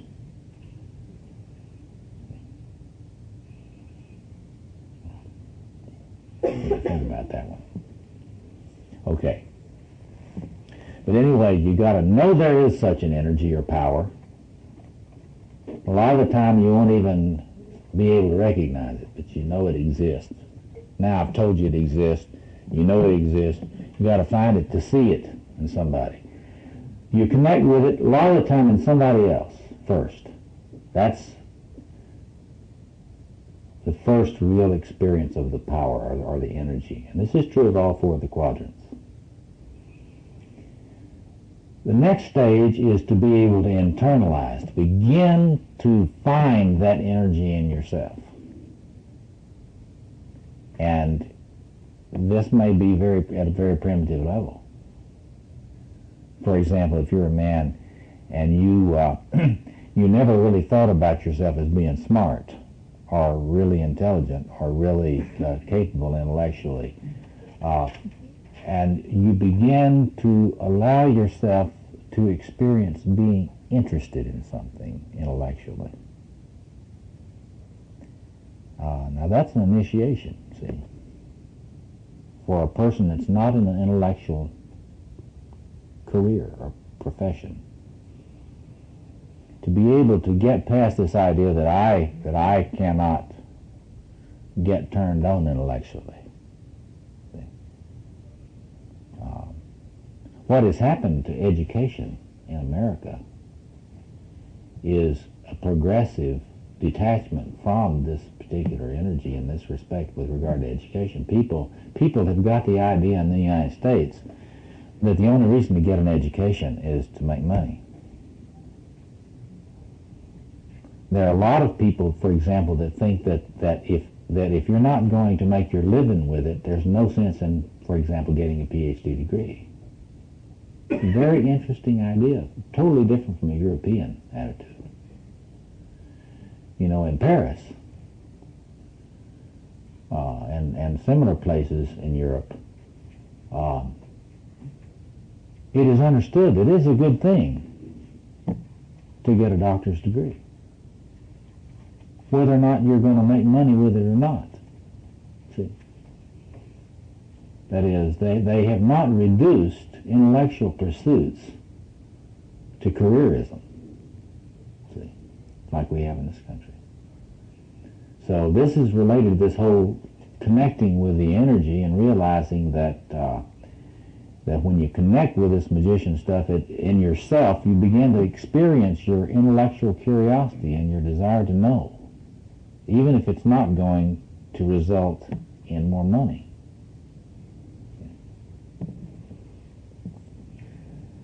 And then you get those things that we mentioned, I think, last week or the time before. You start increasingly progressive levels, conscious incompetence, conscious competence, unconscious competence. Those roughly parallel to apprentice, journeyman, and master. With a master level being somebody who's really gotten to the point that their level of integration of an energy on any of these planes is become so natural that it's second nature.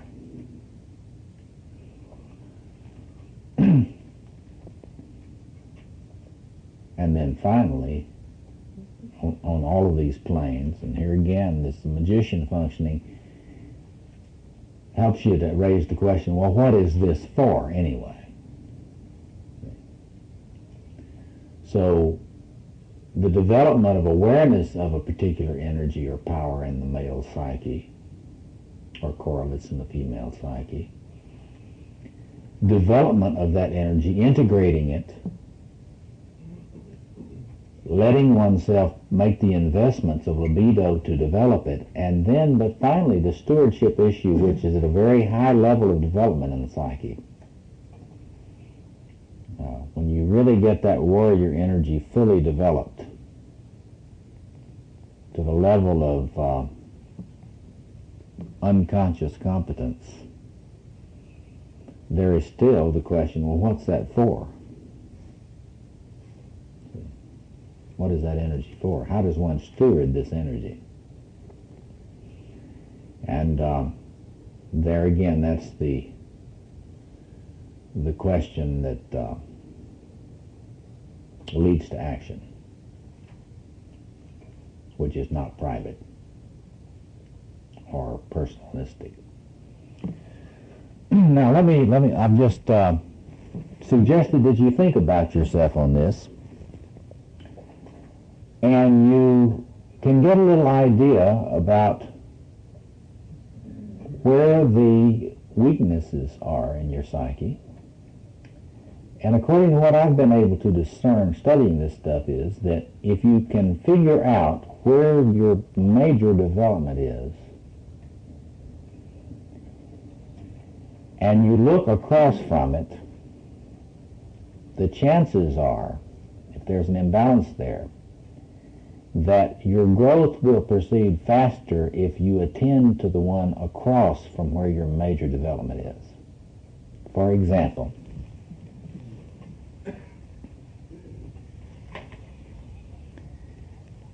so you have a lot of magician energy and very little king.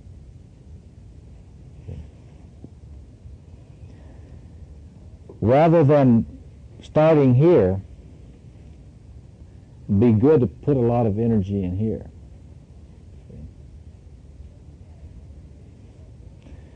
So you got loads of lover energy. You're struggling with an addiction. Well, you know, so what's that other? It's an ill wind, it blows no good, you know. I mean, the thing that people hate to admit is that people with addictive personalities are shooting up with lover energy. So what do they need to do? Well, they need to work on this warrior dimension, integrating this more, developing this more. Why? Because the person that is dominated by lover energy cannot recognize enemies, even in a bottle. They cannot recognize an enemy in a bottle. They cannot understand that they're killing themselves. Denial, massive denial of the real enemy. When you work on your warrior energy, you get discipline, you get self-control, you get a recognition of real enemies and a capacity to take them on, even though it doesn't feel good. By the same token, if you're a man, or think about this in a woman too, a person that it is loaded with warrior energy, lives in the warrior space all the time. If your magician cranks up, you'll be able to back off and you'll notice it. You'll notice, okay, well, what am I shading in here? I've got loads of warrior energy. I work all the time. I struggle. My life is a struggle. I get up in the morning, struggle. Last thing at night, struggle. Got insomnia because I can't turn it off. I'm constantly struggling even when I'm trying to sleep. So what do? Look at the way in which there's no space in your life for rest.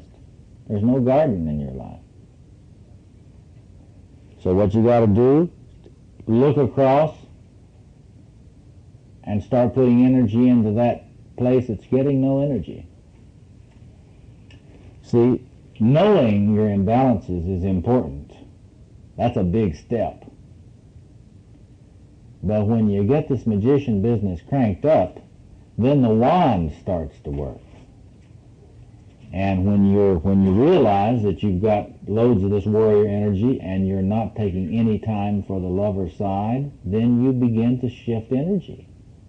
I know some of you are already working on that, so some of you that are doing that. What happens if you've got development along one? This is another interesting thing. Instability in personalities. Tell me, what would be the most unstable configurations? Just look at this now and tell me the emphases in the psyche that would be the most unstable structurally, that would be most chaotic. The magician lover. Right. Why would the magician lover be the most chaotic? But look at it again. The places where you get order in your psyche are king and warrior. So if you're organized mostly in the lover magus, you're going to tend to be a lot more chaotic. Trickster, a lot of trickster energy and a lot of lover energy. A lot of sociopathic folks, a lot of people who get in trouble with the law in that.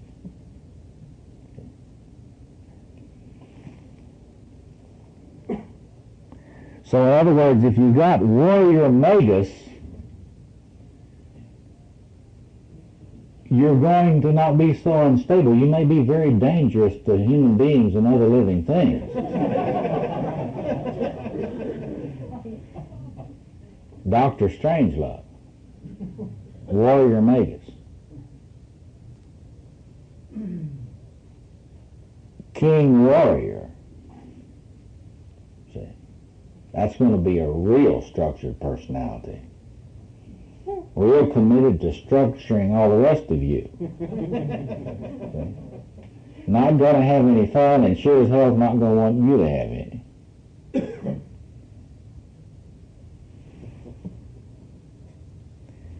King lover. What's a king lover like? If you've got a lot of king energy, you're going to have all this caring, see. Combine that with lover energy, there will be an enhancement of valuing of other people, but look what you're going to have. No boundaries. King doesn't have any boundaries. Why? King doesn't have any boundaries because the world is his body. You know, that's the Christian myth about the body of Christ. That's just the king myth. It's also the queen myth, but we don't hear much about that, folks. But so the king or queen's always bringing everything together, so there's no boundaries, see? No distinctions. In Christ there is no east or west, no north or south. That's the king talking. The lover doesn't know boundaries either. The lover doesn't know enemies. The lover has no protection. The lover is totally self-sacrificial. So if you've got a king lover configuration, you're probably going to be a little bit masochistic. You're going to tend to be very self-sacrificial to the point of fault. If you're a king lover and you get into the helping professions, you're probably going to get into burnout. See? That'll also happen to someone who is into a king magus development. The only thing about it is that person will have more detachment in personal relationships. See, there'll be more detachment. There'll still be a lot of burnout. So when you're working on you're developing your magician, the first thing you got to do is kind of figure out how you're organized. Borderlines, a lot of the time, people who are borderlines tend to split along one side of the axis there. You've got a lot of borderlines in that lever magus side. To get yourself real stable, you want to try to get some significant development on at least three sides. And so when you're planning what you're going to work on in your own individuation, it's important to get your magus cranked up so you can figure out where your weakest points are and where you could ostensibly get some structurization by developing at least the third side. See? So you may want to do that and sort of draw yourself out and kind of think about what you would need to do when you're thinking about this in terms of our work next week, in terms of, well, what would you need to do if you were shaped this way? You know, how would you develop it? So let me stop there and just open it up and have some discussion. The question's about a friend of his that is detaching and going off into meditation and relationship to God. Here's where and the question, what to do about that? Well, when you have friends that are clearly starting to detach, you need to confront them about this. See, the magus will try to just disappear.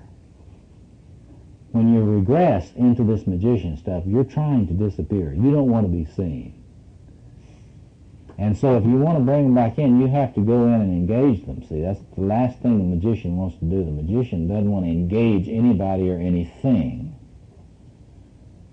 And see, therapists that are into this thing a lot, they don't want to engage their analysans or their patients. They just want to sit back in detachment and observe them, coolly interpreting from a distance. But see, if you're dealing with somebody that tends to detach, that's the last thing you need to do with them. You need to engage them. Say, you're going away. See? So you got to reach out of some eros. And don't expect, when a person is retreating like that in the magician, don't expect them to like it that you've reached out an eros. Because you're confronting. What are you confronting? Well, you're confronting an inflation. You're confronting their grandiosity. That movement, the self-psychologists have this great phrase, I really love it, which talks about this. It's a retreat into grandiose isolation. That's what you're doing when you get into this magician. You retreat into grandiose isolation. And so when somebody reaches out for you, it's an insult to your grandiosity. Because, you know, I don't need you. What are you doing reaching out to me? But I'm not saying to myself, I don't need you. I'm just meditating. But when you reach out to me, I will be offended. Part of me, the grandiose part of me, will be offended. Who the hell do you think you are that I would need you? But that's not the human talking. That's the inflated, grandiose magician talking. So it's reaching out to connect to someone who, in their inflation, is not wanting to be connected with. What you got to get is when you're inflated in this magician. See, your magician is not working when you're inflated in it. I mean, that's the interesting thing about it. If you're really possessed by the magician is not really working for the human being that you are. So the person that's inflated in it does not have any awareness of being arrogant. Well, that's one of the things you really got to get when you're understanding human beings, it is when they are the most inflated and grandiose that they feel the least grandiose. So, if you were to come and say something about confronting their grandiosity or something like that, that would not be empathic. What you want to connect with empathically is that human in there. And you got to look past the grandiose isolation to the human that's really hurting and needy. And one has to figure out ways to connect that are not humiliating to them. So it's not an easy thing. Particularly because a person that, see, we all regress. Remember the rule. We don't all regress the same way. Depending on the way you're organized on this, when you regress, you will regress into one of the quadrants. And if you tend to regress into the magician quadrant, that means that you, when you start going to not function, when you begin not to function well, you just detach. You just automatically start to detach. That's probably because when you were a child, when the person was a child, when they really started being in a lot of pain, their personal relationships were more painful than they were helpful. There's a thing we talk about in analysis that here's the technical phrase, we affect our higher cognitive functions rather than other people. So you'll notice that some of your friends, and maybe some of you, when you get really, really at the end of your rope, you don't turn to other human beings for help. Now just pay attention to this. If when you really start to deteriorate emotionally, fragment, when you start to fragment, if you do not turn to other people for support, you probably regress into the magician. You'll get another book. You'll go buy another book. If you find yourself going to the bookstores, all right? Sorry, I think I touched a nerve on that one. I'm going to go buy some more books. Okay, I'm really hurting. Yeah. Lyle says, can you talk about the trickster as the critic, not the comic, but the critic? I think that's really important. The trickster, both in the trickster's appropriate role in the psyche and the destructive role, it's functioning as a critic. What it is for is to, in a measured way, the trickster is to help you expose the places where you're getting grandiose before it does you in. So if the trickster's working right, you have a sense of humor.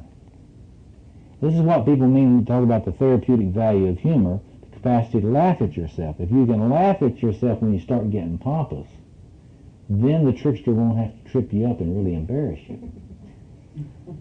But if you can't laugh at yourself, especially when you get successful, if you can't laugh at yourself, then you're really inviting the trickster to cut you off at the knees.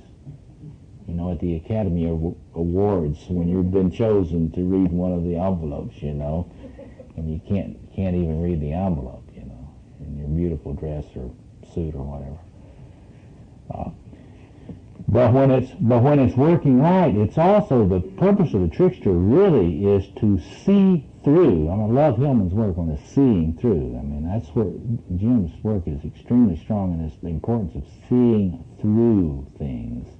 And the trickster will help you see through idealizing transferences so you can take your power back. It'll help you see through bogus authorities. But when the pathology of the trickster comes in, it's when your trickster is locked on automatic pilot and you can't get the thing turned off, and so it's seeing through even authentic things. And that's when you get cynical and nihilistic, and you don't believe in anything. You show me a man that doesn't believe in anything and thinks everybody's on the take, etc., etc. The trickster is on automatic, and it's just he can't discern when the thing is overheating. So that's a very important thing. If you didn't do anything else and get a sense about the functioning and malfunctioning of the trickster, then it would be worthwhile. The mature magus, you know, we were talking about the Christian myth about St. Peter and Christ last time. And one of the people in the class pointed out to me after the class something else I thought I would share with you about that. And if you've seen this Last Temptation of Christ, you ought to see that movie in relationship to the magician. Because you notice that that in the Christian myth, the king comes to the magician in the form of John the Baptist, too. John the Baptist is the magus. And when the true king shows up in the myth, what do we see? Well, the magus knows who it is. Aha! There he is. I'm going to submit to him. But now notice what happens when the true king meets the true magus. Because the true king insists on submitting to the true magus. You see that? Now think about that. Because that's true archetypally in the psyche. See, the true king will submit to the true magus. That is, it will bow to the function of the magus. And it is only a phony king who will not bow to the one who embodies wisdom. See? Yeah. Is that true for lover warrior as well? I would think it would be true. He says, is that true for lover and warrior as well? I think it's true all the way around the quadrants. Because if you cannot submit to those who authentically carry the other power, then you are inflated. And it's like I say, you know, there are these four powers, and each one carries an authentic energy for the total self. And I just think it's marvelous in the myth, and I appreciated it was Foster who mentioned that to me last week. He said, notice the thing with John the Baptist and Christ, and there it is. Both are willing to submit.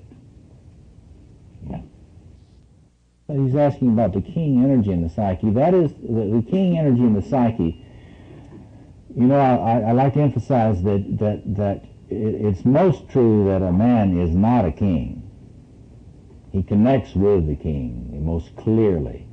But the king energy is an energy which is centered. Its primary concern is the establishment of cosmos, which is a just order, a just peaceful order, shalom. See?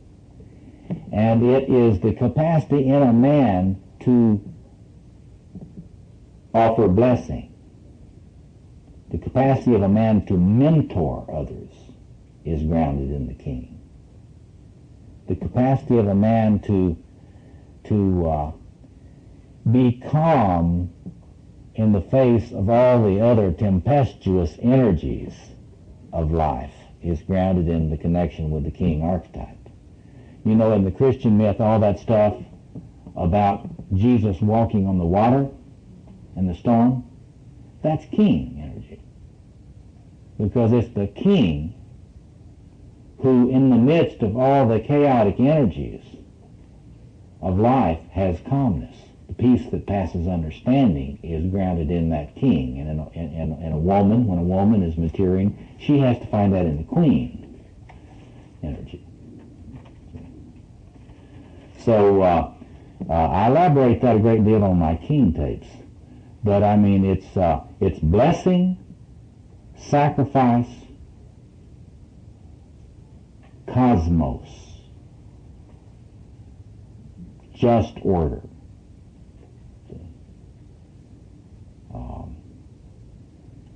The whole capacity to vision world. If a man is not in touch with that king thing, he'll never think world. Well, see, he's asking about Plato's philosopher king. Well, see, the philosopher king is someone who, according to this, would integrate wisdom, magus energy, and king energy. You notice Plato couldn't stand poets. He would exclude the lover. See? And why would he exclude the lover from the Republic? Well, because the lover energy is undomesticated. See? It goes across boundaries. It doesn't honor neat boundaries. See? It's passionate and ecstatic. And Plato was quite happy to have that excluded. But I don't think that's a tribute to Plato. I think that's an inadequacy in Plato. Plato's his own tendency to be disembodied. Platonic traditions are traditions that are disembodied and devalue the body. And you can see that in the neglect in Plato of the lover energy, the lover power. See that? I mean, you can go into that a lot. But you can take different religious traditions, different kinds of philosophies, and you can look at them in terms of what they highlight and what they depreciate in these quadrants. Can you imagine George Bush as king? Aren't you glad he's president and not king? Think about it. I mean, have you seen the movie Camelot? You know, I mean, sort of the weak king, you know. I mean, now picture the king who has to say, you know, that vision thing. Think about that. You see, when you got king energy, you don't say, you know, that vision thing.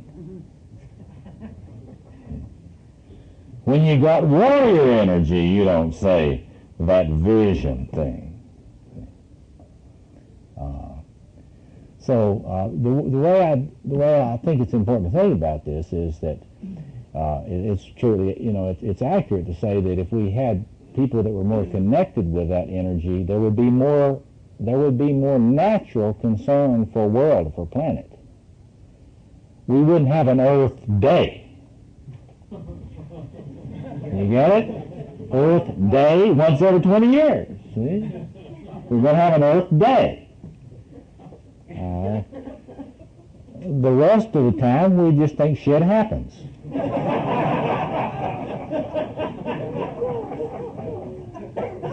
I'm serious. And you have to kind of ask yourself, well, what's going on that we have this? Well, we have once every 20 years we decide we will not have denial for one day. It's kind of like, you know, for the heavy 4-pack-a-day smoker. Well, we're going to have that day once a year when we don't smoke. See? Gives you a little sense about the importance of this magician energy. I mean, for our situation today. Because if our magician energy was working, we would be able to see through that business of having Earth Day. I mean, I'm happy that we're having Earth Day, you know. But, you know, if the magician in us all was working well,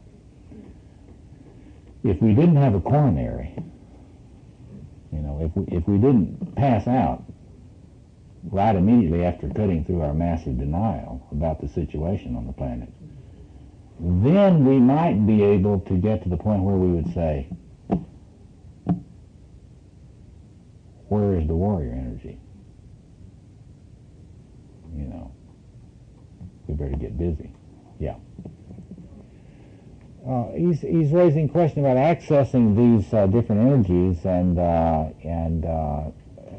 the first thing I think is important to say is that when you get this magician energy online, that's the first thing you'll realize. The first thing you'll realize is, aha, if I'm going to be trying to get more libido into the king, I've got to have techniques that really are directed toward that king energy. And I won't use the same techniques that I would use toward the lover energy. And so next week we're going to go into how to really crank up your magician.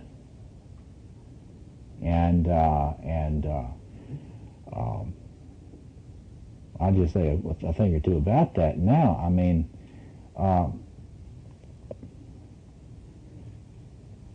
reading, giving yourself permission to start reading again. You know, there are a lot of us that don't give ourselves permission to read, especially a man that doesn't think he's smart. You know, if he has been convinced by the educators in his life that he's stupid, which is very typical, then he won't think to read. This is one of the wonderful things about this Campbell series that's happened, you know, recently. These Campbell series on public television, because see, what Joseph Campbell was able to do with Bill Moyer's help was to bring enormous magician insight and energy through the medium of television and videos. And now we have an opportunity to introduce men in general and everyone to all this magician energy through Joseph Campbell without them having to pick up a book first. I mean, it's amazing what has happened with this Campbell stuff. I mean, it is opening up this energy. I mean, it's like people are first time discovering all this magician energy. And of course, Campbell's a great one to do that, because he's one that was sort of into this lover magician thing here. If you want to know what Campbell is strong in, or was strong in, is lover energy and magician energy. How can you tell? Well, you listen carefully to what he says on that Power of Myth series. Loads of lover energy, loads of magician energy. He can't stand kings and he can't stand warriors. And he doesn't like any religion that has that stuff in it, see? He likes religions that emphasize the magician and love and compassion. And he also likes erotic traditions, love traditions. But what the neat thing about that in Campbell was that the lover always values everything. It doesn't want to choose, you know. It's inherently promiscuous, the lover. And so what we get in Joseph Campbell is this wonderful mythic promiscuity. He wants to make love with all the myths of the world. And he wants all of you to love all the myths of the world. And so, you know what? He's pretty successful. He's getting all these people that before Joseph Campbell came along would not give you 2 cents for most of the myths of the world. And now Campbell is coming in with all his eros, and he says, here, look at this. Isn't this beautiful? And you think, oh, yeah, it's pretty beautiful. Maybe I'll get the book. See? Maybe I'll get the book. See? So, the what? Moyer's carries a lot more warrior king energy, see? And so you get this interesting little, you know, Jung's always talking about alchemical fields, you know, where you get these people completing each other in these alchemical spaces, alchemical fields. That's an interesting insight, see? Because here you've got Moyers and Campbell together, and look what they can do together, see? Look what they were able to do together. There was a wonderful energy that developed between them there. And it's been a real gift to the world. We'll follow up on that a lot next week, but see, look at this vision. Look at the Magus. The Magus, when the Magus is mature and functioning well, he will, and Elie Wiesel in his Souls on Fire book points this out, the magician will never leave people in despair and without a vision. When he's mature and functioning well, he will never leave people detached, isolated, in despair and without a vision. And so what we see in Joseph Campbell is this old Magus, before his death, he's trying to inspire us, see.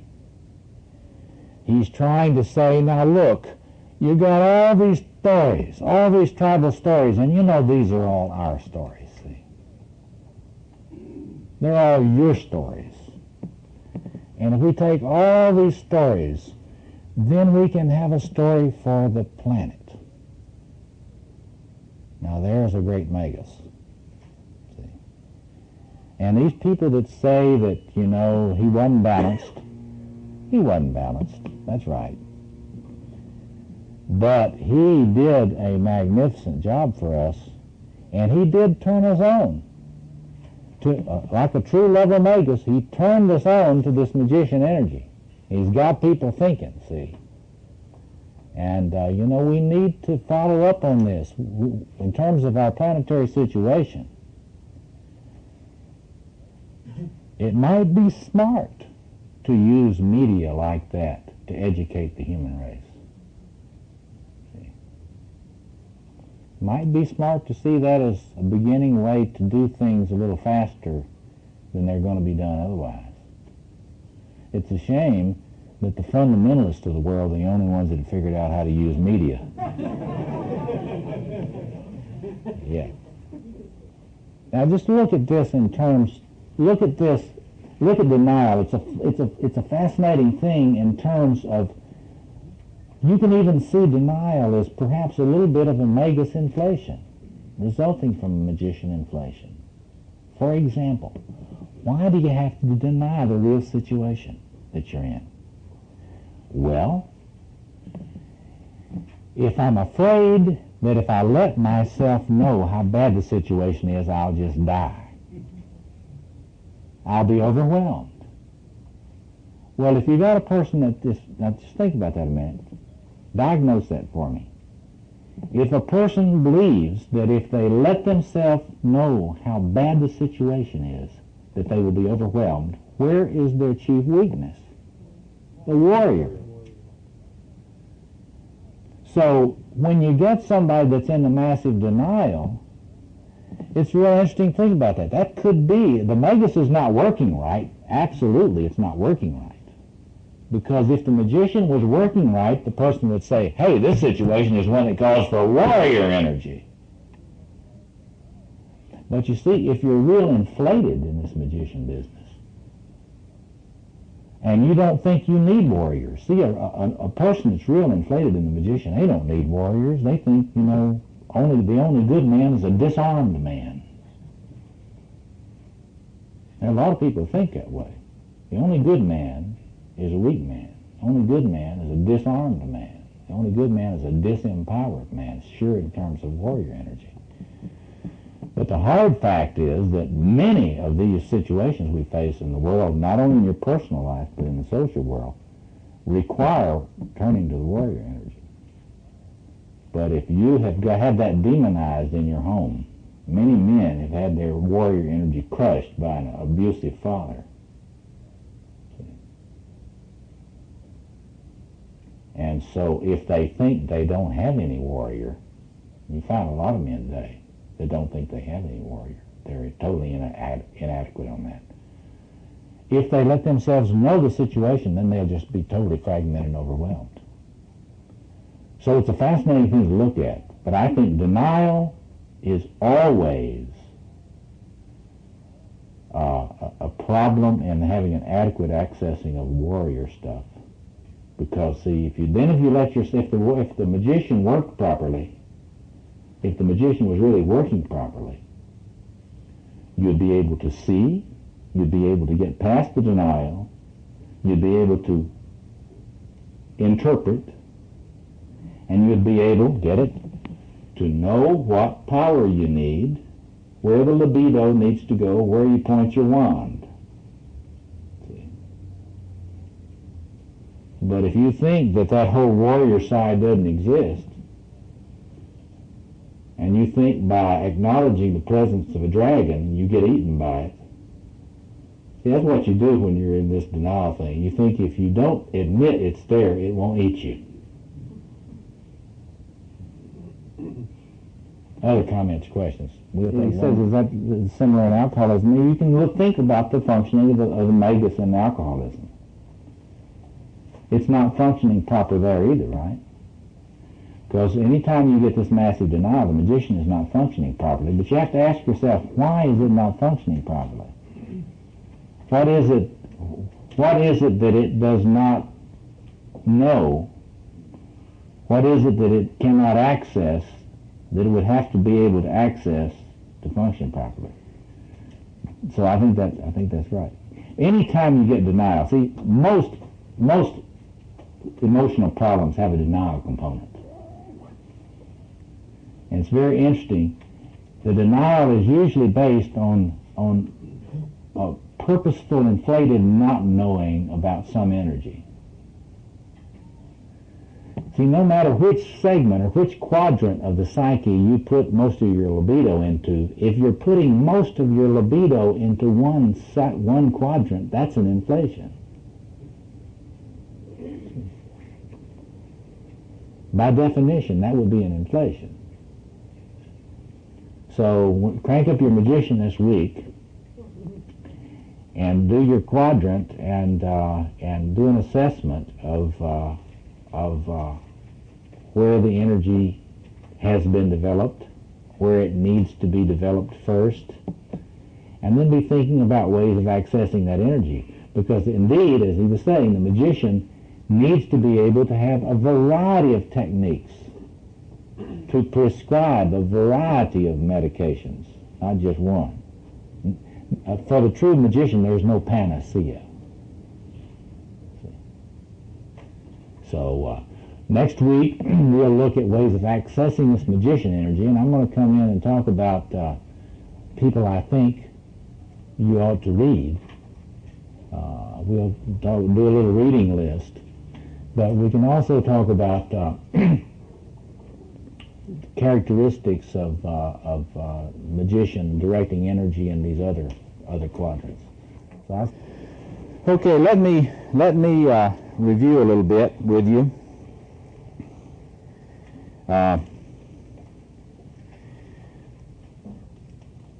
Remember, there are a lot of assumptions upon which this work is built, and let me just go over them quickly again with you. This work makes absolutely no sense whatsoever if you're not with Carl Jung on the existence of an objective psyche, that is to say, the collective unconscious. If there is no such thing as a collective unconscious, and you make that theoretical judgment, then this stuff is just an exercise, and merely an exercise in imagination. The imagination is wonderful, and so you might want to do it anyway. But that is not the point of view that I am propounding. I am suggesting that Jungian psychology is more than a fancy approach to literary criticism. That is to say, these structures actually exist in the psyche. And along with Jung, there in fact is a collective unconscious which is structured, in contrast to many other schools of thought. And not only is it structured through careful psychoanalytic research in Jung's tradition, you can discern patterns in those structures. And I've pointed out before in other lectures and other courses that Jung's not the only one. There are the structuralists like Levi-Strauss. There are the structural linguists like Noam Chomsky and others. Other people who are quite clear in their minds that there are these structures that govern things like language acquisition and all sorts of other things. That, in other words, just as there are structures which account for our having 2 arms and not 4, there are structures that are biological structures that account for the structure of our psyche. That is to say, my position is a biopsychological position. And if you're not familiar with work in this, I suggest that you look at the work of Anthony Stevens, which I value a great deal, particularly starting with his book, Archetypes: A Natural History of the Self, and then looking at his other works, particularly in understanding my kind of sociobiological view of the warrior archetype, looking at his book, The Roots of War. So Jung saw the archetypal self. Now, there are many archetypes in the psyche. The archetypal self is a psychic blueprint, you might say, for the formation of an adult human personality. There are archetypes all over the place, and of course if you come out of a Platonist tradition, there's a sense in which everything has an eternal object or a form which corresponds to it. But when we're doing scientific psychology, we're not talking about metaphysics in which you talk about all the forms, et cetera, et cetera. We're talking about fundamental forms that inform the development of human personality. And so when Jung focuses in on the archetypal self, it's by no means as vague as a lot of people would have you believe. That is to say, when Jung talked about the archetypal self, he was talking about an observable structure in the psyche, that is, observable in its effects. You can see symbols which come off of it in dreams. And you've got to look through his collected works and just look under self. Don't read a bunch of Jungians about Jung's. Just go directly to the collected works and look under in the index under self, and you see the enormous elaborate research that he went into in documenting this phenomenology of the self. And this book, this volume 9-2, Ion, is one of the most important ones, I think. The distinction he makes between the ego and self, therefore, is of critical importance. That is to say, you're not supposed to be the archetypal self. Your ego is supposed to form itself in a manner which is informed by the patterning in the archetypal self. And so if you just take a look at that, that means to say you got a blueprint, and if you look at the structure of your ego, that is your conscious personality, the way you have formed as a person, you will notice balances and imbalances. And if you want to try to individuate, which is Jung's term for getting more balanced and more whole as a person, wholeness is not some abstract concept that has no content. To him, it means that you try to balance out some of the one-sidedness in the psyche. There are various kinds of one-sidedness, which he has laid out, particularly in his theory of typology. And I have laid out for those of you that came in late and did not see this, at the break, come up and look at this. Jung's fascination with fourfold structures, his fascination with the idea that the self is shaped like a double pyramid, and if you had two of these crystal pyramids and you put them end to end like this, you would have what I would consider to be a wonderful representation of the human self, with one of the pyramids being feminine and one of the pyramids being masculine. And right now I'm working on a book on the structure of the self, which will elaborate that sort of thing a lot. We're just talking about the masculine self, though. If you look at Jung's writing on this, though, he was fascinated by quaternios. He did not come to conclusions other than in his typology about what four sides of a quaternio were. He came down with this four functions in the psyche. I think that the problems that people have had with typology and trying to get a clear sense of the different types and where they overlap and where they don't, I think probably the problem in that is because the four types, as we've got them traditionally, do not really correspond to the four structures in the psyche. I'm working now and trying to work with some research psychologists on working on a test which would test in a similar way to typology test for these different qualities present in these four archetypal structures that we've been talking about in this series of lectures and tapes. So my work has been, as I understand it, to have decoded what the quaternio is. What are the four aspects of the quaternio? And again, it's my suggestion that these are not just four arbitrarily chosen aspects of the quaternio, that if you look in different cultures, cross-culturally, which is the way you study collective unconscious, you find these four structures, and if you look carefully, they explain the oppositions which Jung saw in Freud's work and the oppositions which he saw in Adler's work, and that it grounds it solidly in the structure of the self and not in typology of perception. So I was recently asked by a men's magazine what masculine initiation is, and I said, based on this, there are 4 powers in the psyche, both of males and females, corresponding to these things, and there are 4 initiations. Well, I wanted to read you a quote from William Blake on this business. You know, the artists are usually ahead of the scientists on a lot of things. Listen to this quote from the beginning of Blake's 4 Zoas. William Blake. 4 mighty ones are in every man, a perfect unity. A perfect unity cannot exist but from the universal brotherhood of Eden, the universal man to whom be glory evermore. Amen. That's a way of speaking about the way the balance of these aspects in the psyche exist in the archetypal self. That's Eden, so to speak, in the other world of the unconscious. They don't exist in that balance out here where we are. Right?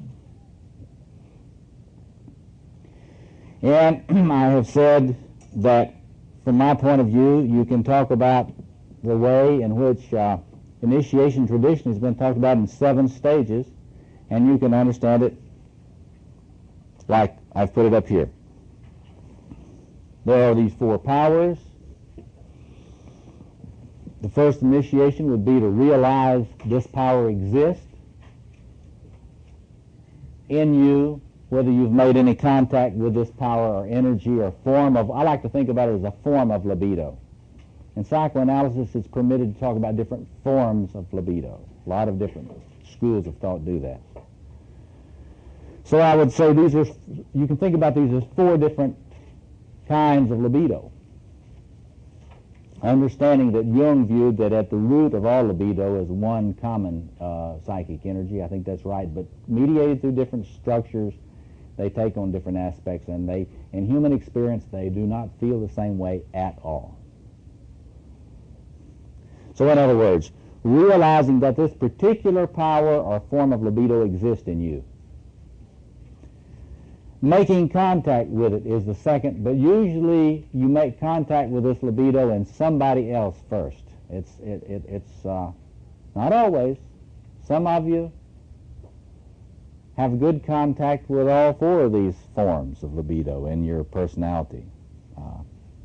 If you had good parenting, probably, if you had empathic, adequate self-object relationships, you probably have connected with those. But a lot of the time you connect with it first and another. And so one of the things, remember, and those of you that have been with me throughout this whole series of lectures and courses, one of the primary ways of accessing a power, any power, not just the magician power, is to admire it in somebody else, consciously to admire it in somebody else. So in other words, it's not enough just to have a projection of your energy on that person. That will not help you. Just an unconscious projection will not help you. You know, disavowing your sexual energy and put it on some sexy friend. See? Or disavowing your brains and putting it on some smart friend. Or disavowing your wild man side and putting that on some dangerous friend. See? That doesn't really help you. But if you say, hey, my friend so-and-so has got a lot of lover energy, and you know what you're doing, you look at them and you try to change, I try to change my envy of you, see, into admiration. And I consciously, I don't even have to tell you, really, but I admire this energy in you, and I watch you. I watch the way you walk. I watch the way you talk. I watch the way you move. I watch the way you laugh. And this is what the old Freudians and developmental psychologists talked about as identification. But I'm talking about something more conscious. I'm talking about you're looking at somebody, and instead of just sort of some unconscious vampirism like we get into so much, not just eating the other person alive, but admiring them. Because whenever you admire someone for a specific purpose, for an energy that they have developed, you're not hurting them really. Admiration will not hurt the other. See? Envy hurts. If you're admired, you will know the difference between somebody envying you and somebody admiring you. But anyway, so that's what I'm talking about here in this. You can connect with that, and this person does not even have to be alive. That is to say, you can find persons that carry the power or the form of libido that you lack, that you may not even feel you've got. You can find historical figures. Don't have any love or energy? Get to know William Blake. Admire him. You won't spend much time with William Blake without feeling the love or energy. Tiger, tiger, burning bright. You read that poem a few times and you'll feel it in yourself. You will have already made the third initiation. See? Contacting the power in yourself. That's right. That's what's wonderful about poetry. See? But it's not just that. You, by admiring warrior energy in someone else, you see this? And one thing you got to get clear about is the lover in you will not want you admiring warrior energy. It will try to shame you about this warrior energy. You know. And the warrior in you will try to shame you for admiring lover energy. See? Especially at lower levels of development. Because you notice at lower levels of development, there's a long way between these powers. Higher levels of individuation, it doesn't seem to be so far. Okay. Then you realize that this power, whichever one we're talking about, has to be developed. This is, when it starts getting conscious, that is a insult to your grandiosity. See, as long as one doesn't know about some capacity or some potential that one has, one can deny that one's got it, and therefore one doesn't have any responsibility for developing it, and one doesn't have to admit how bad you are at it, see. Think about dancing, see. As long as you don't know that you can be a dancer, you don't have to take dancing lessons. Did you ever take dancing lessons? Remember that first day? That's what we're talking about here. Conscious incompetence. See? This is the first night you're at some honky-tonk trying to learn the Cotton Eye Joe. Some of you have been. Conscious competence. This is when you get real good at this particular form of libido or power, but you're still having to be real thoughtful about it. You're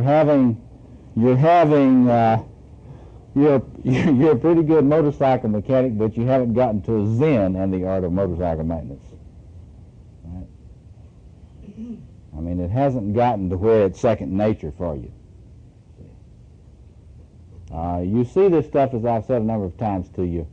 You see this a lot in the Star Wars series, because all that stuff about Luke learning to use the light sword is about this. And unconscious competence is all that business about him being able to use the light sword blindfolded. All that stuff about putting on the blindfold and being able to defend himself with the light sword, that is the stage. They're trying to get him to the stage of unconscious competence. The blindfold simply means you can do this naturally. It's no big deal to you anymore. It's part of who you are. See? But you remember that in that series of movies that Darth Vader has got this. He's got the 6th stage, but he's flunked the 7th stage. The 7th, the highest stage, is stewardship of a power. That is, what is this power for? That is, what is it to serve? And this is true. Of course, we think of this as most true of the warrior side of the psyche, but it's true of all of them. And that is to say, you probably read in the New York Times this week about this brilliant a scientist by the name of Bull, who a few things started going bad in his academic career, and so he became a arms manufacturer. And he was recently killed with some pistol shots in the back of his neck at the same time that he was trying to help the Iraqis develop this cannon that will shoot atomic shells 3,000 miles. That is to say, the New York Times article said, we don't know what to say about the morality of somebody that's a brilliant scientist and turns their knowledge to this type of thing, being active in the guns, the armament trade. Well, I hope that after this course together, you understand that being a brilliant scientist doesn't mean a thing with regard to your capacity to morally steward that capacity of knowledge. So the question of becoming a great magus or magician in some field, you can get through 6 of these stages. But then the real critical issue then is, what do you do with it? What does this serve? Does this merely serve some company? Or is there some higher loyalty of this knowledge? What was the name of that movie recently about the guy that was the scientist, physicist, who discovered and developed the bomb? Remember that? Yeah, it was the movie about Oppenheimer. I can't think of the name of the movie, but Fat Man and a Little Boy. Yeah, Fat Man and a Little Boy is about this whole dilemma. Thank you. Okay. So we talked about the different things that a magician initiation will help you to do. Disenchantment, that's the bullshit indicator. Discernment, the capacity to recognize evil and to have some understanding of the way that the destructive dynamics are operating in a situation.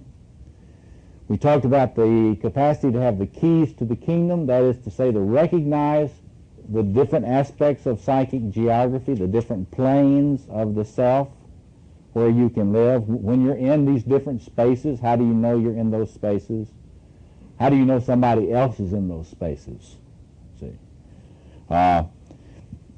But there's not enough just to know those spaces. You need to have the keys to them. The magician has to have the keys to them. The magician has to then be able to serve as a ritual guide for persons. And this is speaking normally, too, in terms of normal development, not just healing. That is to say, how do you help people access these different spaces if they feel that they're locked out of some space? So the ritual guide aspect is simply that person who can introduce a man or correlate a woman into these different spaces. But finally, there is the task of personal and communal healing, because the fact is that most of us, if not all of us, I keep expecting maybe, I'll leave it open that we'll run into some individuated person sometime. But I'll say most of us have had a lot of trouble with this. And so we need this side of the psyche to get to where it really is concerned about healing persons, healing communities, healing the planetary community. So that's what we've talked about as the task. Now, what about resourcing that? Well, clearly, one of the major ways that people are resourcing that sort of thing today is through going into personal psychotherapy and personal psychoanalysis. There are a lot of people that use that, and indeed that is a helpful manner of approaching this. But I don't think it's enough. I think it's useful for those persons that can afford it. Many people, as you know, cannot afford this, and perhaps many, vast numbers of the people that need this help the most cannot afford it.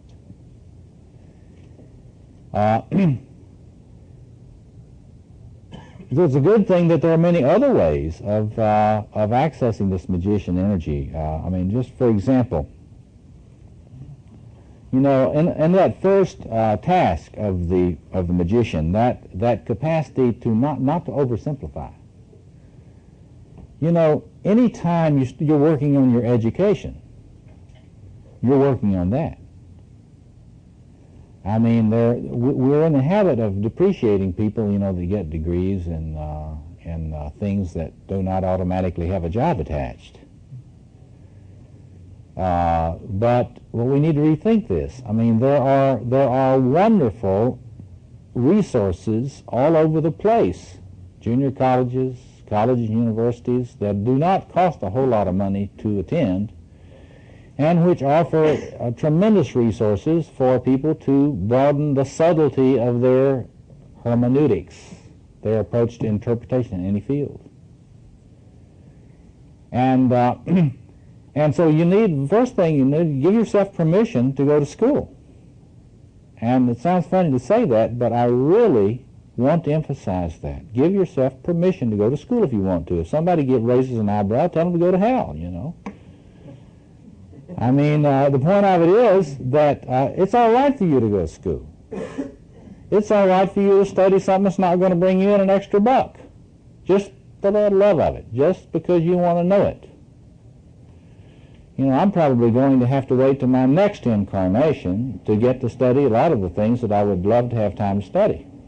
Like it took me until now to get really excited about physics. To really get excited about mathematics. I tell you, I finally have got a little feel for why people are all excited about that stuff, and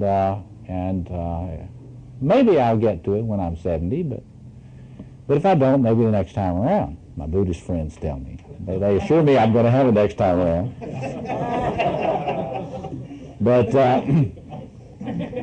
But anyway, I'm really serious about that, and there are a lot of people, because they have been wounded in this side of the psyche, they don't really think that school or college is for them. And because they've been told they're stupid all their life. A lot of folks, for example, that have been sort of told they're dyslexic aren't. And they never got any kind of sensitive empathic mirroring of their intellectual interest, and so everybody decided they were, defective intellectually. A lot of the time that's not the case. So in any case, it is important to give yourself permission about continuing your studies. One of the things, in particular on this type of thing we're working on here, many people are not aware that in the last 30 years, there has developed throughout the United States and in many places throughout the world, they've developed a wonderful bevy of outstanding departments of religious studies which have comparative mythological studies in them. And this is all over the place. In places you would not believe. They have outstanding, Tuscaloosa, Alabama, University of Alabama. What have they got? One of the most outstanding religious studies programs in the world. If you think they got it in Tuscaloosa, friends, they got it lots of places. See? That is to say, you can study comparative mythology of many, many different significant traditions, and in our cultural context, that's what you need to do. You need to have access to the best that is available in cross-cultural studies, because that's the only way we're ever going to have a planetary consciousness. For example, I'll do a little commercial here for one of our competitors in the city here. Oasis is having a wonderful program on the tradition of Joseph Campbell, which is coming up this summer, which will have Wendy Doniger O'Flaherty from the University of Chicago, and Michael Mead and others doing work on the tradition of Campbell and comparative mythology. All sorts of resources exist on this, and you need to give yourself permission to use them. The important thing there is, see, a lot of people who have been damaged and wounded in this magician side of the self quickly want to find somebody that's got simple, easy answers to all this magician business. And of course, there are untold numbers of gurus out there who are going to come up to you and tell you that they have been initiated by X tradition of Y religion or culture. You know, well, I am a 32nd degree Apache medicine man, and you're just a 7th degree Hopi medicine man. So forget it. They should all, follow me, You get more and more of this stuff now. What we've got to do is, by introducing people to comparative studies of these different traditions, help everyone to realize that we don't need 32nd degree X, Y, or Z anymore. That is something that was very appropriate for the tribal world. What we need to do is to learn to steward all these tribal testaments for a planetary human community. And so when people trot out their tribal answer to the planetary problems, we need to have a perspective which can appreciate their tradition and their offering and receive their offering without getting caught in that tribal trap. See? And this is the great gift of Joseph Campbell, which gets me to Joseph Campbell's work. So if you can't go to school, see, and you don't really think you'd make it in these intensive programs and stuff, just start with getting the public broadcasting systems series on the power of myth with Campbell. Start there. Then start working your way deeper and deeper into Joseph Campbell's entire work. It'll take you a while. But by the time you've worked yourself through the Mask of God, the 4 volumes Mask of God, and the Hero with 1,000 Faces, and the Power of Myth, and the Transformations of Myth Through Time, and then his book on the Wild Gander, which is a really wonderful set of essays about all this stuff, you will have a good cross-cultural sense of things. And it will be a lot harder to draw you into some narrow tribal trap. So that in itself will keep you busy for a while on working on this magician thing. And that is, I can't overestimate. See, the reason I think that Campbell's work has made such an enormous impact is because people have intuited that they need this kind of global, planetary, human perspective on our teaching stories. So this is something that's not, this may sound, to those of you that have not been involved in men's groups before, it may sound like an awfully ambitious undertaking, but actually many, many men throughout the country are doing this. It's a very widespread and growing thing, and I mean men that don't consider themselves great scholars, but who are taking responsibility for the stewardship of the human stories. And this is a big part of the coming agenda for men, once again, to become stewards of the human stories and to have this kind of loving attitude toward them that Campbell had. Now, there's some other people that I would recommend that you study. Put this on your reading list, the BID, the Before I Die list.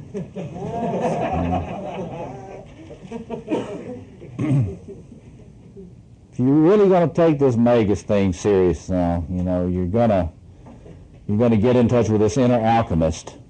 Let's just go whole hog here. Buy you the whole collected works of Carl Jung, and don't get it in paperback. Sell those paperback copies that you've got, get rid of them, get them in hardback. That'll say to yourself, you're taking yourself seriously as a Magus. You get that collected works of Jung, you put them on your shelf. Every time you look at that, you're going to say, I take myself seriously enough as a magician to buy these books. By God, I must be serious about this. I'm not kidding you. That will do something for your self-esteem in this sector. It will do it. Listen, that's the way that you got to study the self-object field experience that the self-psychologists have taught us about. If you surround yourselves with things that reflect the self that you intend to be, it strengthens you. See? This is why people have libraries that they have not read. Anybody here like that? See? It's okay for you to have books that you have not read.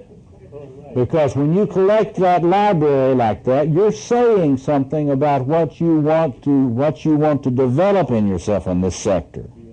So go ahead and do it shamelessly. Okay?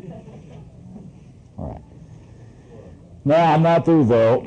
There's this guy by the name of Mircea Eliade, Eliade. And he's the great cataloger of the religious traditions of the world, and has written an extensive amount on mythology as well. And so you want to become familiar with Eliade's work, starting with the sacred and the profane, cosmos and history, rites and symbols of initiation, and then go after it after that, because it's a large corpus. The interesting thing about it is, if you take Jung, you take Eliade, you take Campbell, and you immerse yourself in their work, you will have the fundamental kind of grounding in a myth and psychology you need for this kind of cross-cultural human vision. They all had that interest. Eliade talked about the new humanism. Most people haven't the slightest idea what he meant by that. What he meant by it was a new kind of attitude on human beings who could value these traditions. It was very similar in some ways, though he had a different attitude in a lot of ways from Campbell. They had a similar agenda for people's appreciations. Okay. So that's a lot of reading, but you can get into this stuff in some depth faster than you think, and it all begins to feed. It begins to build.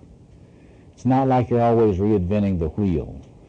Once you get some familiarity with these different traditions, you begin to get some sense of the lay of the land. Let me give you a couple of systematic thinkers. You want to always be able to deal with your Magus inflation, right? I mean, you don't want to get to where you think you've got too much of a grasp of things. So you ought to always have somebody that you can study to kind of get you back down to ground, get you back down to the earth about whether you've got it all figured out or not. And Alfred North Whitehead is someone I recommend to you for that. The greatest philosopher in my mind of our time, still unsurpassed, neoclassical metaphysician, process thinker. Of correlation. It's a correlate in philosophy to the new physics and the new biology and to Jung's psychology. And if you kind of get feeling like you're a little too arrogant, then you just get his Process and Reality book. Whitehead's Process and Reality. You just keep that close by whenever you're having an attack of grandiosity, and just open it up on any page and read the page, and this will cure it. Buy that one in hardcover too. Right? Buy that one in hardcover too. All these books buy in hardcover if you can. Keep them right there in where you have your chair, you know, where you sit to read and do your magician thing. Always have these in view. And the other one, now that's a philosopher. The other one, if you tend to be religious about things and you want a philosophical theology, is the collected works of Paul Tillich, Tillich. And it's not enough to have read a few little things of Tillich. If you're going to be an initiated magician, you have to be able to lay out for a friend the entire architectonic of Tillich's thought. Now, if you can lay out the architectonic, you're an initiated magus in the philosophical theology area. If you cannot do anything except just kind of talk about the courage to be or the dynamics of faith or something, then you still got some apprenticeship to do.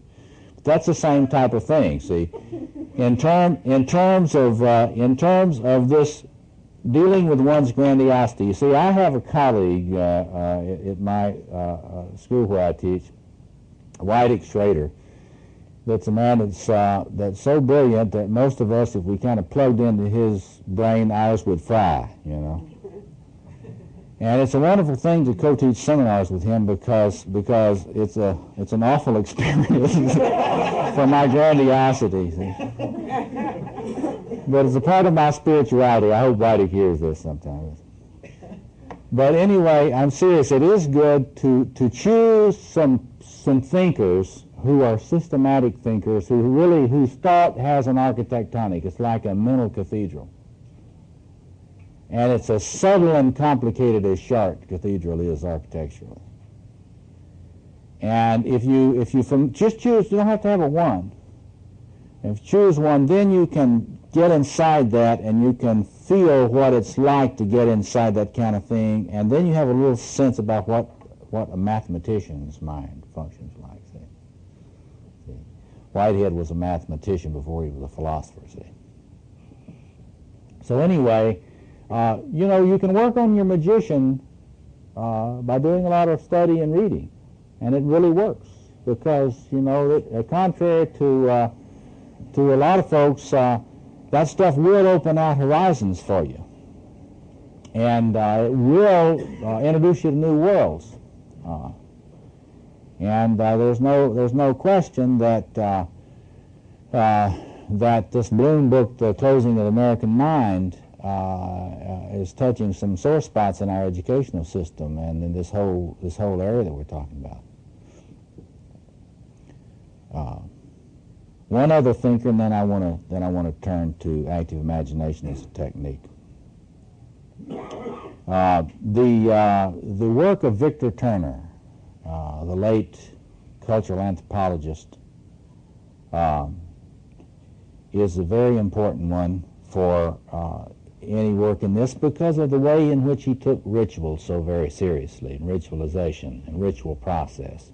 Start with his book, The Ritual Process, and then get that anthology about him called At the Edge of the Bush, which was edited by his wife, Edith.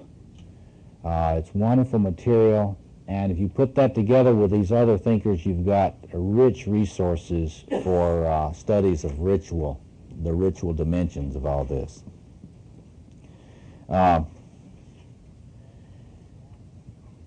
With regard to spirituality and human spirituality, the series I'm editing with Paulus Press eventually will have anthologies of the best essays on different spiritual traditions in relationship to Jung's thought.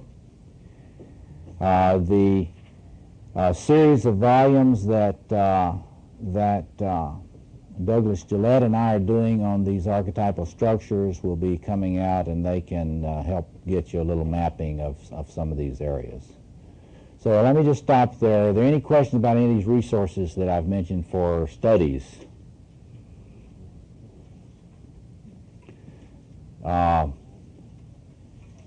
That's a lot of an agenda, but we're talking about, this stuff is, individuation as Jung viewed it's a lifetime process.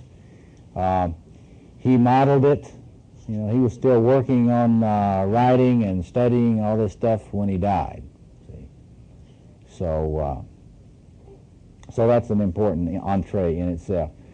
But in addition to admiring people, your heroes and heroines of the magician energy, and doing all this kind of systematic study to give you entree into all these different horizons, it's very important to go inward and actually connect with this inner magician figure yourself. And the mode of doing that is chiefly, in my mind, active imagination.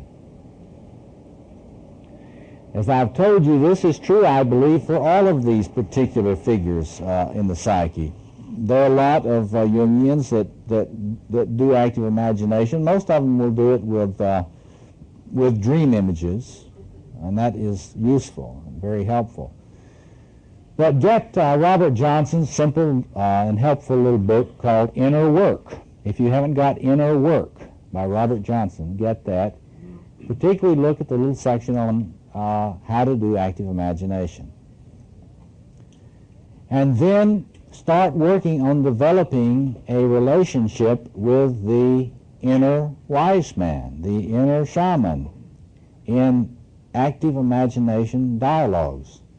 There are many ways to do this. You can write journal dialogues with this person and keep it in a journal.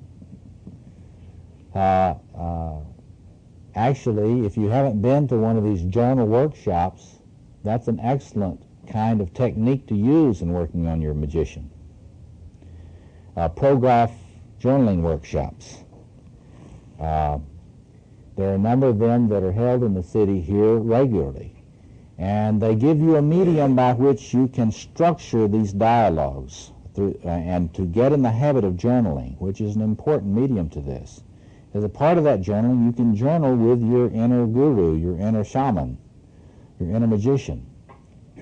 And the important thing to get at this is not like Earth Day, Shaman Day, Magician Day. This is something that needs to be done as a part of your ongoing ritual process of your spirituality, your spiritual practice, your psychological practice. Yes. Oh, I thought you had your hand. In other words, it's useful to follow Jean Boland's suggestions in ways she talks about going around and talking to different goddesses, having roundtable discussions with the goddesses, having roundtable discussions with the gods within. It's useful to do that with all of these archetypal figures, I think, on a regular basis, and do it regularly enough so that it's not such an extraordinary thing that you have to be spooked about it. I mean, you ought to be able to have a conversation with your inner magician while sitting in some greasy spoon, the Belden Deli, or some such place, or driving down the drive.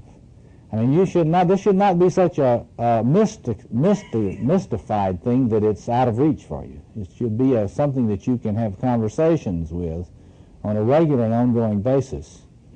Jung himself did this. If you're not familiar with his memories, dreams, and reflections, then you should read his own autobiographical reflections where he talks about his own practice of this type of thing and the way in which he dialogued with his own inner wise man on a regular basis throughout most of his life. So the important thing to do is to access this figure and to form an inner relationship. Now, why is that important? Well, because it's like the other aspects. If you don't get that magician transference inside, you're going to either be cut off from it and have it under a repression barrier, a horizontal split, we call it in analysis. You won't even know it's there.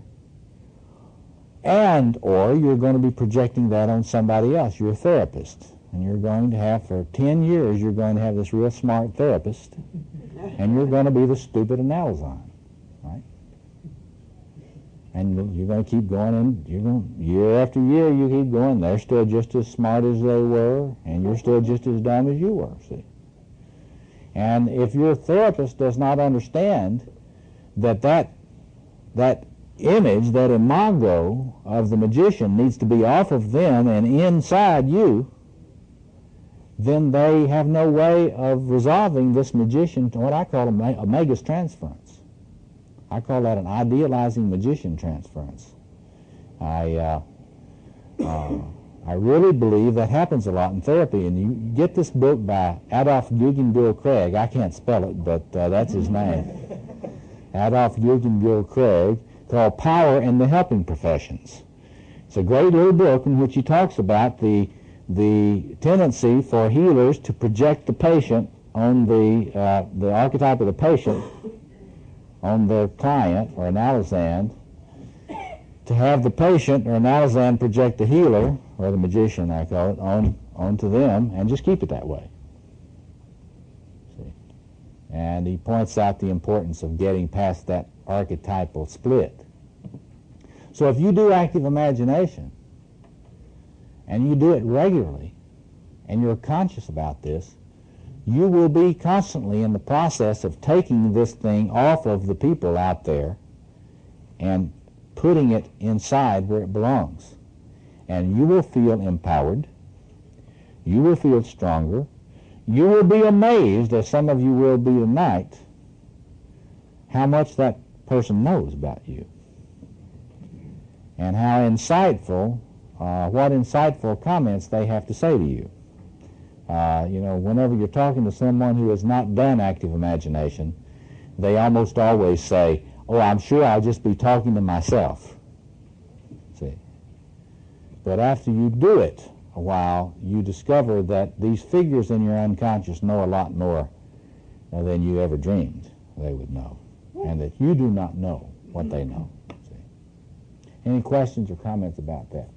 I'm doing pretty well. Yeah. Lyle is saying that it's important to realize that one mustn't think that this dialogue is going to get established too easily or too quick or be too simple, that you may have a hard time getting started, but that you may then start noticing that you initiate the dialogue, you get answers synchronistically from other places, unexpected places in your life. I think that's essentially what you were saying. And I want to piggyback on what he's saying there, because it's very important to realize, as you will see tonight, if you stick around, it's very important to realize that you may have a really hard time getting started. You may go into the magician study tonight and nobody may come. And from my experience in doing this with people around the country, I just have to say to you, you've got to ask yourself why they didn't come. And then you've got to go back a little more humble and go back and keep going back. Now, you know that Zen story about the people coming to have an audience with Bodhidharma, the great master. And he kept them sitting in the snow a long time.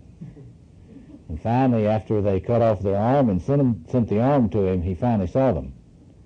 So there's a little something archetypal in that story, and that is to say that you have to, and this is true of all these figures, when you go into a space trying to connect with them, you have to just keep coming back respectfully.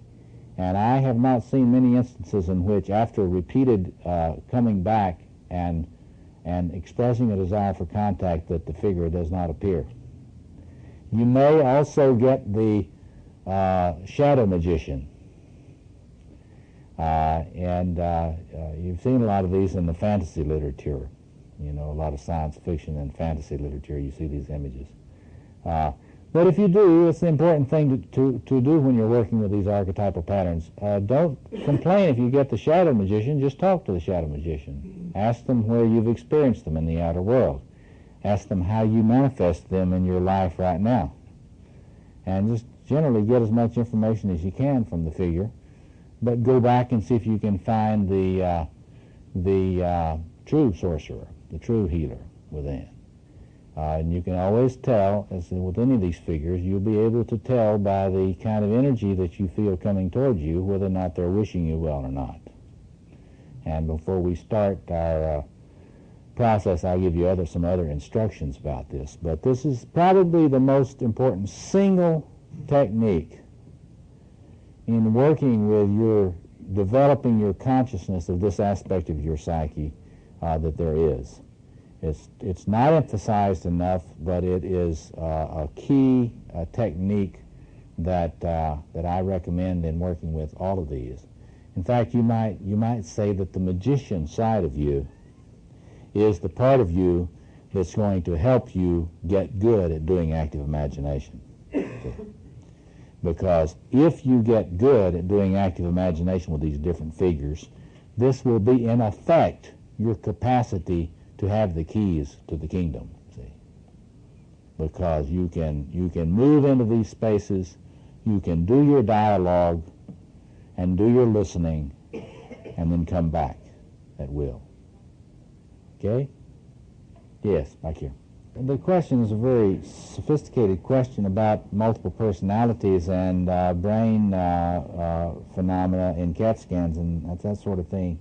I don't think there's much doubt that if we got around to it and started doing content analyses of the content of multiple personality disorders, that we would find that they split around some of these archetypal patterns.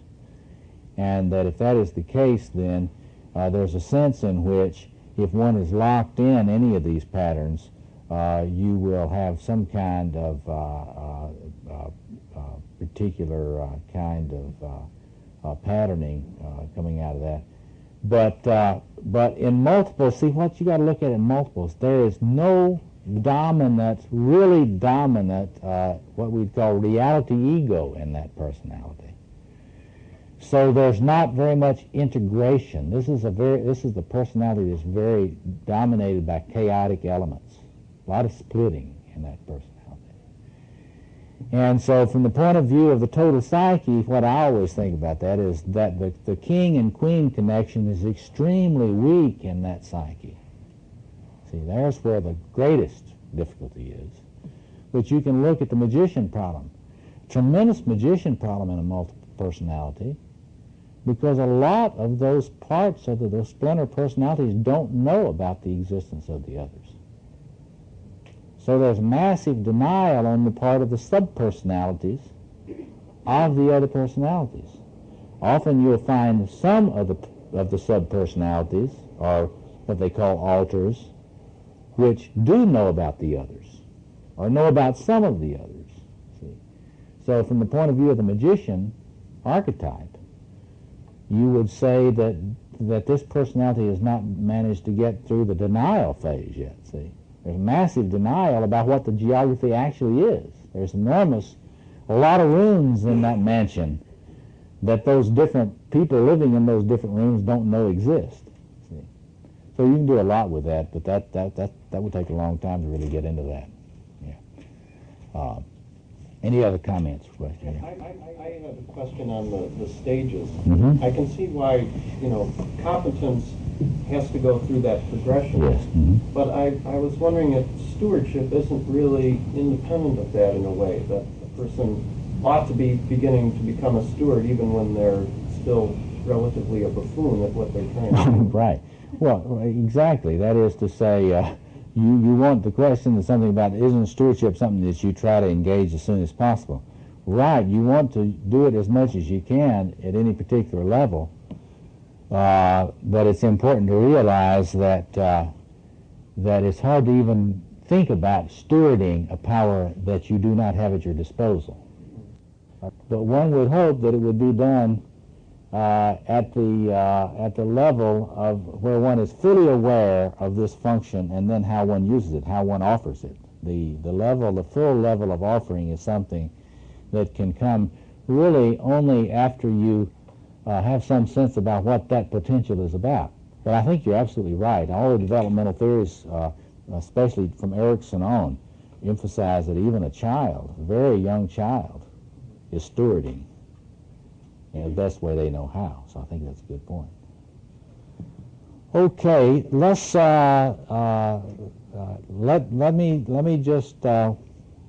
at our break time. Let me thank you, all of you, for coming and being with us during this series. And if you didn't get to catch the other series, they're all available now through the Jung Institute on tape.